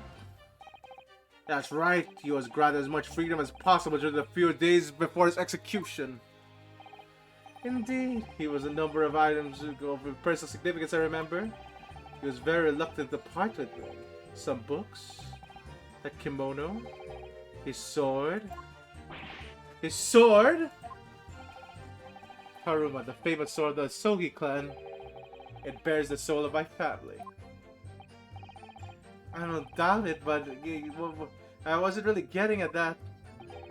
Forgetting about being the soul of the clan. Could the man have been more, have had a more obvious weapon? Have some respect for Inosuke. Respectful silence? The warders carry a fire at all times, and the inmates have shackles around their ankles. He couldn't have hurt anybody with that thing. Yeah, I know, maybe he's like, I'm the leader of the Sogi clan. I'm not gonna be arrested that easily. He fucking deflects bullets. he deflects bullets with his katana. It's like it was a lot of sword, but no writing materials. Aye, he rode that wheel afore. He came to stay with us at Bakle, you see. Tate Mikatomo was asked to bring the necessary Japanese writing implements to the prosecutor's office. Accessory inkstone, a black sumi ink, and some Hanshi rice paper, no doubt. I was present when he wrote it. But I'm sorry to say, the letters just look like square. Wait, what? Excuse me. Can you actually read that? No, you can't, right? There's no way he could have.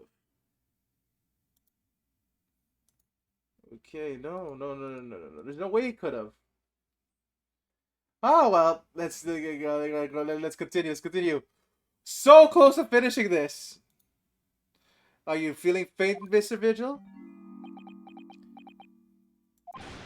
Mr. Vigil, sir, it was Scarlet, sir. Wait, what?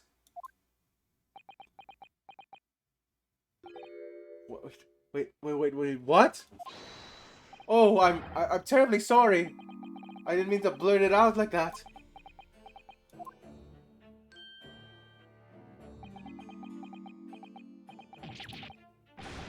It was Scarlet? Wait, what does that mean? What does that mean? It was Scarlet.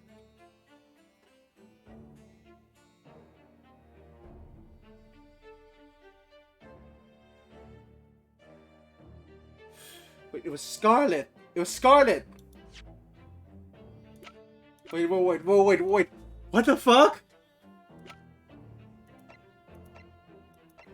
It was Scarlet. It was Scarlet.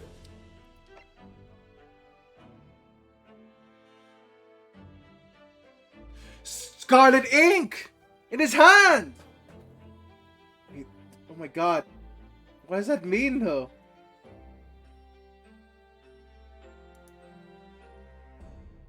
No, it's Scarlet ink.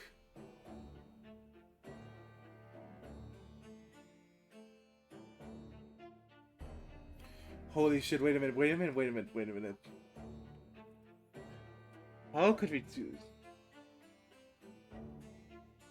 Yeah, the ring gem is also Scarlet, but like, there's Scarlet ink in Clint's hand. What does that mean?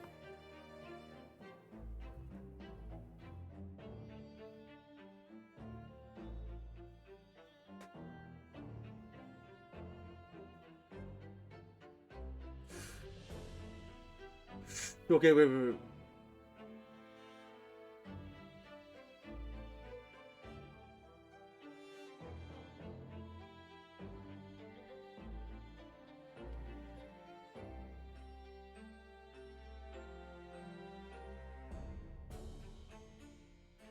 No, wait!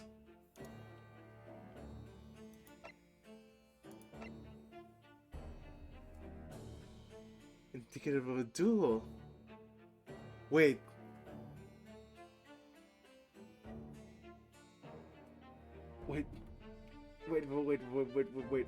Wait.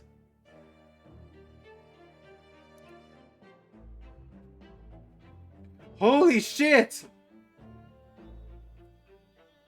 Oh my god, I'm getting ideas now! Indicative of a duel.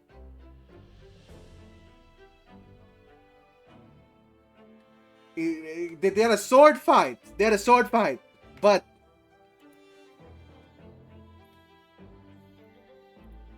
okay, wait.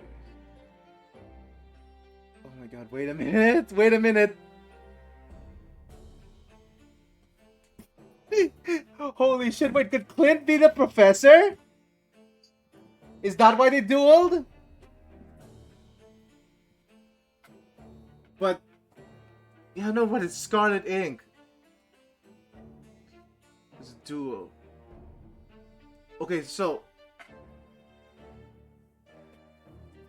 there's something here. There's something here. There's something here. Scarlet Ink.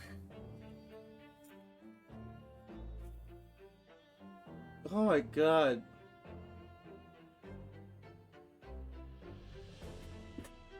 Holy shit, holy shit. This is good fucking. Okay, wait. Woo. Okay, okay. Wow.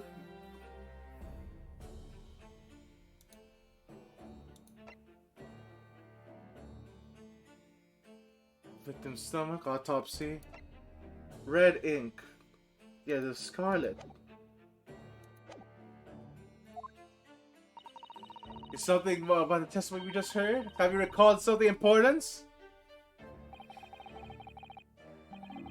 Yeah, I know the ring is also scarlet, but like, possibly or possibly not. I'm unable to tell which way he's leaning, I'm afraid.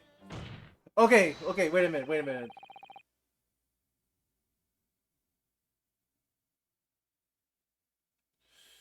Okay, okay, here's my guess right now, here's my guess right now, here's my guess right now. Scarlet ink. They have a document here. It's supposed to be scarlet, the Sogi papers. Is it possible that they agreed to hide the professor case this way? Because if Clint was the professor, they would have wanted that hidden as much as possible. They wouldn't want they wouldn't want they wouldn't want it on Clint because he's part of like he's part of like this he's part of the prosecution. So instead, they made a deal with Asogi.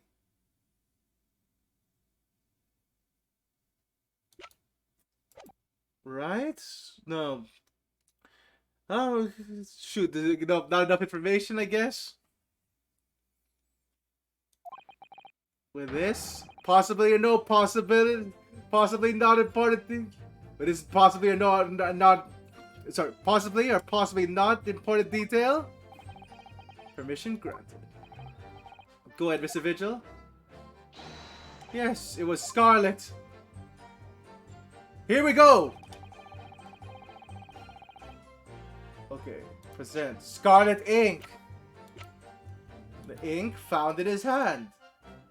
Bam! Scarlet colored writing. Is that what you said? You said you thought you were. Is that what you said you thought you saw, Mr. Vigil? I believe that's exactly what you did see. What? Happens again. You have no evidence to say that. Have a look at this report. That's my brother's autopsy report. And then there's something in there that's bothered me since I first read it. It states that the scarlet colored ink stains were noted on the victim's right hand. Yes, so it does. Scarlet ink? Now, I'm not familiar with the habits of the British aristocracy, I freely admit. But I would hazard a guess that you don't go all around with ink stains on their fingertips, do they? Your wit is not appreciated. My brother was a well-bred and fastidious man. Should ink be on his fingertips, he would have cleaned them immediately. What is your point, counsel? My point is this: whatever Lord Clint Van Sykes was writing in that unusually colored ink, it must have been directly before his death, because he died before he had the opportunity to clean his hand. What?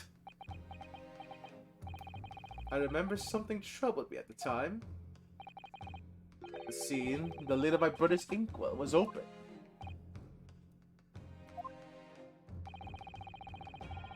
But Clint was punctilious about such things. It seemed unusual.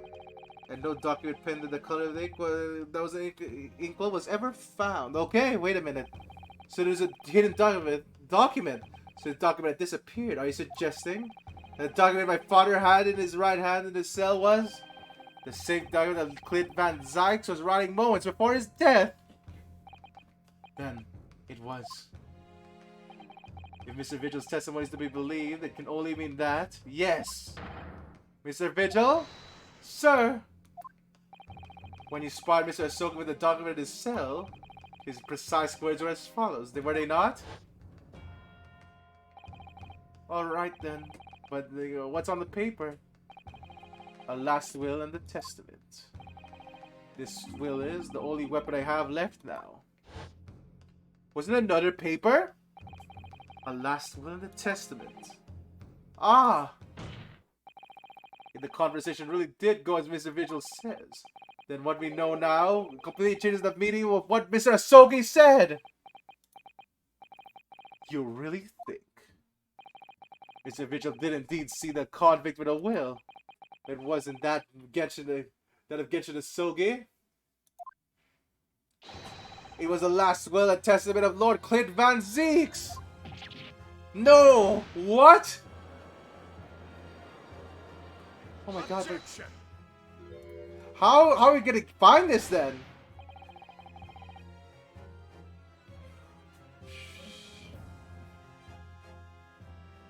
Okay. This is the madness. My brother's last will and testament? That would mean that he had chosen to die! That is what it would mean. Yes. No. Impossible! That is utterly out of the question. Lord Van Zyx? Clint was pursuing the professor. I consumed him day and night. Whatever happened, he would have never abandoned his investigation before its conclusion. Never! Holy shit! Clint might be the professor! Oh my god!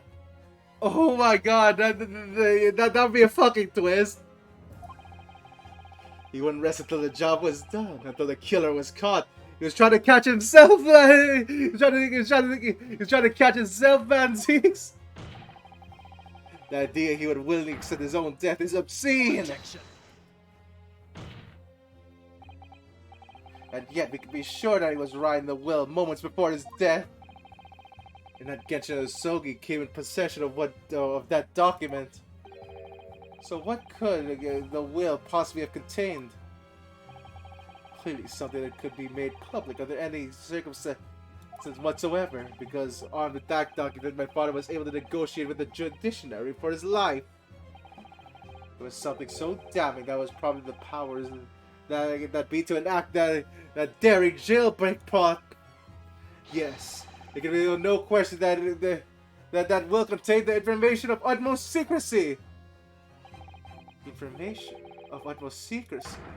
Ah! Wait, no, it couldn't be.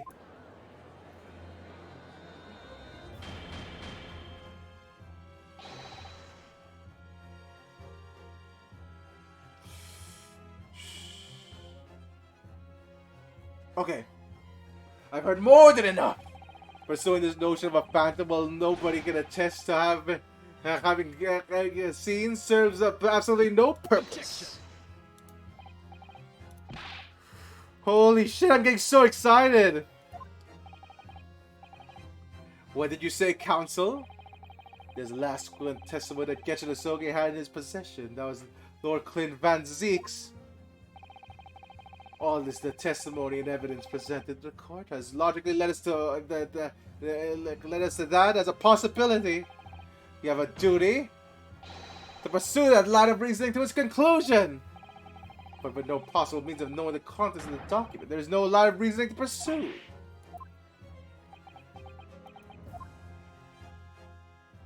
Holy shit, what have we got? A reason why Lord Clint Van Zyx may have... Oh my god.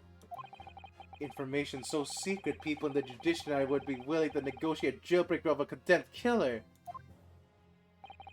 The only explanation that fits those facts is the unthinkable truth that turns absolutely everything on its head. He's the okay. He's definitely he's definitely the killer. But it's yeah. He's the killer. Holy shit, Mr. Naruhodo.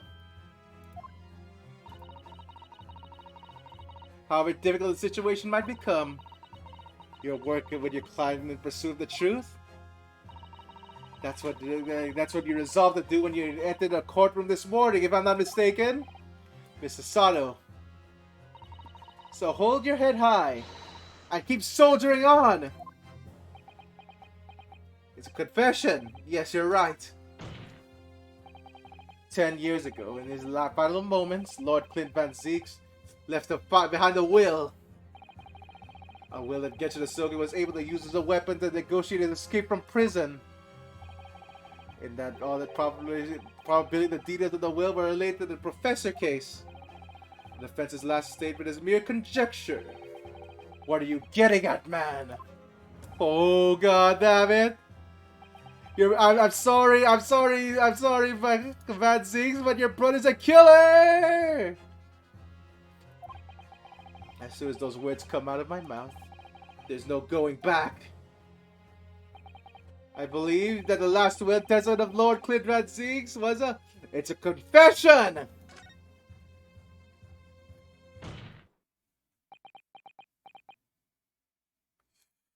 Ooh, no. You can do this, Mr. Naruhodo. I believe that Lord Clint Van Zeeks actually penned that day was a confession. Confession? Regarding the mass murderer known as the Professor. And his true identity. Objection. Enough! Counsel! What are you saying? Do you even realize? Holy shit, he knows! He knows! Confession about the true identity of the Professor? That would mean... Oh god! Lord Van Zeeks, I appreciate this must be hard to take in. But it's the only explanation that fits! The killer that terrorized London a decade ago and became known as a professor is a man believed to be the murderer of 5 members of the aristocracy. Wasn't Genshin Asogi at all. Who called it? No, you can't be suggesting. Yeah, I was in fact the man believed to be to have been the 5th victim. No, he didn't, Auxiliador. Lord Clint Van Zeeks himself. No, he didn't. Gah. Ah!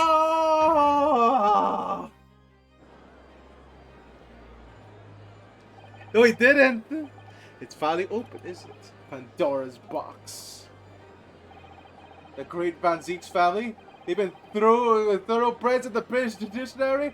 Lord Clint Van Zeeks, who was a paragon of justice in the capital, but was actually a mass murderer, a perpetrator of atrocities of the violence nature. If the public ever found that law and order in the country would be ceased.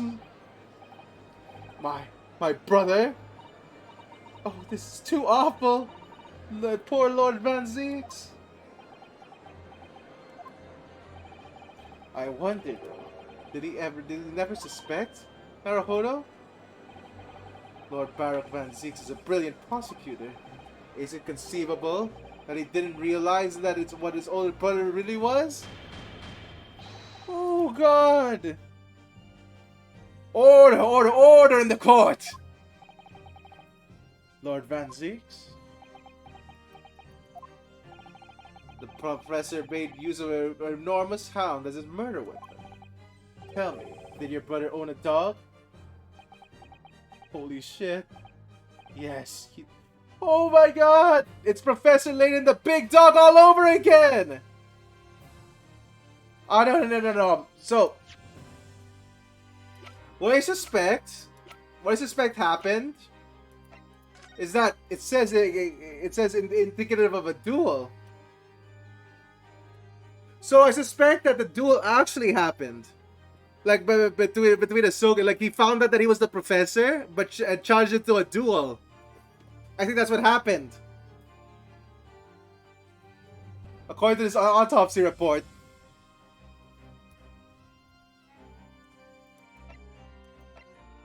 Yeah, no. Yeah, so that's why Ahsoka has his like final will and stuff. He has his last will.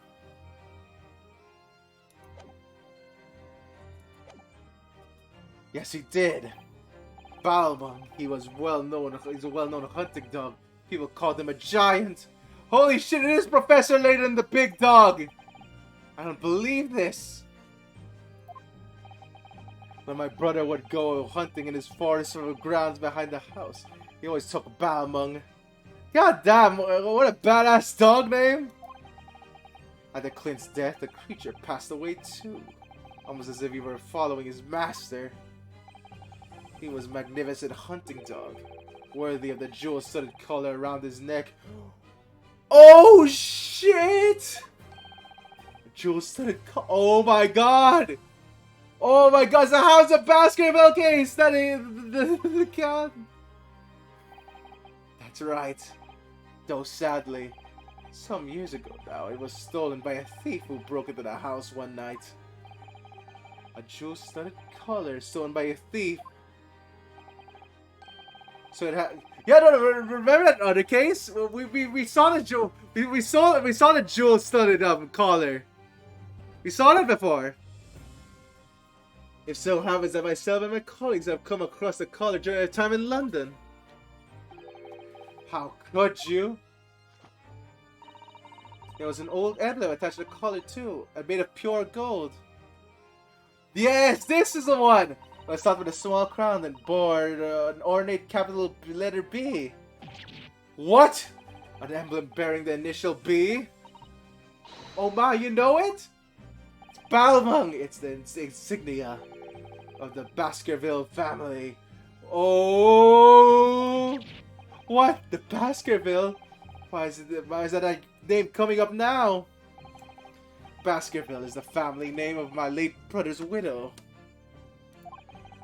That pure gold emblem was an heirloom which Clint acquired upon their marriage. There can be no doubt then. The collar you described was Balmung's. The founding insignia of Lord Clint Van Zeke's widow. There was a considerable amount of blood in the collar when we saw it. Since we know the dog was used for hunting, it could have been from the quarry, of course. But it could equally have been from the human prey. Oh, so it is true then? Clint Van Zeeks really was a professor? Impossible! These Japanese are making all of them exonerate their own! So in fact, the person responsible for these murders of the nobles and royals was the noble himself. And that threatened to be an enormous scandal that could irrevocably destabilize British society. My father knew that and was using it to negotiate his way out of unjust charges brought to him. But at the very last hour, those he bargained with betrayed him, slaying him mercilessly on foreign soil. Well, can you deny it, Lord Strawheart? Okay. 10 years have passed. And still now, the 6 million inhabitants of our great capital rest easy, believing that justice was done. Though anonymity remains, the diabolical murder was caught and executed.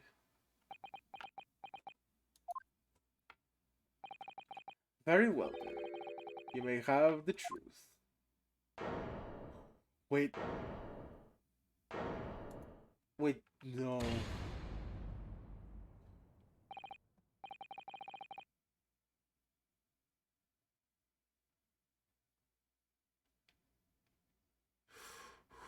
Okay. Oh my god, is this really the end? No way, right? Tell me then, tell me what Clint really was! Lord Clint Van Zeeks was too pure of heart. When he became a prosecutor and went to the pursuit of black roots of crime, he drove himself into a corner. It came to the uncomfortable realization. Sorry about that. That the most fiendish of criminals require one to become even more fiendish oneself. Oh my god, Clint.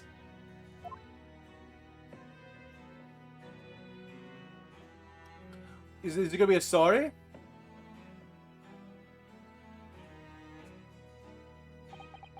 The 19th century was a truly miraculous 100 years for Great Britain, and indeed the whole world. New industry, new technology, and with the birth of the Metropolitan Police Service, new law and order. But these dazzling new developments meant even deeper shadows were cast on society. Water sullied by factories, air thick with noxious fumes, and crime growing daily filled with the darkness. Lord Clint Van Zeeks made it his mission to combat that darkness. But as time went on, it slowly ate at his soul, till eventually he was consumed. It's ironic, really, and somewhat surprising that the truth was once again been unearthed by a Japanese. Once again? What do you mean? 10 years ago, your father get you. Oh, here we go! Turned up at my office one night.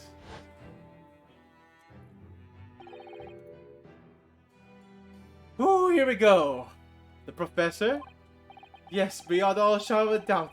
He must issue a warrant to search his home at once. Don't be absurd. The man comes from our country's most illustrious families. He's a paragon of justice here in the capital. Yes, that's a point. That's why none of you British can see it. He's using his noble status as a diversion. Will as he commits these atrocious crimes behind the scenes. Do you have evidence? Nothing definitive as yet. But he keeps an enormous savage hound on his estate. We need the full support of the judiciary for this. We're up against a member of the aristocracy. So a large family estate has a fierce guard dog. You should know that's commonplace here in Britain. I'm sorry, but I can't possibly put Scotland Yard onto this based on tenuous accusation of a visiting student. Holy shit! Wait a minute! Could it be that Strong-Armed you about this? That he was having a Sogi do these crimes? Is that what's gonna come out? So I turned down Asogi's plea. As a result, he took it upon himself to visit Van Zeeks' mansion on his own. You can only imagine now what happened between the two men. Do we know the outcome, of course? Lord Clint Van Zeeks perished. I don't believe this.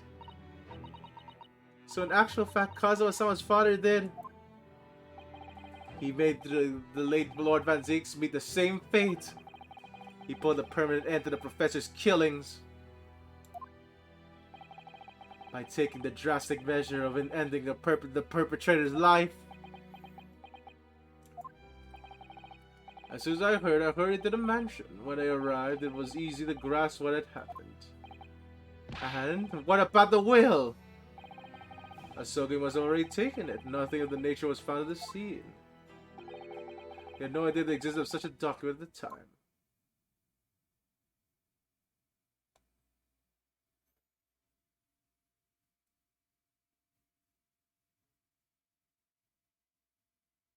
Alright, is this it? Not yet, right? I was the only person who knew of the true identity of the professor. So, I resolved to keep it as a secret, and give the god the secret to the bitter end. So you're admitting to it? That you're behind it all? It was you, then, who pinned the crimes on my father! I did what needed to be done in order to protect the law and order of the British Empire. Even if that meant employing an unforgivable ruse. Then was you who arranged this fabricated evidence? I ordered that detective to take care of it. Willis keep it a secret, keep the truth from him. Naturally. Gregson. Obviously he was opposed to me at first. Are you off your rocker? We can't do something like that. There's no question that was Asogi who murdered Lord Van Zeeks. The house staff was made to say that they saw a man running in from the mansion that night. Yes, well, I have no doubt it was a Japanese fella. But we haven't got a strong conclusive evidence against the man. And worse than that, he doesn't even keep a dog, so we're sure a murder weapon to boot. And we're short on time, Gregson. We must put a stop to the man's rampage for the good of the country. So we'll use whatever means necessary. Do I make myself clear, Detective? Blimey. So that's not 10 years ago, when I was attacked by those thugs in the back streets. And Geddes' ring was taken. That was him, wasn't it? That was Gregson and some hired help? Detective handed the stolen ring to Dr. Wilson, who feigned his discovery from the victim's stomach during that autopsy. And in light of the decisive evidence, Mr. Asogi was found guilty of the charges brought against him. However, behind the scenes, he had actually already struck a deal with his accusers, in which he agreed to silently accept the charges. I just don't believe that part. As far as I knew, that man despised such underhanded dealings. It was extremely easy to make him comply. You see, he had one crippling weakness. What weakness? Is it obvious? You, Kazuma Asogi. Me? Holy shit! They threatened his son? Perhaps you have no desire to return to your homeland, Asogi. What? I hear you have a 14-year-old son. Agree to cooperate and accept your guilt without contention, and you'll see Japan and your son again. You scoundrel! Whether you choose wisely or not, it will be the closed trial by order of Her Majesty.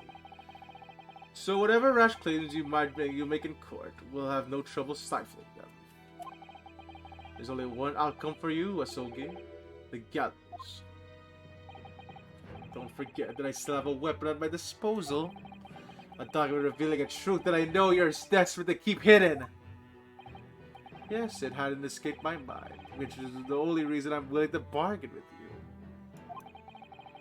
I only want to protect the country's law and order. You understand? So, what's it to be, Asogi?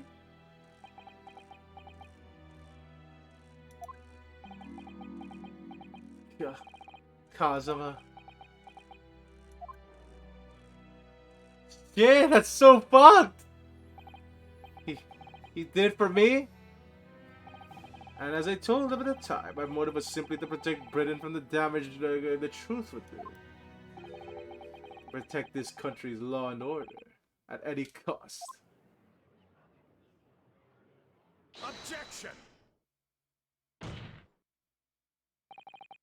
I've never dared to let myself even consider this possibility until now. But in light of all this treachery, I have to ask. Mastermind behind the Reaper of the Bailey. Was it you, Lord Mail Strongheart?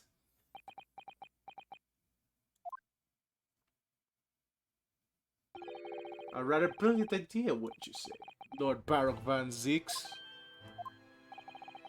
The spirit of your late brother, that paragon of justice, should return to reap justice for his sibling.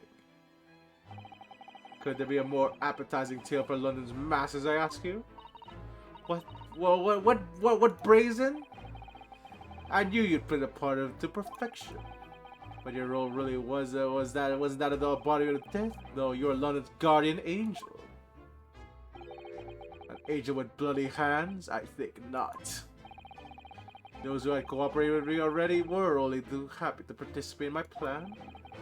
Inspector Gregson, Dr. Wilson. My minions worked tirelessly to ensure the finger of guilt would never come to rest on you. It all thanks to them that you were exalted as a demigod the Reaper became. Dr. Wilson left Britain 4 years ago when he was invited to work in Japan. That's right. So he had to play service of his young protege after that. Dr. Courtney Sith. Dr. Sith. So what with the execution of the professor's subsequent reign of the Reaper of the Bailey? I've successfully safeguarded law and order in our mighty capital for the past decade. And that is everything.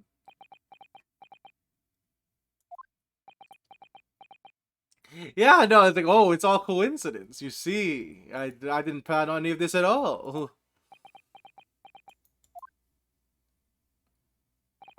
My lords, ladies, and gentlemen, I do hereby confess that it was I who signed the concept of the Reaper. However, let me say in my defense, it was all for the preservation of the law and order across the entire empire. What, Strongheart did it? Not forgive a collection of crimes, but still, all those who died in the Reaper's hand were rotted to the core anyway. If it was the aid of keeping London safe, there's no one left that who can reveal the precise truth of what happened 10 years ago. Therefore, this trial can go no further. Now, I would like to entreat all those present. Beyond those 4 walls, nobody need know the truth. Even Her Majesty must be protected from this. I trust you all appreciate the importance of my request. It is, of course, for the good of the country. Can he do this? Can the trial really end now?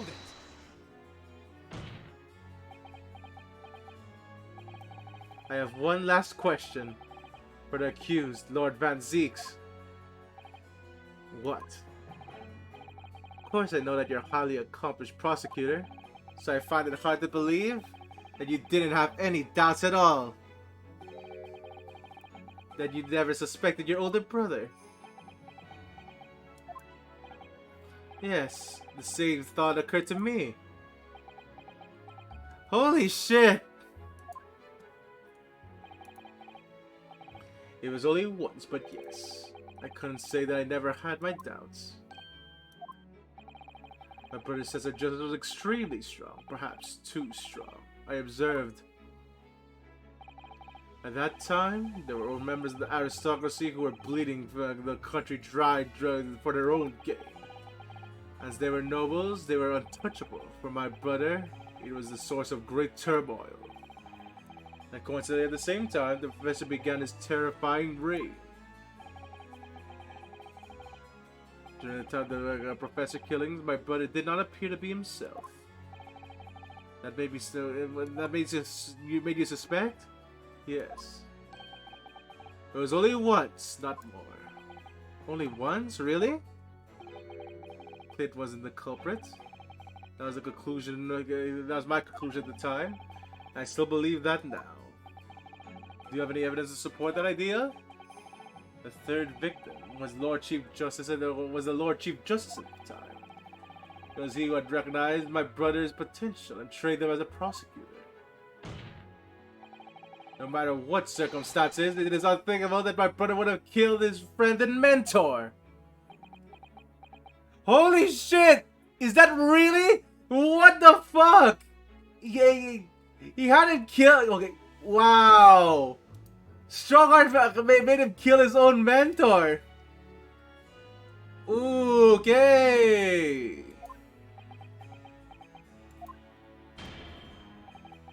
That will do. Neither Clint Van Zeeks nor Genshin Asuki will walk this earth. However much we debate now, we cannot hope we reach a conclusion. You see, I'll be guilty if we do. But fucking amazing. There are only 2 extant pieces. There's only 2 exact pieces of evidence from the time. The woebegone ring that acted as a criminal evidence to condemn Genshin Asuki. Oh shit! Wait a minute. 3 pages? 3 pages. Strongheart, you know more than you know, don't you? Only see 2 pages here. Are you hiding a 3rd page, fucker? 3 pages. The wretched truth of what happened is exactly as I have explained. Nope, you're lying! Yeah, he's fucked up big time! Later today, I'll present myself to the Administrative Justice, whatever section is deemed appropriate. That is all. Court is adjourned. Objection! Oh god, we're still not done! Thank you, Kazuma. Me? If it wasn't for you, I wouldn't have made this 11th hour discovery. What discovery? My lord! I'm afraid I must insist the trial continues. I beg your pardon. As the court has been reminded today already, we must stop at nothing to uncover the whole truth. That and one particular statement made by someone in this courtroom moments ago revealed a very subtle contradiction. Subtle? It was right in our faces! But yeah, here we go. We're gonna solve this today, Pumpkin Pie Man. What contradiction? But all I did was ask the accused one simple question. Well, it began with Lord Van Zeeks and his recollection about his brother. But Strong did permit the defendant to speak at length. I merely pointed out that we can draw no further useful conclusions here. So what on earth is the contradiction? One of them definitely just said something about the contradictory. Lord Strongheart! It was Lord Strongheart, I'm sure of it. Something he said was slightly off. Come on, Ryunosuke. Think back over his words. Find the problem. Neither Clint Van Zeeks nor again. Oh. 3 pages. 3 page. We cannot hope to reach a conclusion. There are only 2 exempt pieces of evidence from the time. The woebegone ring that acted as incriminating evidence to the condemned Genshin Asogi, and a 3-page last will testament poured and penned in black ink and left behind by the man.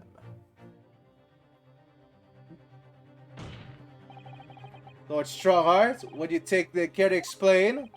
Explain what, Counsel?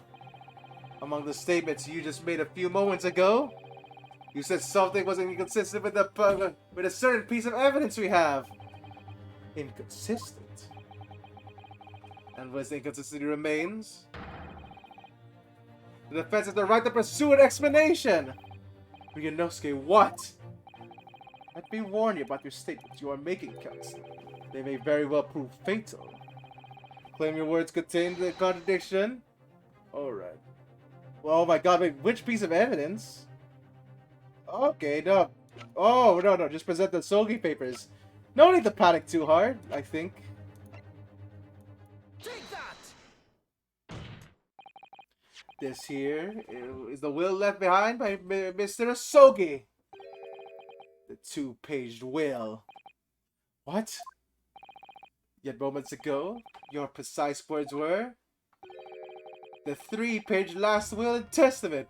Oh, you see, I have trouble counting. I still need to use my fingers to count. So, I miscounted by 1. Ah! Could it be that originally there was a 3rd page?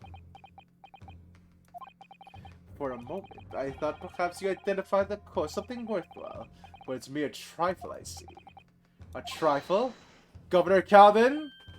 Well, what can I do for you, sir? Your president, the Japanese man, penned his last will and testament? Aye! I was never sure I remember the black Wareham black scrolls to this day. And I'm quite certain, my lord, there was a 3rd page at the time.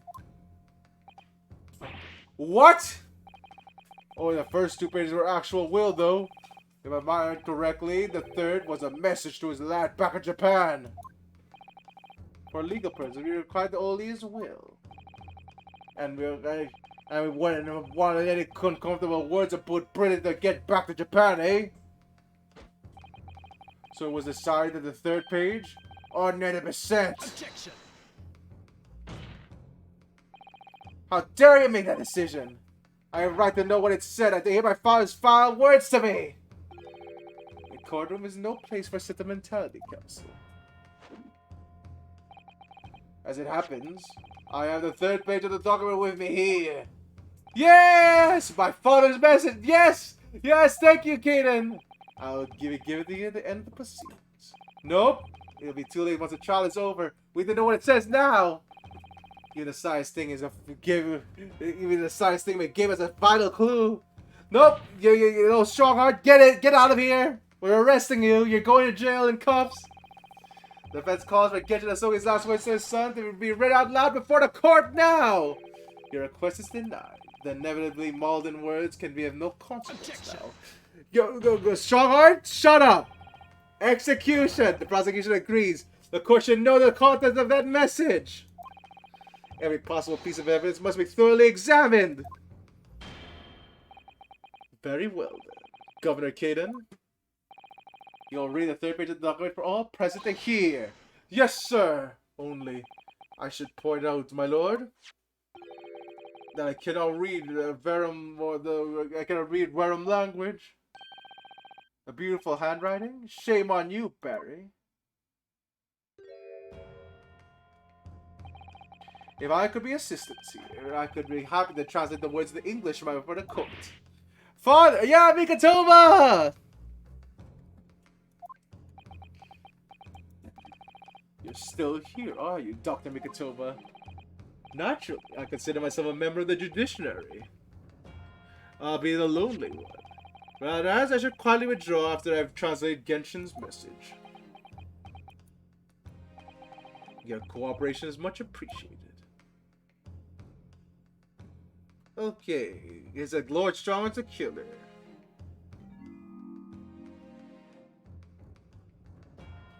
Cosmo, the truth is shrouded in darkness. Dark, only our clan's great sword can pierce. Not that, Genshin Void! But yeah, we're almost done with this game. Also, welcome to the stream. Mighty Karuma, twist thy head and watch them fall, all thy mortal foes. That's the end of the message, it would seem. What does it mean?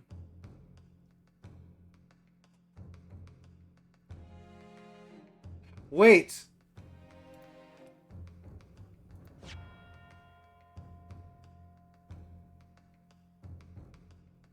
Twist thy head.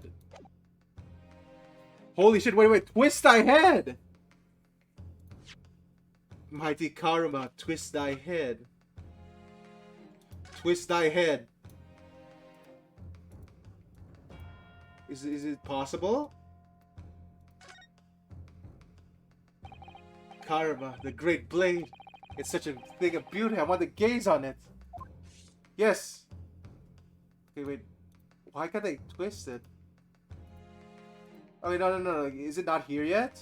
Do I need for this to play out first before I can do that? A haiku poem. Twist thy head. Father. What is Karuma? The name of the Sogikat's famous sword. A razor-sharp blade known to all, passed down for generations that embodies the Japanese spirit. It's not known to me.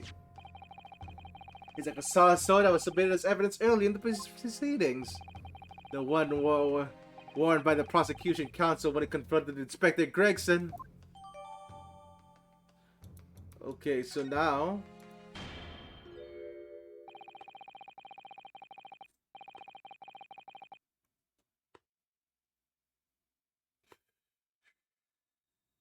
Okay. So, now can we do it? Twist thy head. There we go! Mighty Karuma, twist thy head and watch them fall, all thy mortal foes. That's a proper way to use a sword, is it? Maybe I should just try it. It hurts my neck, that's the trouble. Oh, Mr. Naruhodo, if I might make a suggestion, I think perhaps it doesn't mean your head. Oh, I once studied the history and development of the katana some time ago. And I'm sure you're probably aware the sword's head is the part of the very end of the hilt. It's written as the head in Japanese, but it's pronounced as Kashira, I believe. Kashira? So Mr. Ahsoka's words really mean twist the butt of the hilt? You don't think? Oh! Look what's inside it. Is that? Atali won't see the point. Okay, what is it? What does it say? Scarlet ink! Okay, what does it say? Secret! I penned this, my last will and testament. In the final moments before my inevitable and willing death. This is it. Isn't it? Mr. Naruhodo, look at the signature at the end. Clint Van Zeeks and the date. 10 years ago on that fateful night! So for 10 years it's been silently concealed inside Karma and nobody knew.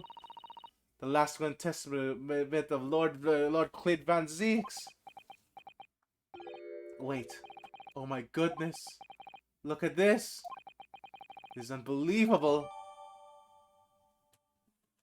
Oh my god, they're not gonna say it! They're not gonna say it! All these procrastinators will begin to try my patience. Adjournment of this court is long overdue. As this presiding judge, I have been accommodating as possible in the will of the courtroom. However, despite all that, no new information has come to light. And then the will's also like, ah, yes, Iris is my daughter. Don't you know? And there's no way it's gonna be like that. But, you know, maybe. I want to see, but I can see it. I can see it. I can guess it already. It's at the tip of my fucking tongue.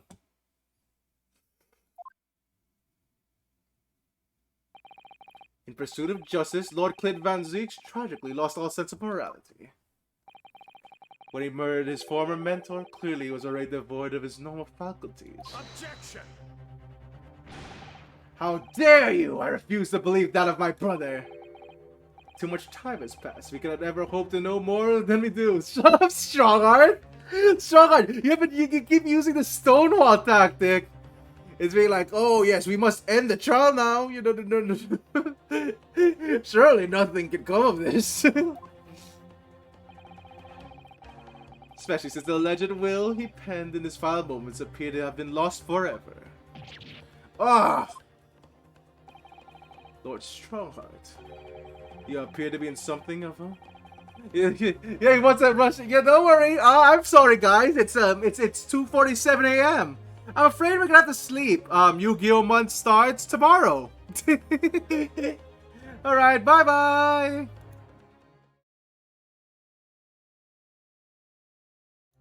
Fucking no. No. Holy shit! Imagine if I just ended it there, though.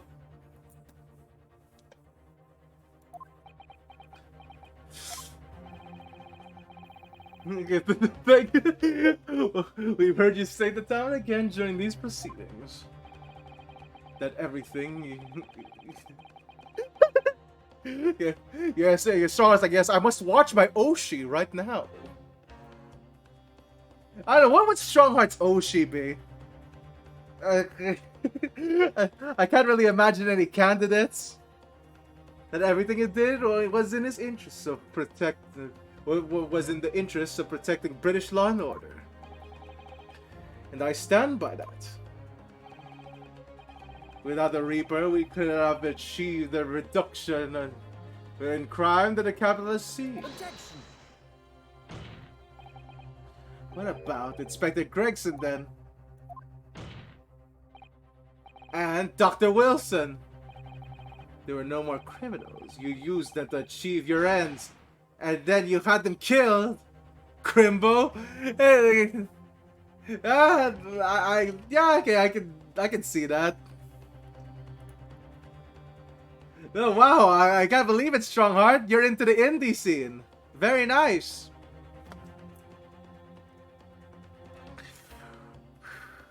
Okay, we're almost done. We're almost done.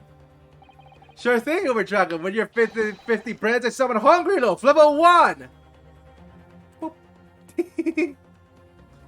However, you dress it up and there was nothing or just about that. Here comes Strongheart. Lord Strongheart. What exactly is it that you're hiding? Dr. Mikatova? Were you not quietly withdrawn from the translation of your former associate's will? In this courtroom, no argument carries weight unless it is supported by evidence. Well, we have giant evidence right here. It would seem that the defense has no more evidence to present. We do! In which case, I hereby order all discords of these proceedings to be struck from the record! Oh yes! I am completely innocent, as you can see, my fellow innocent citizens! Bow before me!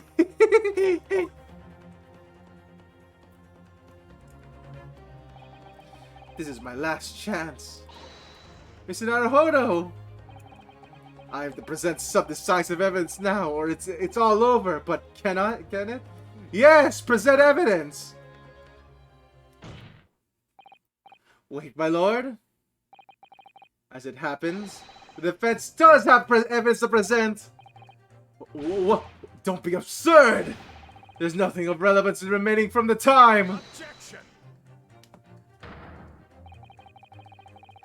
I think I click wait and see. It just instantly goes to the fucking bad ending? In the high time that you realize something, my lord?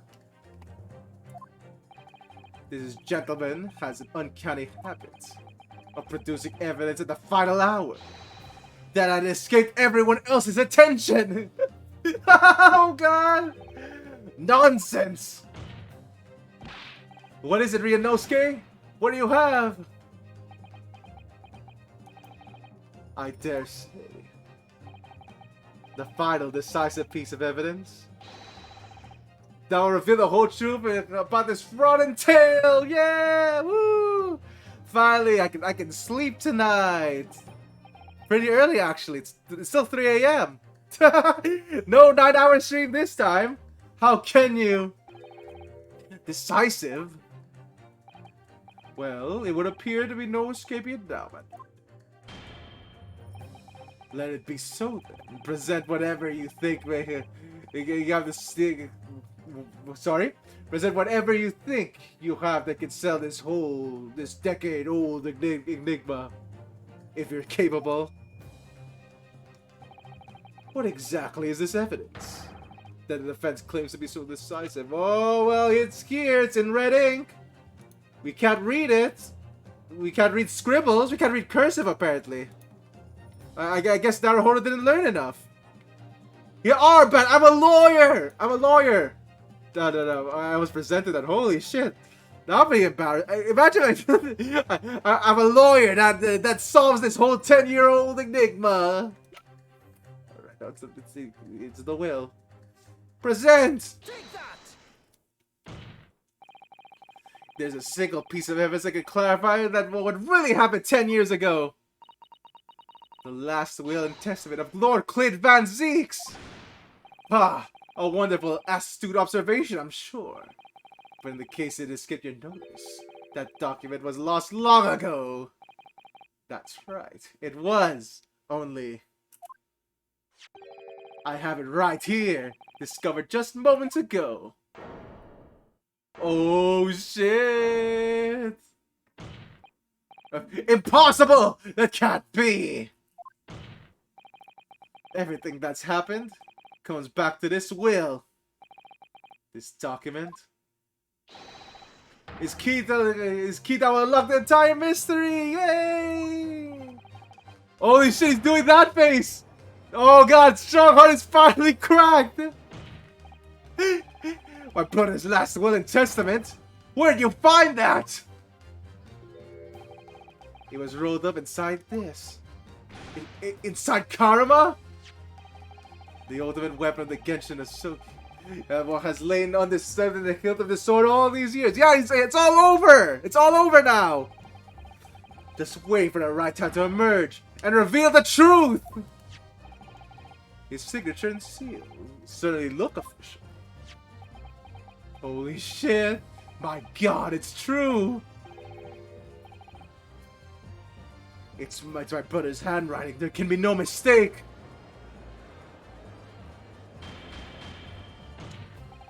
I forbid the cause of this document from being read out. Do you hear me? I strictly forbid it! No, you can't!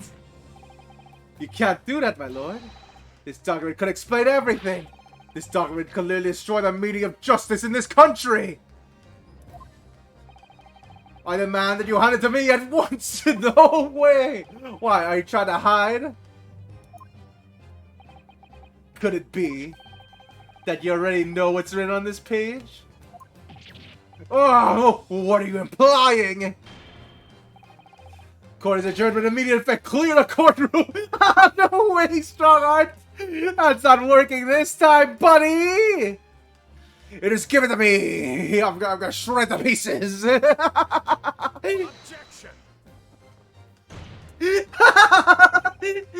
Do that, my lord, and you'll suffer a fatal blow as Lord Chief Justice. I beg your pardon. Forcibly ending a trial without good reason, and not any trial, a closed trial by order of Her Majesty the Queen. To defy the monarch's will is treason!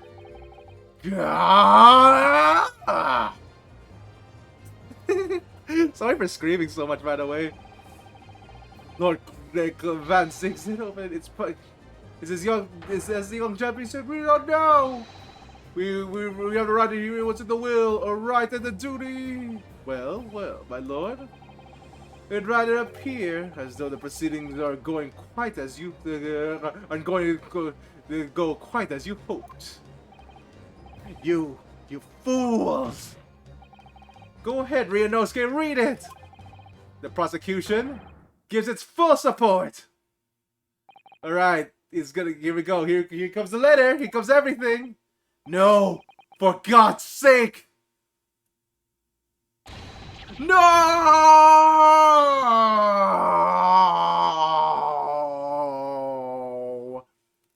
Well, shit, okay, you don't need to scream that loud.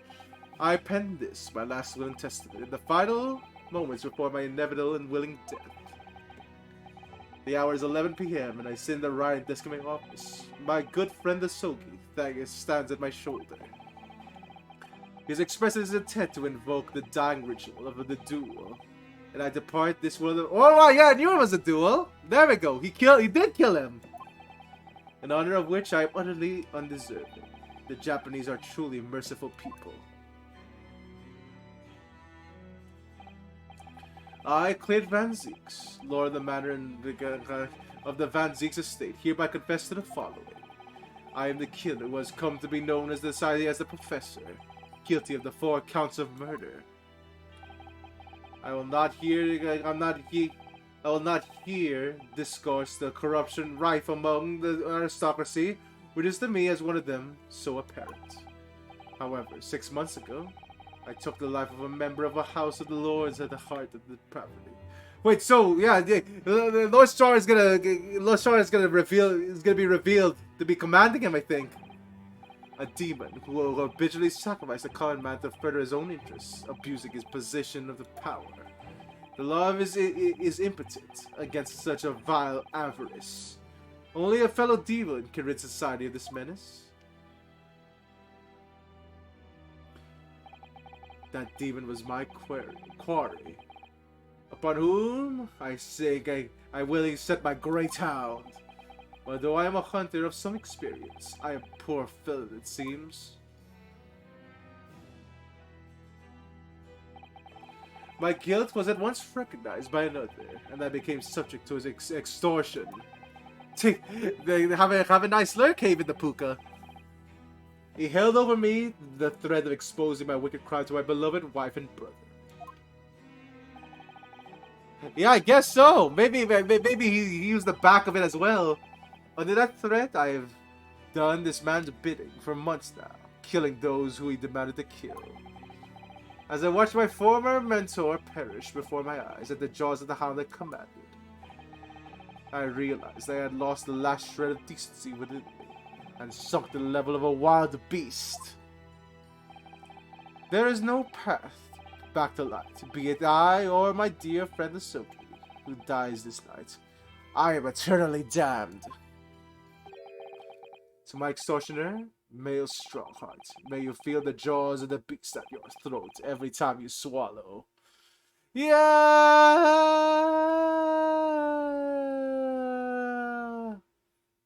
Yeah, okay, that's very nice.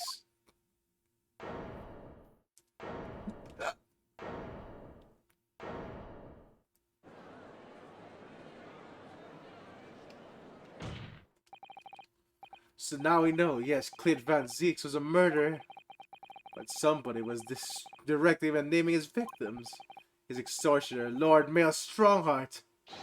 It was you! Do you have any proof? There was coincidence, you see. Well, it is coincidence. I mean, shit. Whew. Okay. Lord Strongheart, a moment ago, yeah, you framed me, you see? You claimed that what the Corridors heard would destroy justice in this country. But you weren't trying to protect justice at all. All you were trying to do was conceal the secret of your true nature and the countless lives you were sacrificed up till now. He's still smiling though. This is bad for us. That third victim, the former Lord Chief Justice, was his brother's benefactor and man of lofty principle. As I said, Clint had no possible reason to kill the man. But you did, didn't you, Lord Strongheart? You eliminated the man who stood between you and the office you set your sights on. You used your own hunting dog, Lord Clint Van Zeeks, to take him down. It had to be done. London's unsavory shadows are deep, and the arm of the law fails to reach their depths. Crime must be cut off the roots, but the Lord Chief Justice at the time couldn't see that. He was weak! Lofty principles, you say? Tantamount to cowardice, if you ask me! Which is why I took his place. In order to fight the crime, he was allowed to spread like he was allowing to spread like wildfire. By murdering the man, the Reaper, the Professor, the name that makes no difference. As I've explained countless times already, it was all done for the furtherance of the law and order in London. Holy shit! He's really going this angle. Are you going to legitimize the murder of my father now too? Oh, Genshin Asogi. Well, that was unfortunate. I had fully intended to send them back to Japan as we'd agreed. I don't believe you. It was you, wasn't it? You killed him. No, it wasn't me who took your father's life. Then who?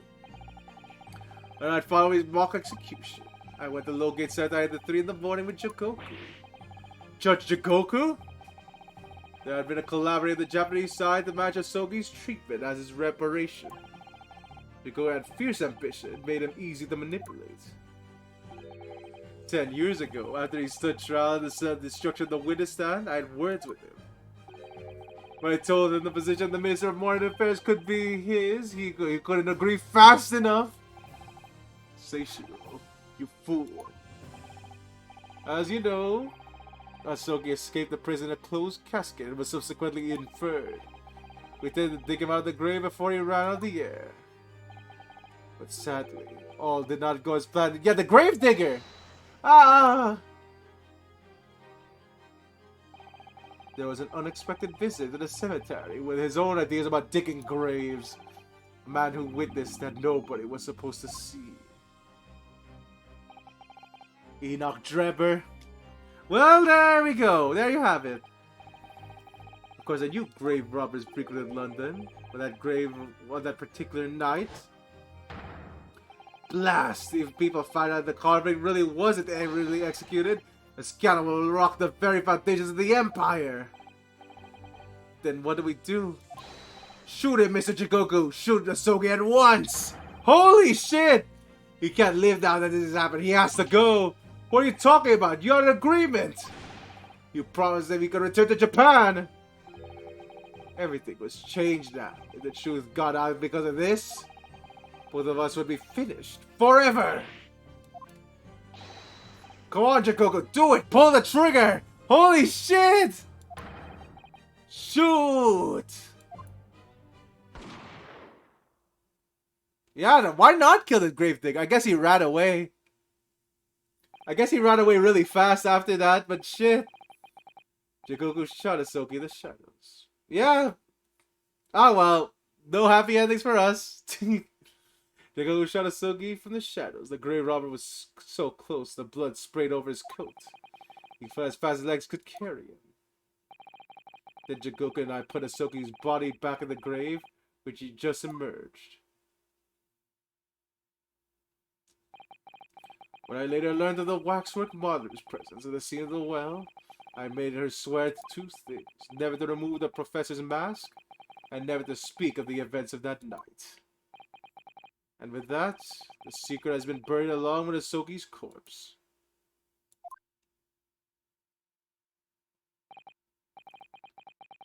Okay, yeah, I guess he didn't run away. Well, no happy endings for us. So now you know what really happened in Lowgate Cemetery that night. Well, I guess that's partly right. I didn't guess Judge Goku would shoot him.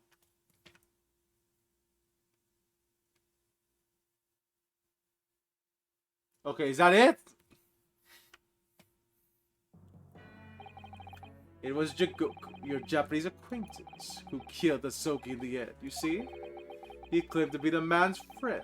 When he pushed kid to shove, he pulled the trigger. Just before Jikoku left the courtroom earlier, he said that the assassin exchanged a proposal was a demand from his British counterpart, not a request. So you coerced him to.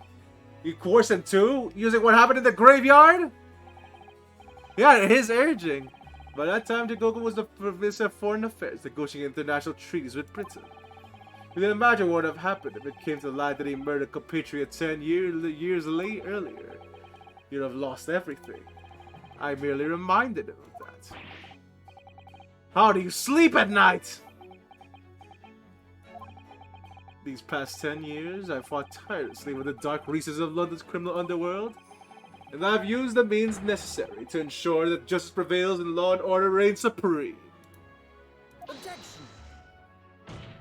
Yep. Oh well, that could be further from the truth. The fact is, you haven't fought crime at all. You are the crime. How dare you? I saved Clint Van Zeeks from dishonor in his death. No, you wouldn't have. If you would be convicted, you wouldn't have done that, you fucker. Objection. But it's behind the scenes. You systematically buried anyone who stood in your way. And then you made the father take the blame. It was unavoidable. It was the only way to protect the justice system and public order. Let's not forget others you had killed as well. Saying the Fed over to the Reaver to cover up the truth of the murders of countless more. That's enough! Okay, is this an impossible trial? How are we gonna do this, though? Do you have any idea of the conniving that led the acquittals of those wretched criminals? We had to fight fire with fire. Our courts can't function without a Reaper. What the fuck? Holy shit! I am the law! Well, here we go. Can you see all I've done for this country? This has been my struggle. This has been my struggle. Oh no. Objection. You've done nothing. It's Lord Van Zeeks here who worked tirelessly and justified and justly in court while was enduring the disgrace of the Reaper name. Inspector Gregson, who fought with anguish for having sullied his hand through a desire to do the right thing. Not to mention Genshin Asogi, who risked his life going to pursue the truth who you tried to hide. No, the darker reaches of London's underworld were largely filled by you. Oh my god. You little, when we get it through your thick skulls. That was all for Queen and Country. I'm tired. I'm tiring of that excuse. You're consistently twisted the truth for bargaining power to make others do your bidding, nothing more. It's like, please, I need to feed my gotcha addiction. People who willingly twist the truth and coerce others have no right to call themselves part of the judiciary. I strongly suggest you don't ever talk about justice again! Or...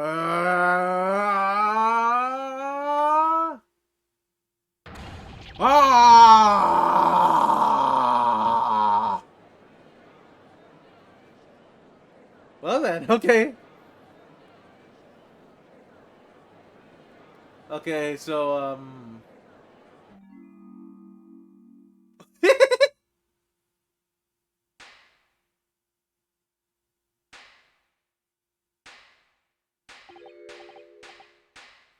Oh my god! What's going on? Well, dear me, my good fellows, dear me! A well-deserved round of applause, I think, for a quite marvelous performance! Oh my god, what's going on now? Holy shit! Those alive on the grave expressed that beautifully pronounced Queen's English! He's fucking crazy! Really, our friends from the Far East are quite a picture of industriousness! You fraud! Keep your mockery! Please, don't misunderstand. It really is exactly as you both said. What are you trying to say? I've occupied the darkest recesses of London's underworld, and how did you put it? Done nothing? I confess it is a little embarrassing to have to point it out quite so starkly, but yes. I really have done nothing, which means I'm free! I can't be attacked for nothing, no? What? It's true! Personally, I have committed no crime. Oh my god, merely been surrounded by fools who acted very rashly indeed! Fucking crap, this! Oh god, it's this again! Objection. You can't get away with that! You consistently preyed upon people's weaknesses! And what, threatened them? Are you sure it wasn't just bargaining?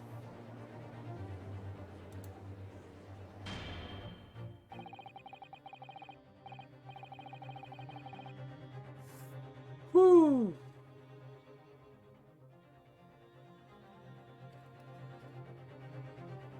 Whew. Alright, how are we supposed to do this? I can't really guess on how we do this.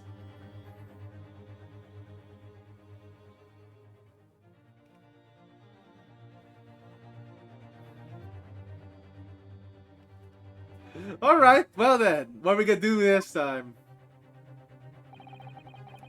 You all know these dark recesses of the great capital, and deep down I believe you, as you know, you also know that the fight, yeah, it really does. That the fight those who dwell there require at least some of us to occupy the darkness themselves. Let me appeal to your good sense now. Consider the situation with me. So this catalog of horrifying revelations, were to become common knowledge among 6 million inhabitants in London, what might happen? To learn that the infamous murder of royals and nobles was a respected member of the aristocracy himself. The evidence was fabricated in the scapegoat's trial amid the secret negotiations with the prosecutors to the effect of a jailbreak. That the Reaper of the Bailey was an organized group of assassins managed by Scotland Yard Inspector. And finally, that it was all masterminded by Lord Chief Justice himself. If the general public of Britain knew that the truth, often the police and prosecution office would be completely lost, without doubt. Public order in the capital would completely break down. We'd be cast back to lawless days of the last century. Precisely as it was 100 years ago, when 1 in 10 of the population were criminals. Hello there, Ricare. Welcome to the stream. As you can see, I have fucked up this system massively, which means you cannot try me. Goddamn, Lord Strongheart. Hey, how do you do, Ricker? Oh, no, I'm speaking in game. Wait, how do you do it? How do you do, Ricker? Doing swell? Very nice. Yeah. Yeah, okay, very nice. Very nice, Ricker. Yeah, too evil to fail. This man has fucked up everything so badly. You think we've accomplished since then a public policing force, a comprehensive set of laws. And if we want to continue to protect this era of the law and order, I say again, we must at times occupy the darkness ourselves. Oh shit! We have successfully identified and apprehended the man responsible for taking infected Gretchen's life. That is all to be expected of this trial. All the other matters that have been discussed will be eliminated from the minutes of these proceedings in the interest of preserving law and order. And protecting Her Majesty the Queen, of course. You know what? No. I know how this is gonna go down now. I know how this is gonna go down. We haven't used the fucking bunny yet. We haven't used the bunny yet. We're gonna call the Queen through the bunny. But, I mean, maybe, right?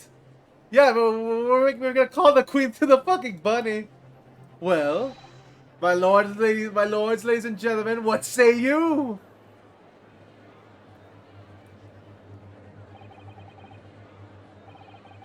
I said the Queen! I didn't say any name. On the other hand, is that doing the maintain law and order in the capital? You cannot defy the threat of the Reaper over the years has done wonders for a crime rate. And by fair means or foul, that's all thanks to Lord Strongheart. Holy shit, these guys are crazy! Do you understand what this fucking means? Strongheart can have you in a fucking body bag and no one would fucking... no one would investigate it.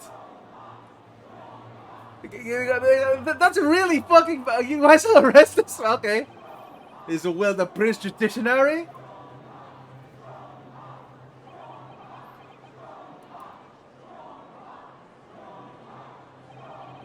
For your rousing response, friends, I express my heartfelt gratitude. What the fuck? Therefore, in accordance with the overwhelming wishes of the court, the record shall be erased. You have to respect the man's ability to turn a situation to his favor. Lord Strahd really is a master of manipulation. You've conclusively proven his guilt. That is why he of course he drinks! This is the justice system he's in, Arxelador! Actually, wait a minute, yeah! He finally drank from the chalice! Yet he still manages to evade justice. I just don't know what we can do. Ryunosuke! It looks like the trial really is going to come to an end now. I'm almost out of options, I think. There's really only one path left open to me. Use evidence! Yeah, he took a zip! Yes, as I know only too well. There's no waiting and seeing, Uber Dragon! But, Mr. Naruhodo, what evidence is there to use at this stage of the trial? I have an idea. I don't know whether anything will come of it, but... Holy shit! It's music! Oh my god, it's fun. I don't think I've ever heard this before. But yeah! Iris's Lucky Charm, take this! Take that! Oh my, yes! Mr. Sholmes asked if you had that with you. Earlier, you shoot Strongheart in the head? I don't think that's an option. We've exposed all of Strongheart's wrongdoings now. I have no doubt that Mr. Sholmes had already deduced exactly how the truth would unfurl. To think it must be time for the great detective to take center stage, don't you? Yes, absolutely. Let's take the hair by the ears then, and heave! Alright, here goes! Heave! Ow, ow, ow!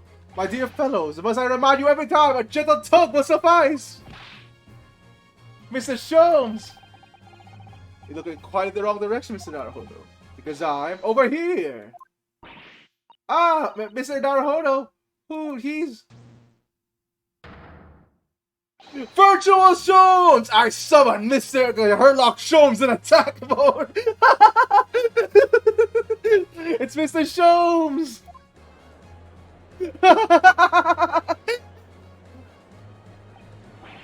I wasn't expecting you back, Sholmes! Yo, yeah, we have holographic Sholmes!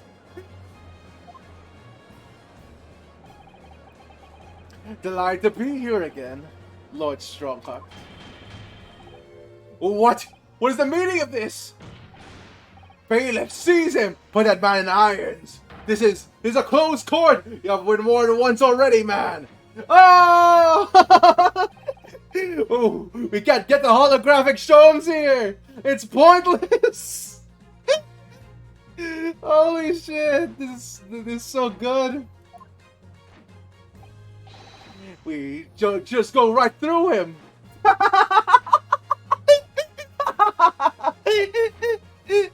You'll get him eventually. Well, put on your duel. Afraid your efforts are wasted. You see, the great detective you see before you is composed of entirely of light and shadow, an image, if you will. Mr. Naruhodo, I must congratulate you on your fine deductions. Mr. Sholmes, what on earth is... Are you familiar, I wonder, with the invention known as the telephone? Yes, I hear that some public telephones have been installed recently in Tokyo. The sound of the speaker's voice is converted to an electrical signal and transmitted instantly to another place. Quite sounds are transmitted. So could not images keep them company, I'm amused? Holy shit, I don't think I... Wow, Sholmes, you're still using a normal camera? Iris and I did some modest experimentation to develop such a device specifically for this very day. Modest experimentation, Sholmes? What a modest description! And it's somewhat incidentally, I thought we might just as well transmit an entire scene. Somewhat incidentally, Mr. Sholmes? Now you're being immodest. Do you mean to say you're not actually here, Sholmes? Ah, I knew my trusty partner would have no trouble grasping the concept. Except he's grasping the stand to steady himself after your shock arrival. Isn't it? Poor father. Poor father. I would not have hoped he might have been forewarned, being the great detective's partner. Leave the courtroom at once. Get out, or I swear to you. Dear me, you on that head, Lord Strongheart, appear to have a very poor grasp of the situation. Allow me to reiterate, I am not here, which would, I hope, lead naturally to one asking, where exactly are you? The very question I was awaiting. I'm at present enjoying the air in a rather splendid garden. A garden? Not just any garden, you understand? A garden at Buckingham Palace? Holy shit! Yeah! Fucking called it! What? You can't be! Buckingham Palace? It's Buckingham Palace, Mr. Sato. I've never heard of it. Do you read the news, Mr. Naruhodo? Mr. Sholmes? Is Iris with you there? Well now, Iris is currently enjoying some tea. With Her Majesty. Her Majesty? Not just any Her Majesty, you understand? Her Majesty, the Queen of the Queen of the British Empire. Oh, what? What? What on earth is this all about? Buckingham Palace is Her Majesty's the Queen's residence in London, Mr. Naruhodo. Holy shit! Order the court! I demand immediate silence! Her Majesty the Queen, you can't mean... I mean, no! This is some sort of unforgiving, distasteful trickery by a third-rate detective, that's all! Unforgiving, distasteful trickery. When apt description. A closed court session attended by elite members of the judiciary is a rare event. I presume that Her Majesty would be more than a little curious about the proceedings. So I decided to show her everything from the start to finish. Oh shit! Huh? You showed her? Indeed. A dint of Sherlock Holmes, remote cinematographer. You meddling. This is some kind of nightmare. I just appear to be standing before you, regaling you with the talk of my latest invention. No doubt you've inferred that the reverse is also true. You don't mean... Her Majesty has seen and heard every moment of the proceedings. I assume you have no objection after all? Every trial in the country is conducted under the auspices... okay, how did I see this? Auspices? Auspice? Oh my god! I have not seen... Okay, no, oh. Wow, they're really using all the words here. Fucking crap, I hate to interrupt.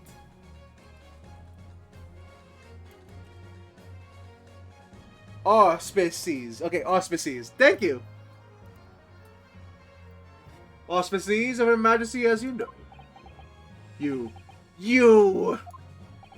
I confess, I'm quite impatient to hear Her Majesty's opinion about the unforgivably distasteful trickery in which you've engaged over the past 10 years. No! I was merely... Oh, sorry to keep you all waiting. Vicky and I had... Oh, it's Victoria, okay. Vicky and I had so much to talk about. Iris, there you are! Is the Queen gonna get her own model? In fact, I have a little message here from Her Majesty. A message? Oh, no, it's just a message. Okay, we're not gonna see the Queen. We're not gonna see the Queen, I think. Well then, if everyone is sitting comfortably, forthwith, I am with immediate effect. All authority previously afforded to male Strongheart is hereby revoked from forevermore. Oh! Furthermore, he will be prosecuted for crimes against his country in a public trial by jury in the coming days. So, it seems that Her Majesty doesn't believe we need to fight fire with fire. Justice in this country needs to be administered from the shadows at all. Ugh. Male Strongheart. You know what? I bet Arc Cylinder. I don't think they're gonna get. I don't think they're gonna give her a model though. Darkness you fostered to conceal your despicable actions for the last 10 years is a thing of the past now. After today, your brand of the law and order has no future because you no longer are the Lord Chief Justice. In the eyes of the law and of Her Majesty the Queen, you are nothing but a criminal! Oh, here we go. Is this a Strongheart freakout? Adjourned! Adjourned! Adjourned! Adjourned! Adjourned! Court is adjourned!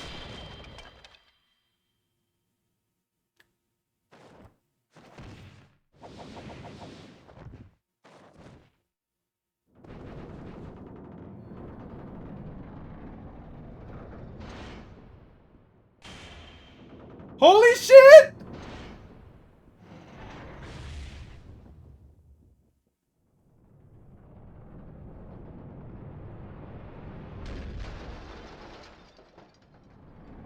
Oh, what? Ah!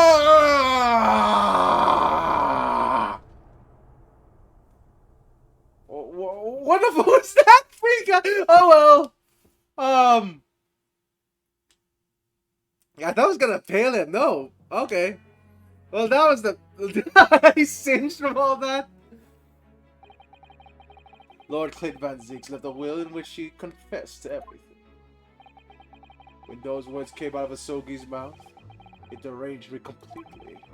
I must do anything and everything in my power to contain the situation. And I couldn't find the damn document. I searched his cell, but it wasn't there. Which precipitated the jailbreak plot, I presume? Yeah, that was way better. Holy shit. Oh, sorry about that. Holy shit, though. Oh, God. The need to obtain that will was all consuming. I was sure if I facilitated Sogi's escape, he would emerge with the will somehow and on his person. But despite searching his limp body at the cemetery that night, it still eluded me. It never even crossed my mind that it was concealed in the sword's hilt. Oh my god, I love that. Well, that's it. I think that's Phoenix Wright. It's not Phoenix Wright, it's Ace Attorney. Whew. What pains me now is that my brother left this world without a word to me. I'm sorry, Lord Van Zeeks. In point of fact, I think perhaps that isn't the case. Sorry? How can that be? There is more to his last will and his testament. What? Wait, what?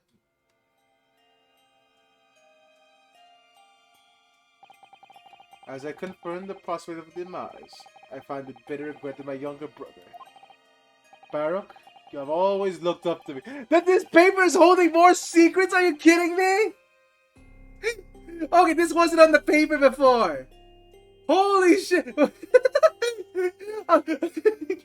Yo, you forgot to read the fine print, Biscuit! What's going on here? Yeah, you see that it's written like red crayon? It's the longest tiny paper ever! Barak, you have looked up to me now. And now you follow the footsteps to become a prosecutor. It is my fervent wish that my unspeakable deeds should not hinder your advancement.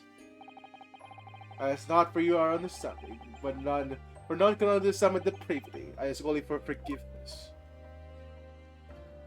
Woo! Okay. Asogi is a fine detective and a hunter worthy of my respect. Holy shit! What the fuck? Is there more than that? He has agreed in honor of final 2 wishes. The first is that this document survives. The second, I cannot commit on to paper. I have confessed my sins to my wife. May she find resolution in my death. With my eternal gratitude to my Japanese friend, I rest my quill. Clint Van Zeeks.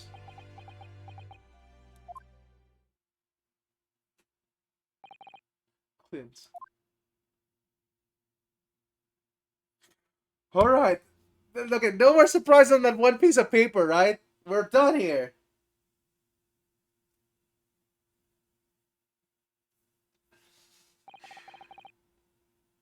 Be a strong heart? You colluded with Seishiro Jigoku, the criminal plot so immense it spanned the oceans.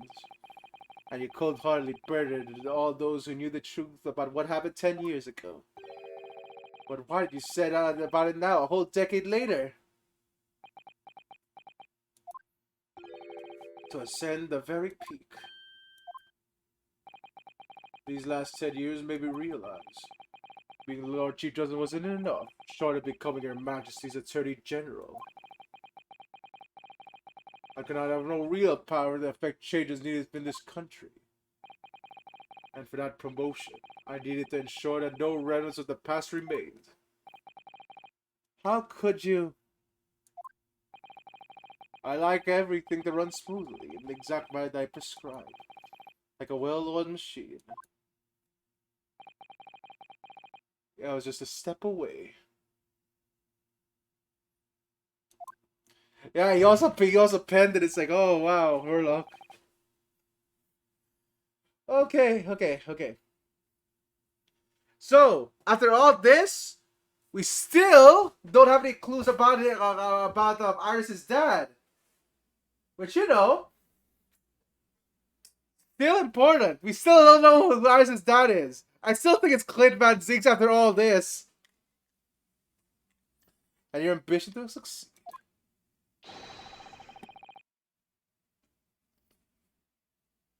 I mean, yeah, like technically, right? But no. A blood relative, I mean? Did you even bother to count the number of brilliant people you had killed? Ah, Mr. Reaper, are you not forgetting something? Such as? You very much thought that your usual prosecutor like Demeter in the proceedings now. The reality of the situation is that you're the defendant in this trial. Ah! However, the presiding judge would appear to have fallen from the bench as it were. May I suggest, therefore, that we entrust the file. Did he teleport in there? Holy shit! This guy's instant transmutation. I didn't see him. After that giant explosion, you'd think he would be singed a bit as well. Oh well. My lord. As a member of the judiciary, I have been following the proceedings within the gallery, and I must say, I shall never forget the extraordinary battle between good and evil that I witnessed here today.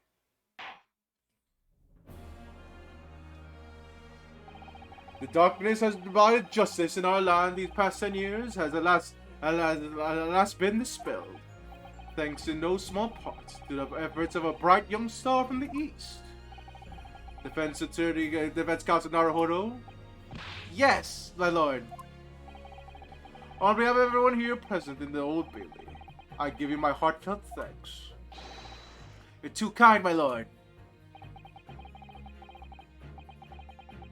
It was me all along. I told Strongheart to do all those things, yes. The first time I faced you in court, just under a year ago now, I had the faintest intimations. That British judge was so warped and twisted over its long history was finally to know change. This might just be the man to do it. What? But at the time, I wouldn't allow myself to acknowledge the possibility. I couldn't overcome my hatred of the Japanese under the circumstances of my brother's death. Mr. Naruhodo, allow me to apologize for the countless discourtesies on my part. You are a lawyer of boundless talent. Yes, I forgive me for throwing about maybe one bottle per... No, it's not even one bottle. He throws multiple bottles. Oh, Lord Van Zeeks. When I first arrived in Great Britain, I was literally nobody, certainly not a lawyer. But the truth is, my fortunes have entirely been made by the miraculous people I've met. My best friend, Kazuma Sogi, who led me here to Britain in the first place. My loyal and ever-patient judicial assistant, Mr. Sato, who helped me study to become a lawyer. A brilliant Lord Van Zeeks, who never failed to challenge his Nipponese rival.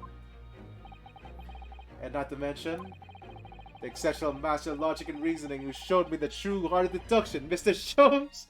I mean, to be fair, half of those were our deductions, Naruhodo. Saving the best for last, Mr. Naruhodo. What a relief.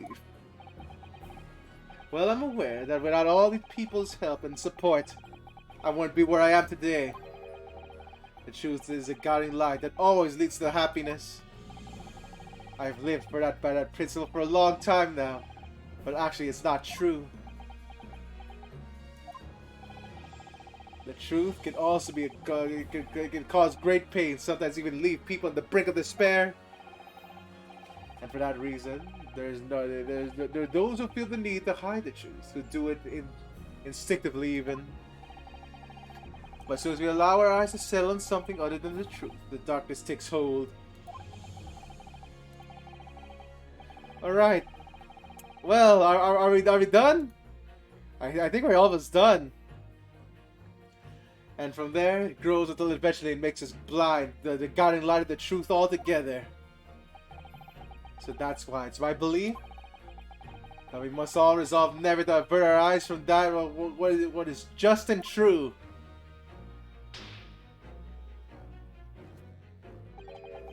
So that we can continue to walk the straight and narrow path ahead. Yay! Whee!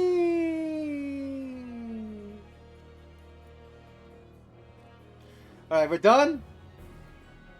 I think we're finally done. Well, I must excuse myself now. Before I go, Mr. Naruhodo, let me compliment you on your grand opus. What? Without your beautifully composed case against Lord Strofard, Her Majesty would have been unable to act. Scream! Thanks to you and your fellows, the haunting undertones of the corrupting Britain's justice system have been silenced. Thank you very much.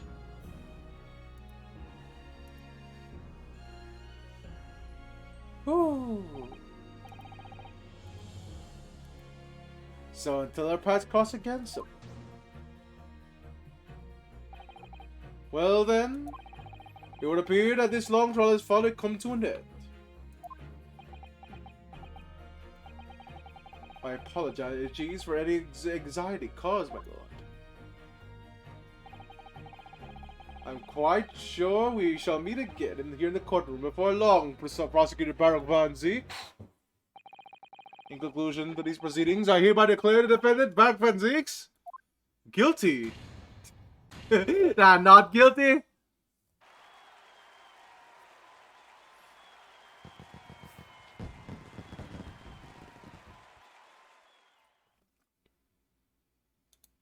Yeah, just by one word. That is all. Court is adjourned. Yeah!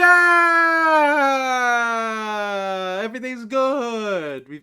I think it's done already. We're done, right? No more? The Old Bailey. Defendants at the chamber.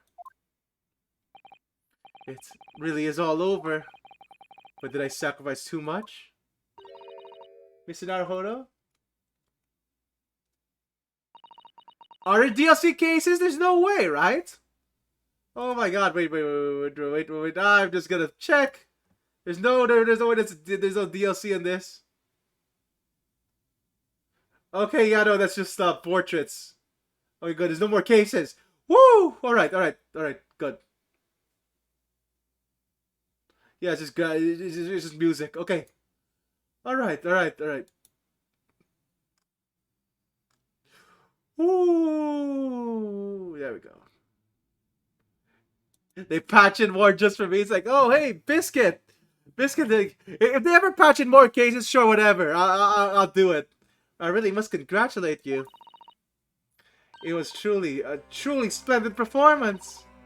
Honestly, I couldn't be happier for you. Yeah, bonus case for me only? Holy shit, I would love an exclusive case. Thank you very much. Like, I would be honored that I actually have it. It's like, oh wow, exclusive biscuit case. But I really do have to be done with it. Get my side to do it all, Mr. Son. Yeah, it's like, oh, hey, hello, guys. It's the Motor Clown case. You see, if you do anything wrong, we'll give you a penalty even though you're outside the court. Oh. Your kind words mean so much to me. It really was a splendid show, that Naruhodo. I'd have thought that you'd be smiling ear to ear, but you look rather glum. Well, of course I'm delighted about the verdict. But exposing the truth, I'm afraid I've caused my client a great deal of pain. I'm really not sure what a lawyer ought to be doing. Oh, well, in that case, I'm quite sure that when you see Lord Van Zeek's smiling face, everything will seem much better. No, wait, he's not gonna smile? Smile, damn it! Oh god, he's not gonna smile. Mr. Sato? Everything seems worse. He has a face like thunder. Oh dear, I really shouldn't have presumed. Mr. Naruhodo. Yes? Almost a year it's been now since I first encountered you here in this very courthouse. For you have risen to the level of excellence you demonstrate today. Well, it's quite remarkable. But I... exposing the most unpalatable truth you could ever have imagined in court today. I feel as though I've robbed you of something you held so dear. What was it that he said? To fight those who dwell in the darkness requires at least some of us to occupy the darkness ourselves. But that was just the feeble excuse of a coward. Only those with a steadfast eye for the truth have what it takes to fight the dark forces of crime. You made fine work of establishing that fact in court today. Oh. Well, thank you! What magnanimous words! I am quite sure that Kazuma-sama would have a smile on his face at the very moment if you were here. Kazuma. Oh shit! Oh, Mrs. Sato. There's another face like thunder here. Oh my, and he really was here. Lord Van Zeeks. Allow me to congratulate you on your acquittal. Congratulate me, or curse me. You failed to bring me down the Reaper. I owe you an apology. No, it is I who should apologize. Your father Genshin. If I had been stronger, then perhaps I made an unforgivable error of judgment. I can offer no excuse. And I can offer no forgiveness. That said, I suppose you fought for justice and truth. For that, at least, I can withhold respect. Your words mean more to me than you could know. I will hold them dear. Kazuma-sama? Well, is this it? Is this all we have already? I must say, there's one thing that's still bothering me. What's that? The will that Lord Clint Van Zeeks wrote before his duel with my father.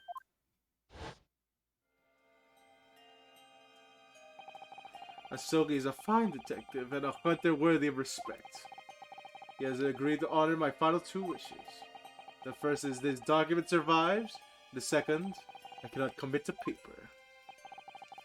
I have confessed my sins to my wife. May she find resolution in my death. With my eternal gratitude to the Japanese friend, I rest my quill. Clint Van Zeeks. What's the second one of his final wishes have been? What can the second one of his final wishes have been? That your father agreed to honor, you mean? I think perhaps I might be able to shed some light on that. What? Father? It was 10 years ago, as you know, the day before their execution was scheduled. I wanted the president to say my farewells to Genshin.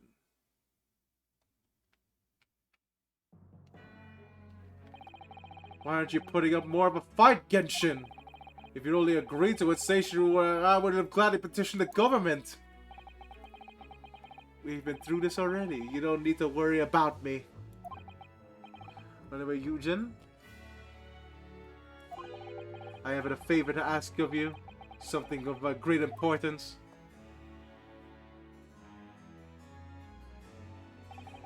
You're one of my greatest friends, Genshin. Whatever it is, consider it done. I'm going to tell you an address. I need you to go there at once in secret and telling no one. You should find a lady and gentry in there, hiding there. A lady in the gentry. She's not in a good way. And she's with a child. The birth is imminent.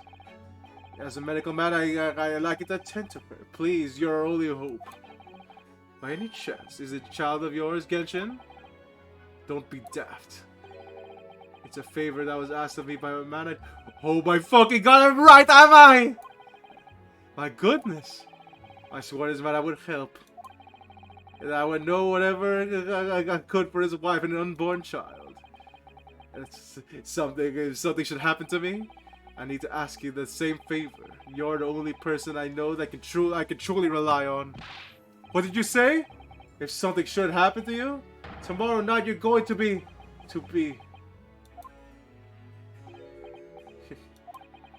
You never know, though, do you? What life will bring. Alright then, tell me the address.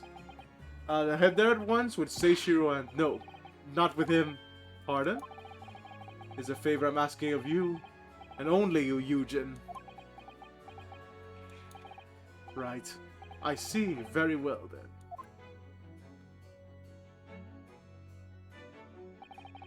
That very night, I caught the train of Paddington to Dartmoor in Devon.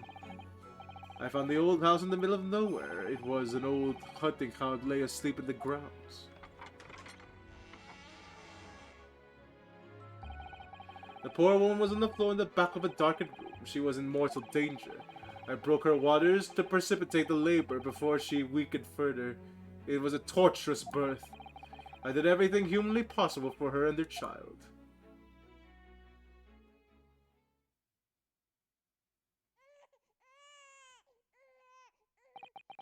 And in the end, I was lucky enough to welcome a new life into the world. But tragically,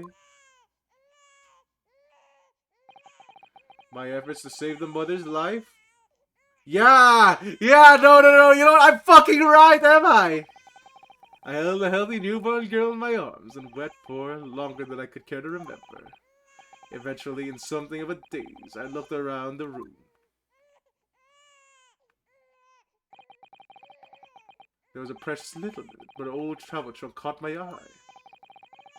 I had clearly been well looked at after over the years, made of top quality leather and fine stitching. But it was when I saw the emblem on it that the side of everything dropped in place. It's Clint! B for Baskerville. Baskerville? You mean the woman that was the wife of Lord Clint Van Zeeks? Oh my... Oh my fuck! Oh wow, Auxiliador! What did I tell you? Fucking called it!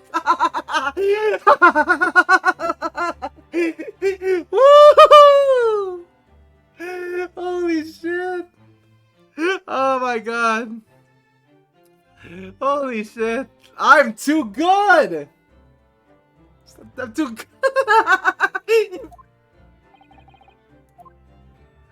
Holy shit, oh my god. That's fucked up. Alright, but Baskerville, you mean the woman was the wife of Lord Clint? That's right. Yeah, she's Clint's kid! What? But that makes no sense! Why on earth would Clint have entrusted the child of my, to my care in that case? I was completely unaware they even had a daughter. I suppose he didn't really have any choice. What? Well, your brother said he had confessed to everything to his wife. So she must have been beside herself with worry for her child. If the true identity of the professor were ever to be made public, the girl would forever be branded as the daughter of the infamous mass murderer. Ah! So the only solution was to distance the young girl from Van Zeek's family as much as possible. I don't believe it. Yeah, imagine it was in his final hour, Clint Van Zeeks made the obvious choice. He would have thought to himself, this Japanese man here is someone I can trust.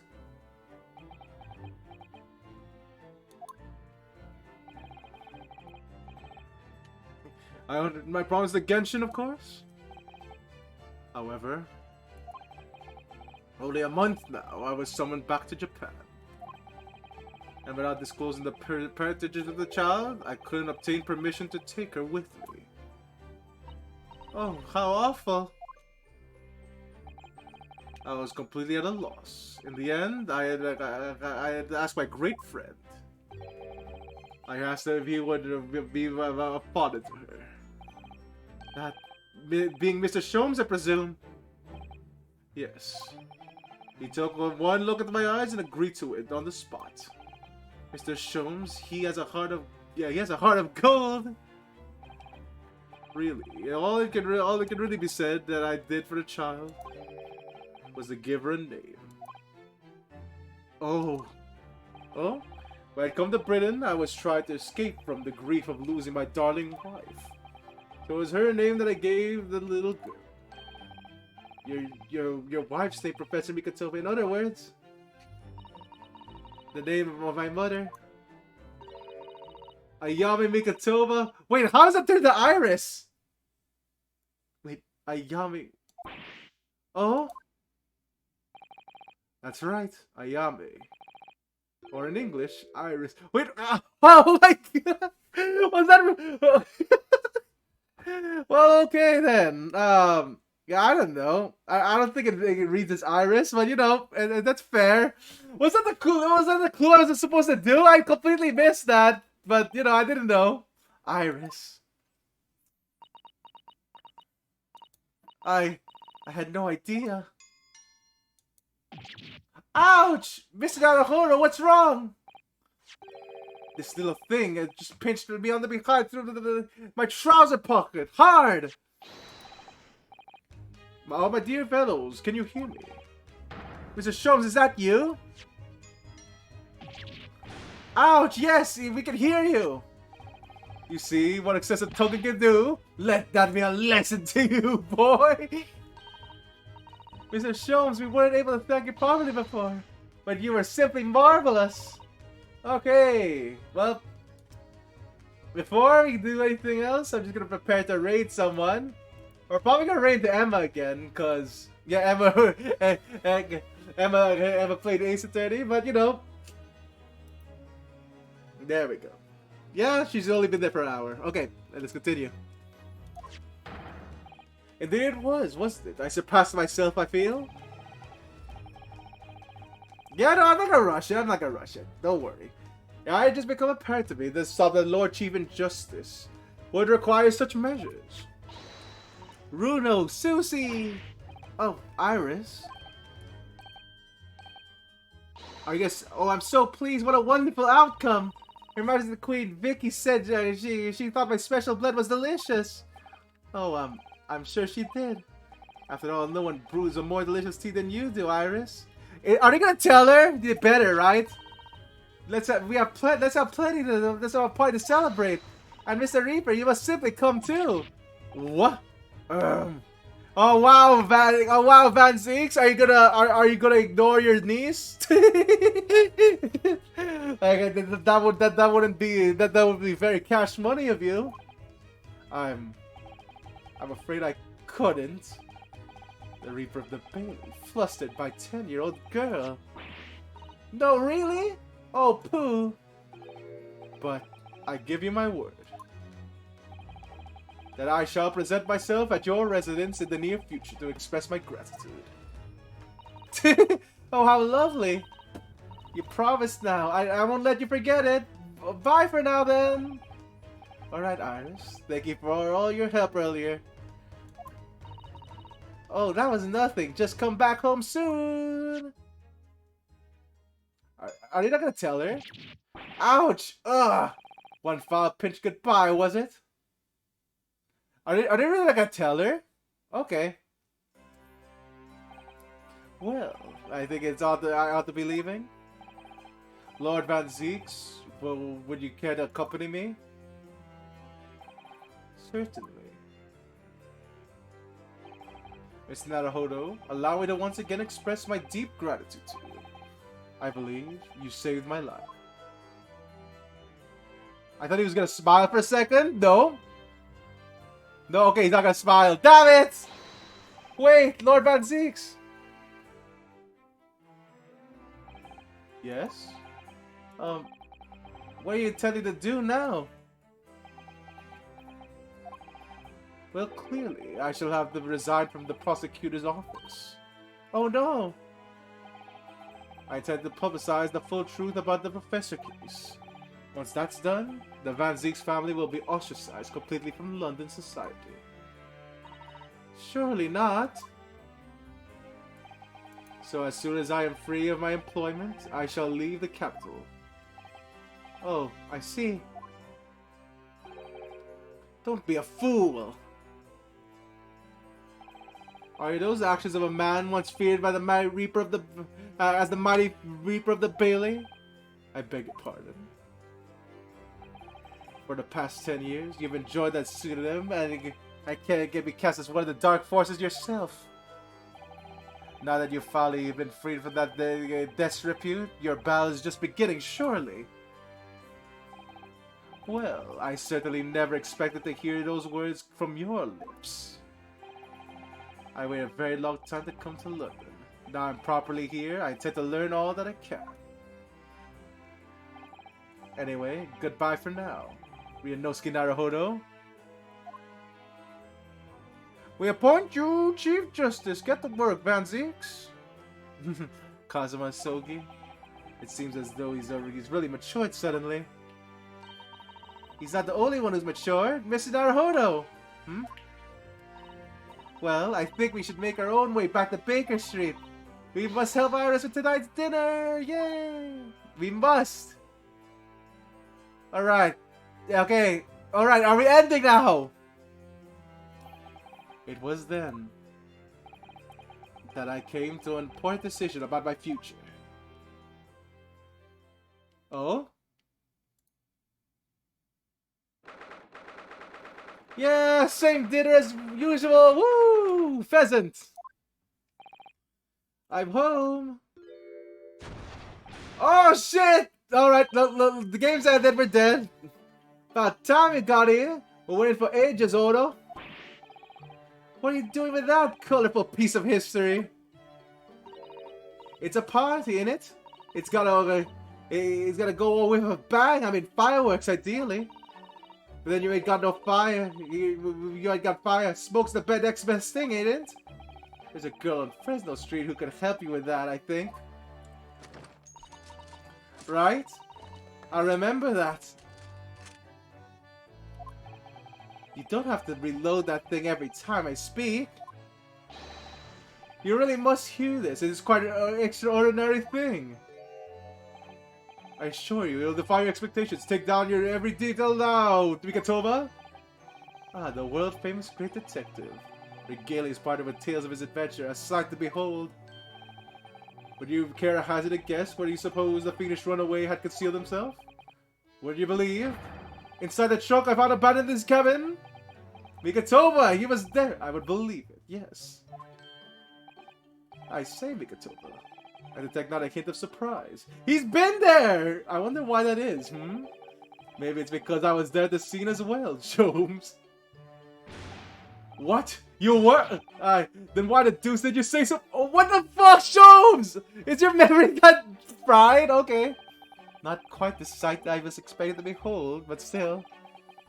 It's hard to not feel privileged to see it. Hello, Mrs. Sholmes, Professor Mikatova. I'm finally back from the Bailey.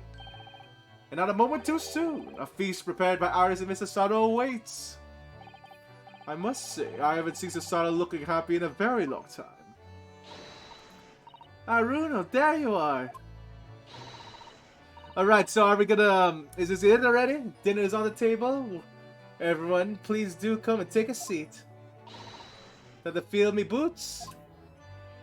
Alright, is this it? Are we done? No?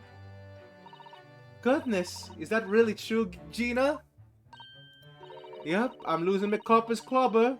I'm going back to what I know best. It's a diver's life for me. You're really leaving the police force? But why? Ginny? Well, the boss ain't around no more, so...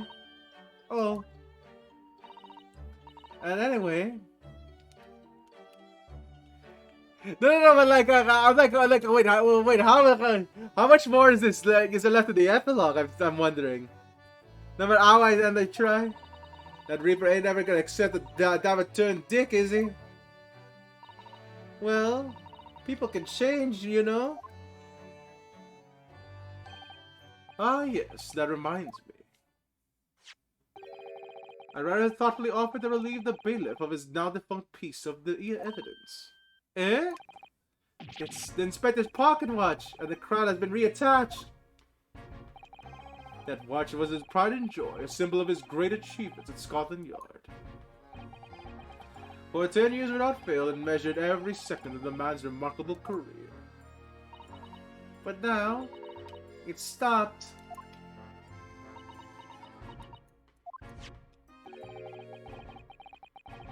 Someone needs to keep a memory of Inspector Gregson's career alive by taking the great responsibility of winding that watch every day again. Yes, someone with an equally fierce detective spirit.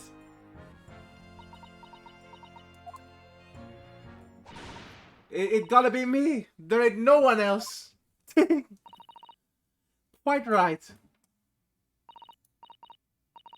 I mean, after all, the boss was... Well, he was my boss. Yes, yes, Jenny. Yeah, yes, he was.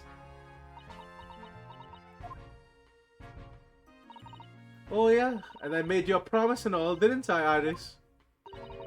Then I become a proper detective one day and track down your old man. Oh.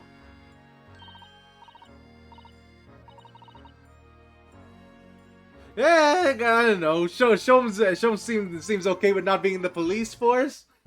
Alright, then it's a sign. I'll do it, then I swear. I'll find your dad and bring him back kicking and screaming. We already know.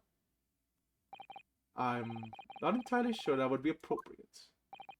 Yes, I think, Gina, it might be the best to. Well, I think it'd be best to forget that promise, Ginny. Wait, did he tell Iris already? Iris? Well, obviously, I've always wondered about who my real daddy is. Of course I have. I wanted to know where it come from. I thought it might tell me something about myself. But I've caused a lot of trouble trying to find out for so many people. We already know, but okay. Hurley, Runa, Professor Mickey. Oh no, not at all, my dear. Really, you owe me no apology. Well, anyway, I've decided to give up on it because I finally realized my daddy is the greatest in the world. Yay! I don't think it matters what his name is or where he's from. Don't you agree? Hurley? Yeah!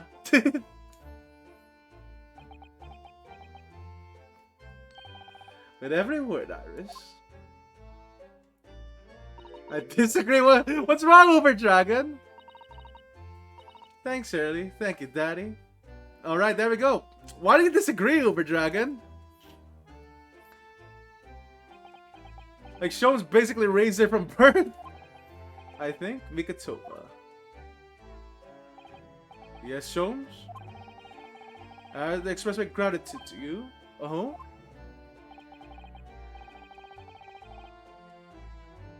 For 6 years, you and I have solved a mystery together.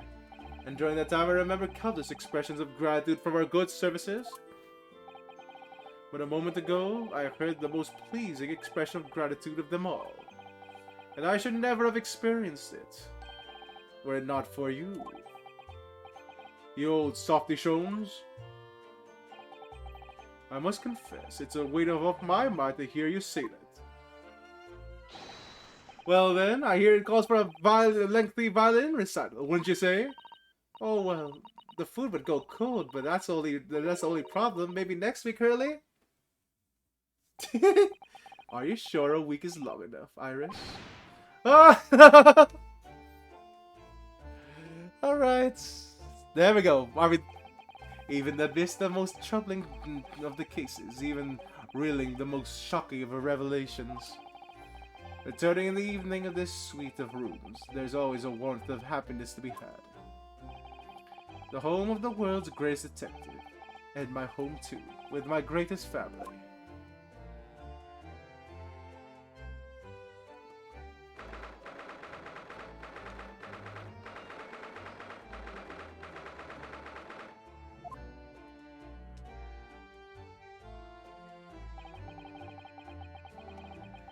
It's been my home as office for at least almost a year now. I certainly had some unforgettable experiences as well as I've lived here. But now I think the time has come. Time to make a bid for this. Not to bid this. What, he's leaving? Naruhodo? Naruhodo. Oh, Professor! Are you alone? I didn't hear any sound from Sasato's room. Yes, Sasato went out after dinner. She took a carriage. Something about an important matter she needed to take care of? Ah, I see. I wanted to thank you for what you did earlier. Oh? With Iris, I mean, when the subject of her father came up. Lord Clint Van Zeeks. Yeah, maybe. I made up my mind many years ago, never to tell her who her real father was. It was what was agreed with Genshin, after all. Lord Clint Van Zeeks' final wishes before he died, you mean? Yes, I've taken some rather drastic steps to the ties to protect the secret, you know. Calling Sasano back to Japan 6 months ago, for example. That's why. When I read Soseki-san's report of his final days in London, my heart nearly stopped. We stumbled across the crux of that terrible case, the dog's collar. The description of the Baskerville insignia left me in no doubt. Baskerville?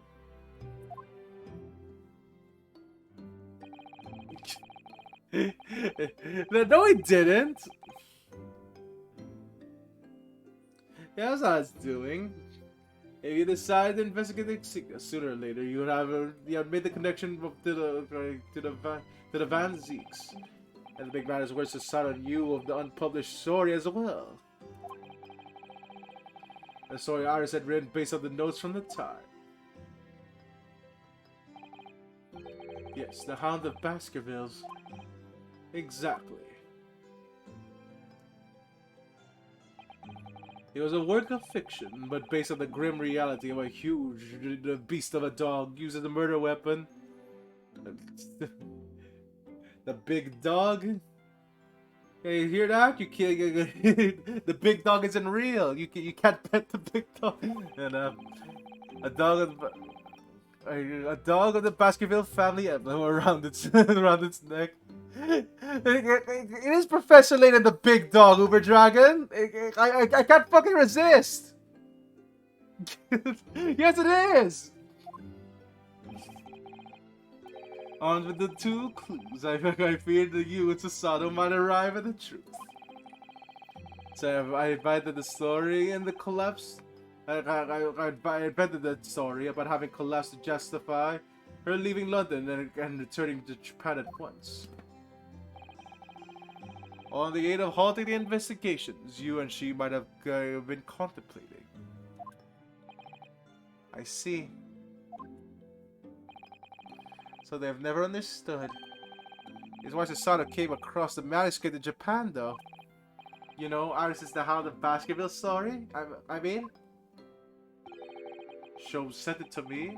That was before Susato left Japan. He was very troubled about having what should be done about it. You see, I read it and carelessly left it on my desk. Which is where Susato came across it, of course. Ah. It was the only case Sholmes and I ever pursued that I didn't record in meticulous detail. I was stumbled when I left that young guy, that young Iris had pieced together so much of from my paltry notes. Sholmes and I discussed the matter and decided that we couldn't allow the story's publication. At that moment, I returned the manuscript to the post of Sholmes for safekeeping. So you did all that to stop Iris from finding out about the truth from her father? That's right, because Sholmes had told me how astute she'd become. However, having witnessed events in court today, I must say my opinion was somewhat shifted. Oh? I think at some point in the future, the time will come for Iris to know the truth. And then when it does, well, I believe that it will be for the best. Yeah, see, they can reveal it. Maybe. Possibly. I think so too. Actually, Professor, I wanted to talk to you about something too. Judging from that expression, I'd say you've come to a decision, have you? He's gonna leave Japan. Yes, I have. I will be returning to you or with you to Japan. Are you quite sure?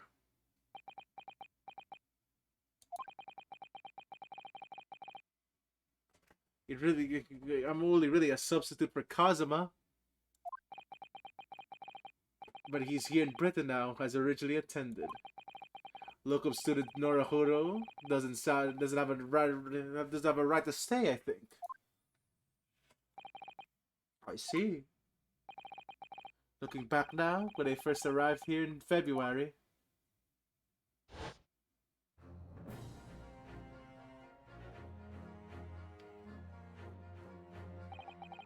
My becoming a lawyer just seemed to be the way of the things turned out. With Kazuma, Susato-san, and Mr. Shomes all gently pushing me in that direction.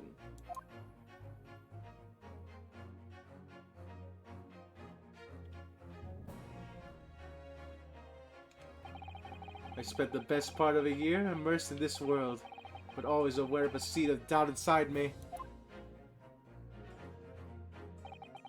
Until today, studying that courtroom earlier, all doubts vanished from my mind.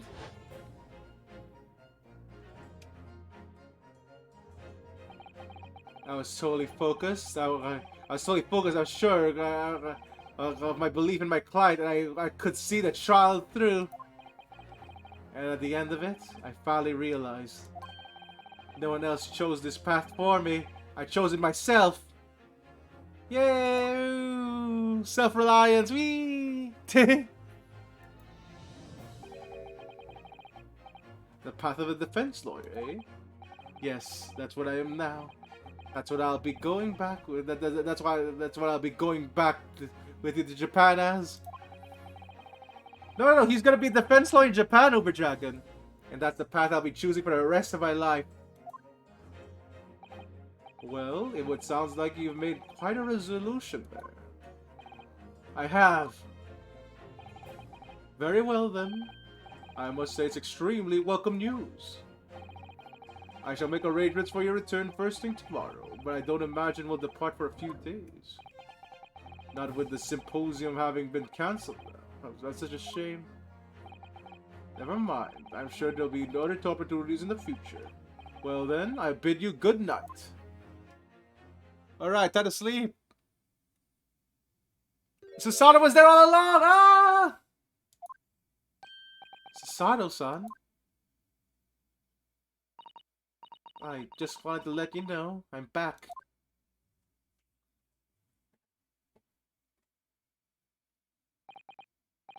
Did you, hear what your father and I were discussing? I'm sorry, I did. Yes, I couldn't help it, but... How much did you hear? Well...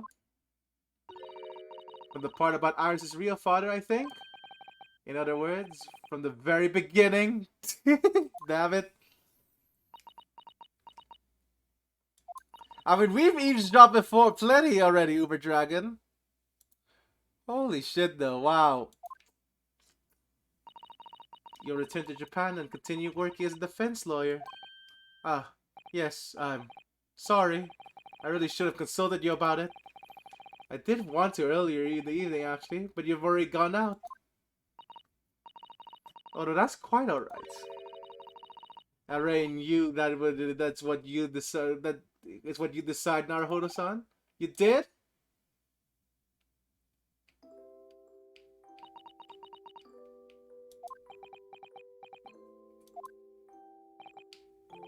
Susato-san? Ah, yes? I suppose this means it has to be farewell soon? I suppose. Wow, the sad music has come up. He'll be a great help for the Kazuma going forward. I mean, I know he's a brilliant lawyer, but he's new to the British courtroom. He'll certainly benefit from having a brilliant judicial assistant at his side. You cannot ship right now, Uber Dragon. It is not meant to be. There is no ship here. I'll do my very best. I wish I could say it, but I just can't. I can't ask her to come with me. After all, she has always been supposed to be going with Britain as Kazuma's assistant. Nope, there's no shipping here. It's growing late. We should both try to get some sleep.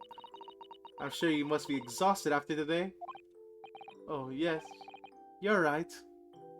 Yeah, nope, it's gonna be sad. Here comes the sad. Before I retire, let me just say one more time. You really were quite splendid in the court today. So if you ask me, anyone who thinks of you as a substitute or locum should be ashamed of themselves.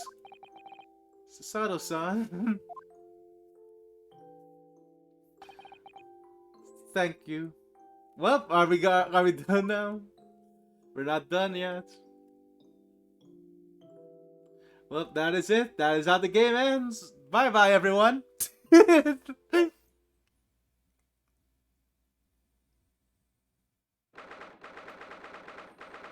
Alright, we're in the boat. We're in the boat. Port over Quayside. I can't believe this day's finally come. You're really leaving then, Bruno? I'm afraid so, Iris. Thank you so much for everything. I really don't know what I'll do without your wonderful cooking and delicious tea. Oh, I wish you weren't going. But you have to come back and visit. Say you will. Of course. Promise.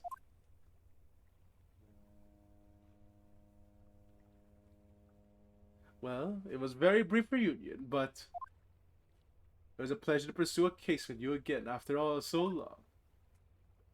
For a while at least, I felt like it felt like old times. Yes, I suppose on a reflection, there's something to be said for it, having little fun once in a while. I was gonna say goodbye to the professor as well, I think. Alright, Iris, you do that. Yep. Honk, here we go. Susato-san. Wait, what? Is it voice acting? There's voice acting this. I've just checked, Naruhodo-san. Your luggage is already on board. Such a beautiful morning. Perfect for embarking on a journey, isn't it? Alright, let's see what we got here. Before I set off, I'd just like to say how thankful I am for everything you've done for me. Okay, so well, is this it? And give my warmest regards to Kazuma, please. Okay, so well, no, there's no, come on, God, what is it gonna be? Huh? Are you actually gonna bet on that Uber Dragon? Or are you actually gonna bet that's gonna be that she's going with him? Huh?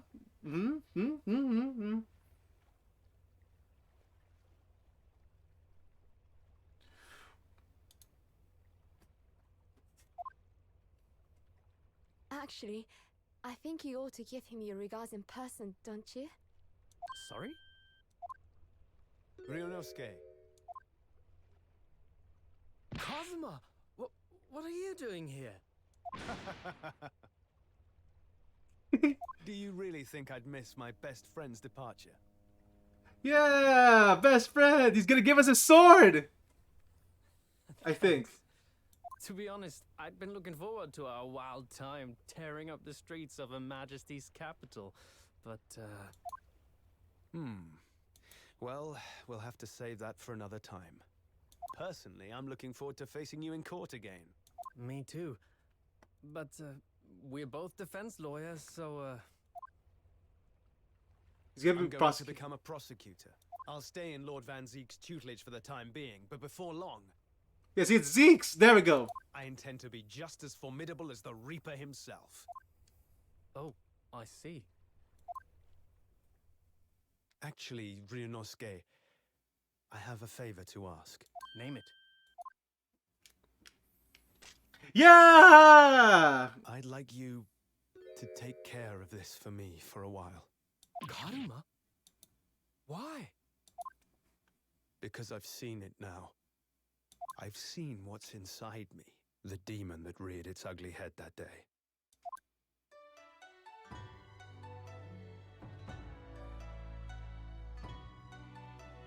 It was only for the briefest of moments. The last time I came face to face with that inspector, but it was unmistakable. I wanted to kill him. I've always known there are demons that live inside people. And now I know there is one in me. The fact that it very nearly consumed me is something I'll carry with me until the end of my days, while I devote my life to fighting those whose demons have got the better of them. As a prosecutor. So, that's what you've resolved to do, is it? Until I'm ready to face the demon within me, to slay it once and for all.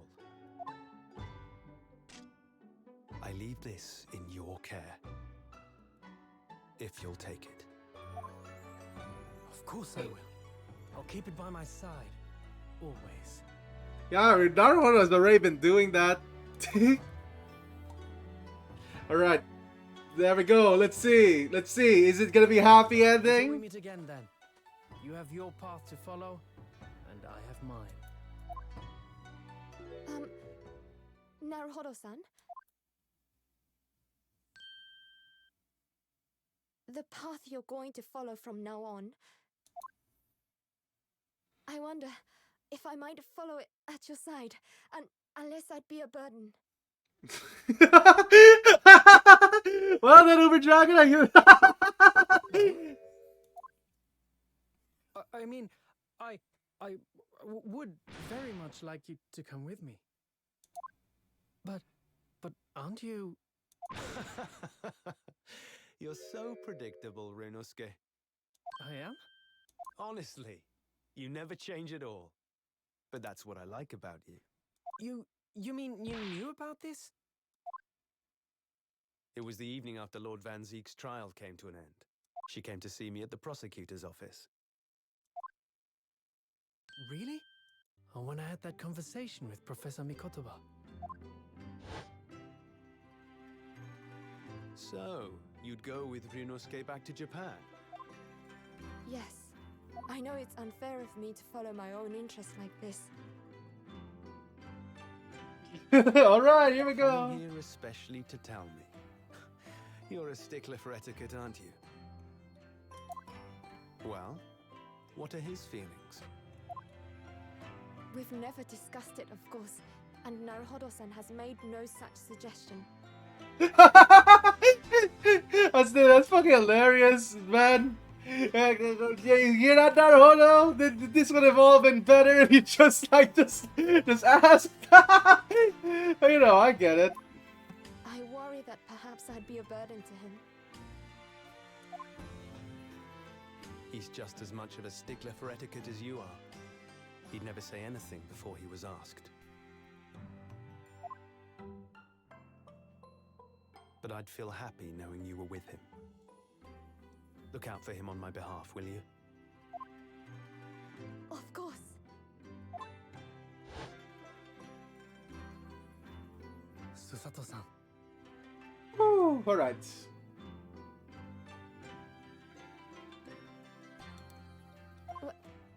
What do you think, Naruhodo-san? With you by my side, no trial would seem too daunting. So if you're willing, I'd be honored if you'd come with me. Together we can take on the world. I'm terribly incompetent, but if you'll have me, I'd be delighted. Terribly incompetent? God damn it! Okay, it's a song.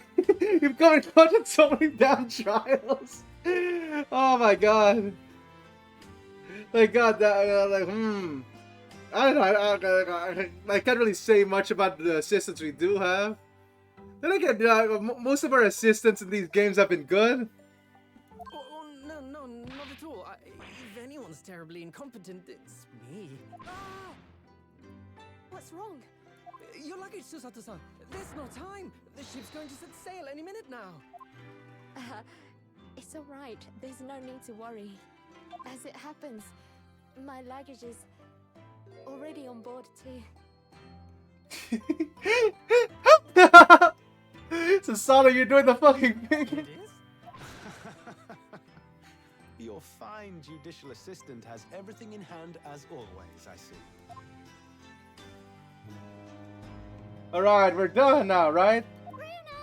Your ship's about to leave! then. Look after yourself, Ryunosuke. Kazuma, draw your sword.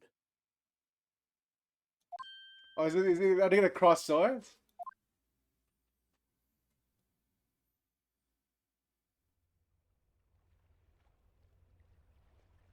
Ooh. Oh.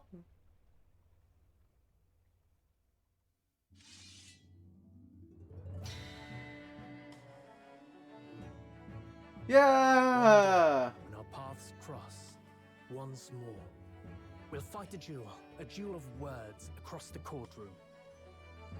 A day I eagerly await as a lawyer. I've been waiting to hear you say that, partner. Hey, the tip of the sword is back.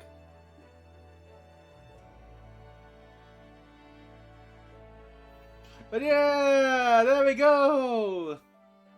Don't forget me then, Kazuma. As if I could, Ryunosuke. And Mr. Sholmes, thank you so much. I'm very much indebted to you.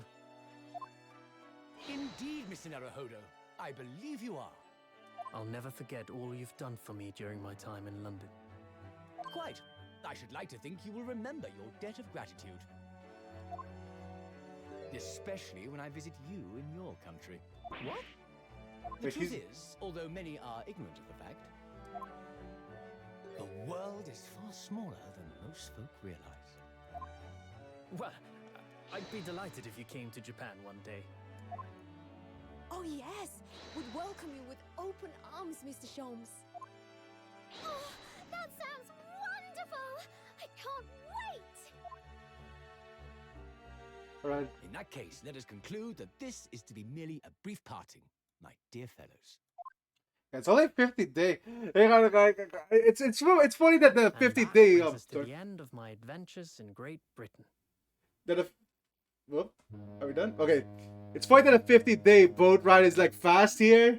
A peculiar twist of fate brought me halfway around the world those many months ago. But that was just the start of my journey. Who knows where fate will lead me next? Still, I'm confident this won't be my last meeting with the friends I've made in London. And when we're together again, no doubt the first words I'll hear will be, Objection? No? Come, the There we game go. is afoot. Yeah, there we go. The game is afoot. Alright. The ship, with our friends from the east, sailed steadily towards the distant horizon. But Sholmes' face was alight with joy. The times may change, but a steadfast friendship will remain true, Wilson. We have but to gently close our eyes, and we are with our companions once more. Man. So I do just that. And when I do, I can hear his strong, familiar voice ring out. Objection! Very nice. Until we meet again! Oh my god.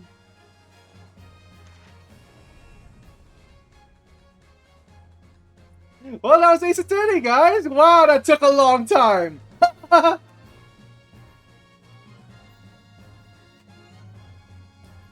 Woo.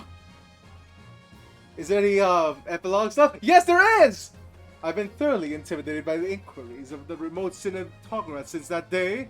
I'm no Bavarian of electrical goods, and I'm promised closed court secrecy.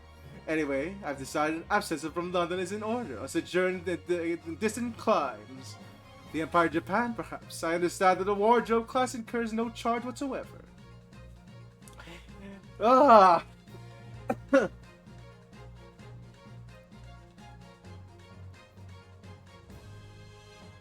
I gave a little note to Hurley the other day. It's just like I said, thank you for everything, Daddy.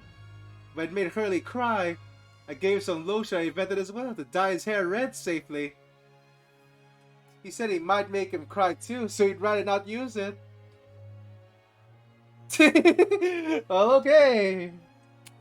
Woo!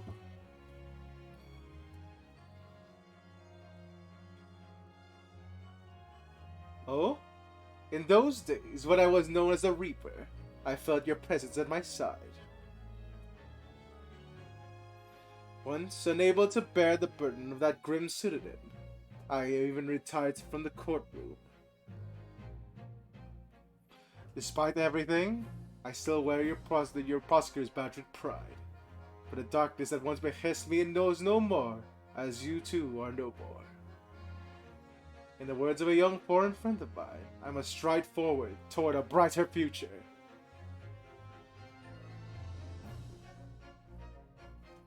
Woo! God damn. The boss left a note for me, you know, and I can read it and every letter now. A to Z, the whole lot. It's clear a load of stuff up. The boss was trying to protect me. And that's exactly what me and the Chief Inspector told me here are going to keep doing for Londoners. Yeah, I do. I loved it as well, Pumpkin Pie, man. I only wish I could say how grateful I was before, you know. Oh, damn it. You ended it in a sad note, Gina. Woo!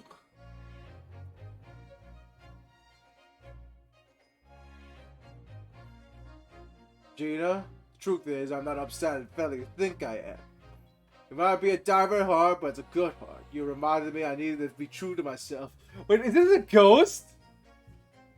I've got one more job to take care of before it's Tata to London for the foreseeable. And then, I'm gonna complete your education, the art of detection, a la Gregson, as they say. Damn it! Oh no, it's a flashback! That's so sad! Oh god, it's so sad! Ah, it's a note, okay. Oh. Your Excellency, this man is accused of illegal entry into the office of the Minister. And what? Objection of legal statement overruled. The minister has been detained in anyway. Who is a culprit cast up at an event? What the fuck is too fast?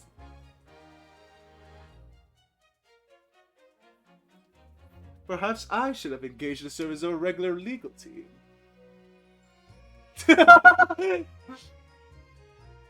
Well then, okay.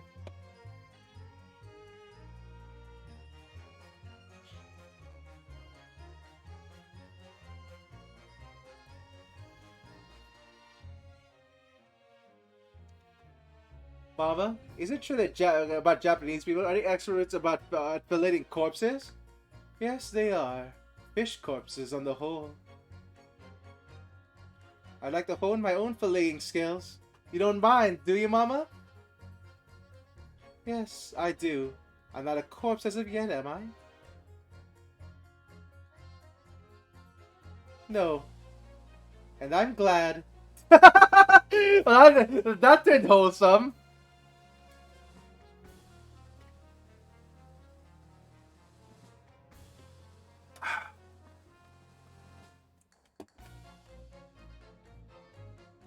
Oh?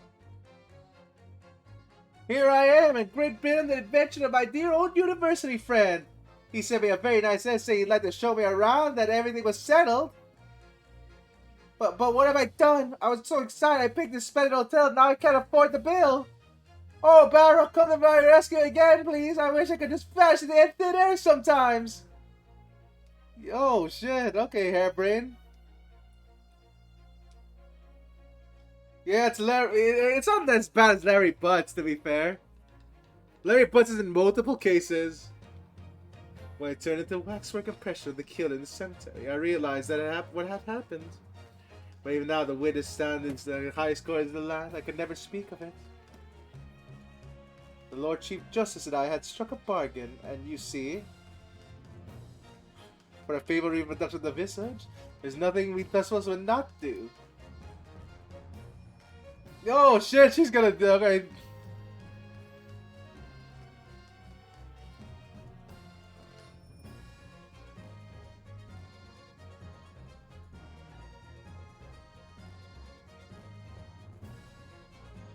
Everyone calls me gossip. I sell jolly little tidbits to passers-by, you know. Everyone calls me Peppino. I sell a spaghetti. It is more red than my head. Everyone, they call me. No, I cannot do it. This is ridiculous. Oh, Daily, how? Charming. You made a lot of new friends here, I see. Yes, and then when they're released, we're gonna strike it. Yeah, the Rossi. Spaghetti.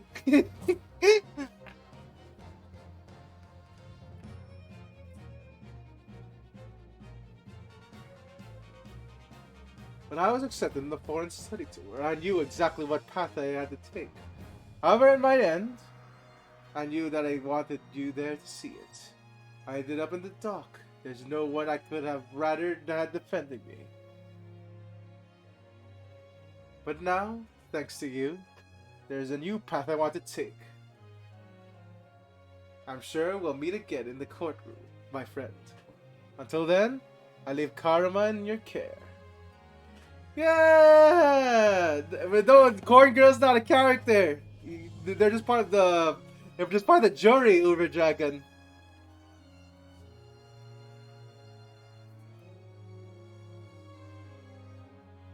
Oh? I've made some tea, Naruhodo-san. It's important that you rest well as you can. Once you arrive in Japan, you shall be busy establishing your new office. I'm so delighted to be accompanying you. After all your talents, you have been recognized by a great detective because you really are the greatest of lawyers. A great ace attorney! It's a title drop! Alright, we have 50 bread to someone hungry loaf, level 1! The title drop!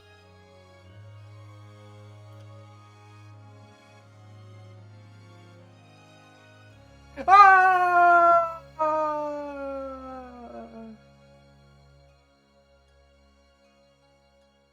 Hey, look, it's a cat. Boop.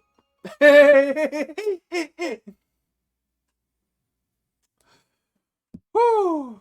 Alright. Are we done? No, not yet! It's the credits!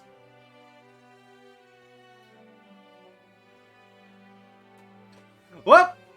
Ooh, more! Here we go. Last of the credits.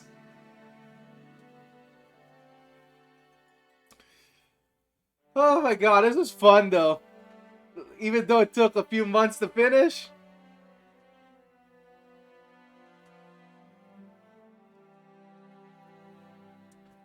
Whew. Alright.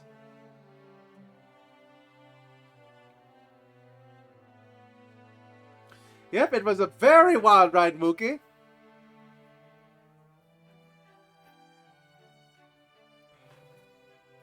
God damn, I wonder if there's another mystery game we can play. But you know, I'll save it for next month.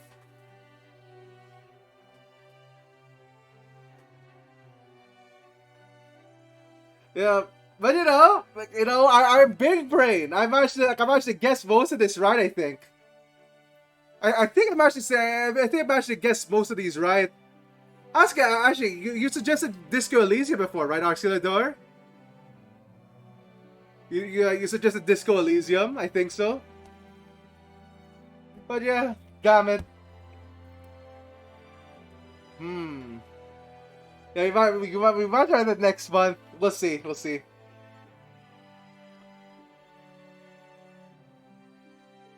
Oh my god, though. Ooh. Hey, look, it's your favorite character, Uber Dragon. It's Green Balloon Boy. Alright. I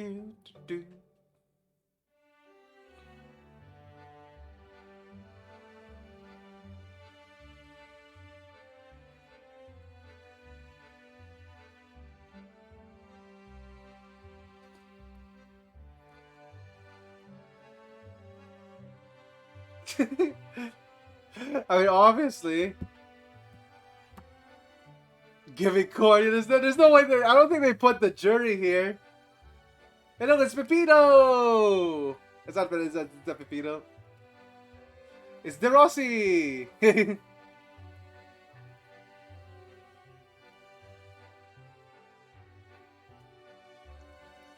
Wait, seriously? Let me see that.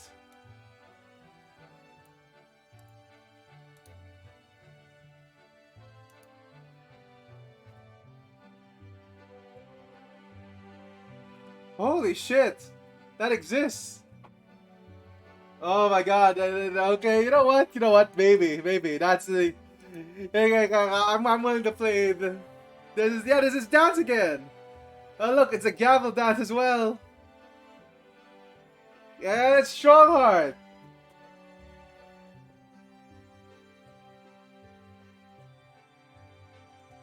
Oh yeah, there's Aviary Attorney. Yeah, I already have Aviary Attorney. There's plenty of games to play actually, yes! But yes, here we go. I say I have like I say I have like an 80% accuracy when it came to this game, so not bad.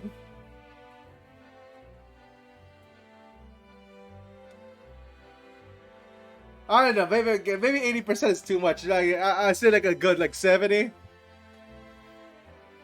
But yeah, no, I think I was mostly on point for this game.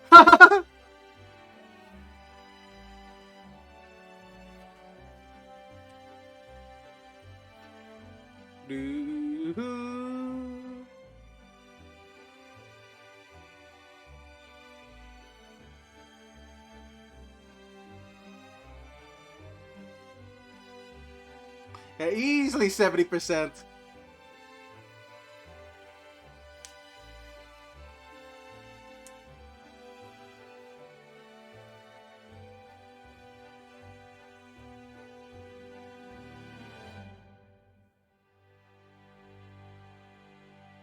Okay, is that it? Are we done? Yeah, we're done! Ace Attorney 2, Resolve. Finn.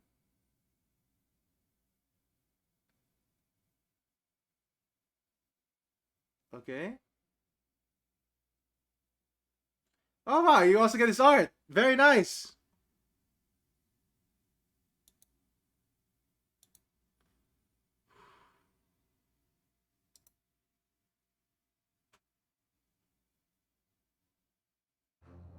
Well, oh wow, we also get the boat screen.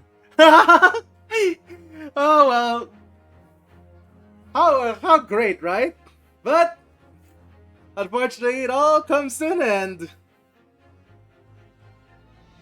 Yeah, you're right about that epilogue, but you know, whoo, we're all good. Yeah, you're welcome, Auxiliador. Tell us, wait, you know, this is still a great game, Uber Dragon. Like, I'm not sure if I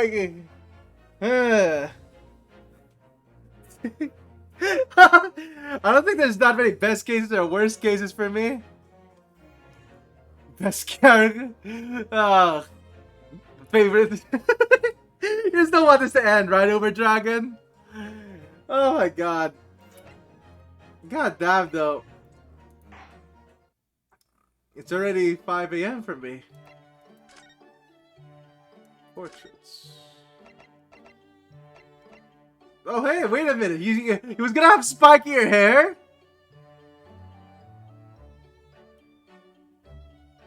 Oh my god! Yeah, he was gonna have Phoenix Wright hair. That's hilarious. I guess they wanted him to have smoother hair to differentiate him.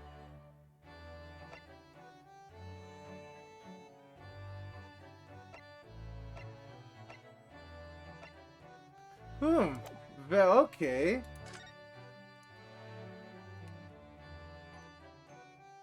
Yeah, Phoenix Wright edition. Okay, Ryunosuke and Naruto. So Sadome Gatova, is there any drastic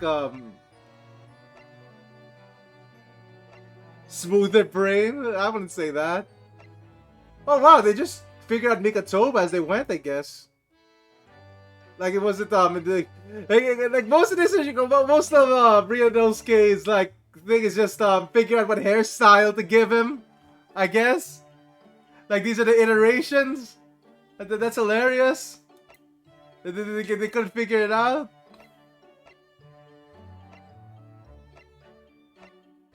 Okay, looks like they figured out show. Oh no, wait, they also had other shows. Oh wow,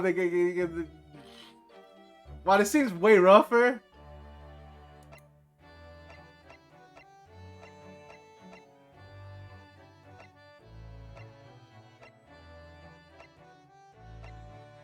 Huh. Okay, Kazuma, do you have anything else? They're about to give him these glasses. Look at this.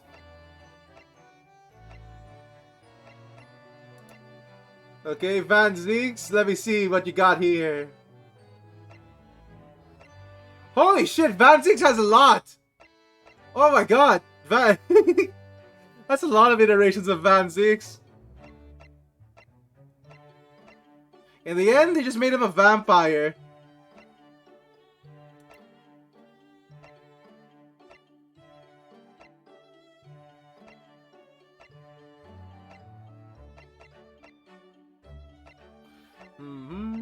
Giselle Bread, Niccolo.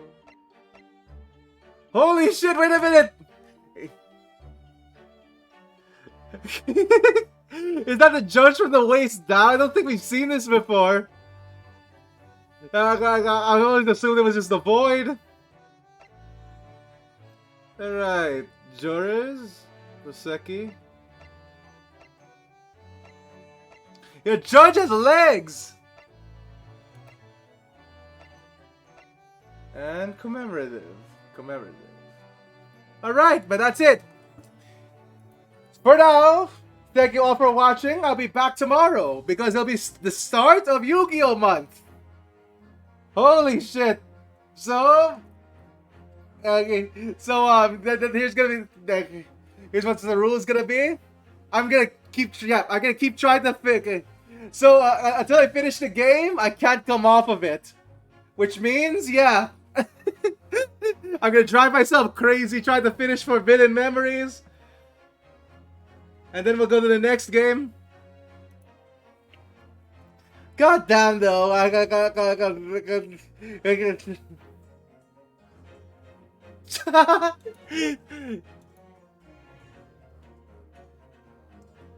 yeah, I know. We're probably gonna play a total of 4 in the course of the month.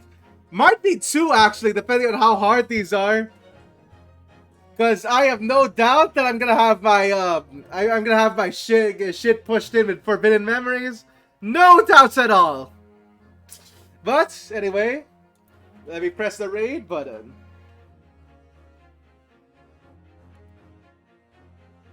Let's raid the Emma. Let's make sure they're still here. They're still here. Yes, they are. Once again, thank you. Thank you for watching. I have, like, especially if you watch the whole Ace Attorney, if you watch this whole thing, thank you so much. I'll see you guys tomorrow. We're gonna start my birthday month. Yay! Oh, also, there's a new redeem down there. If you guys didn't know. But you know. Yeah, birth month celebration. There's even a commemorative redeem, but I don't think you guys noticed. Anyway, I'll see you all tomorrow. Bye-bye. Yeah, with new form. But that's still July 29. That's still July 29. I still need to think of the emotes, but you know, maybe I'll brainstorm it. Maybe I'll brainstorm it after the stream. But yeah, bye-bye, everyone. Bye-bye. Say hi to Emma for me.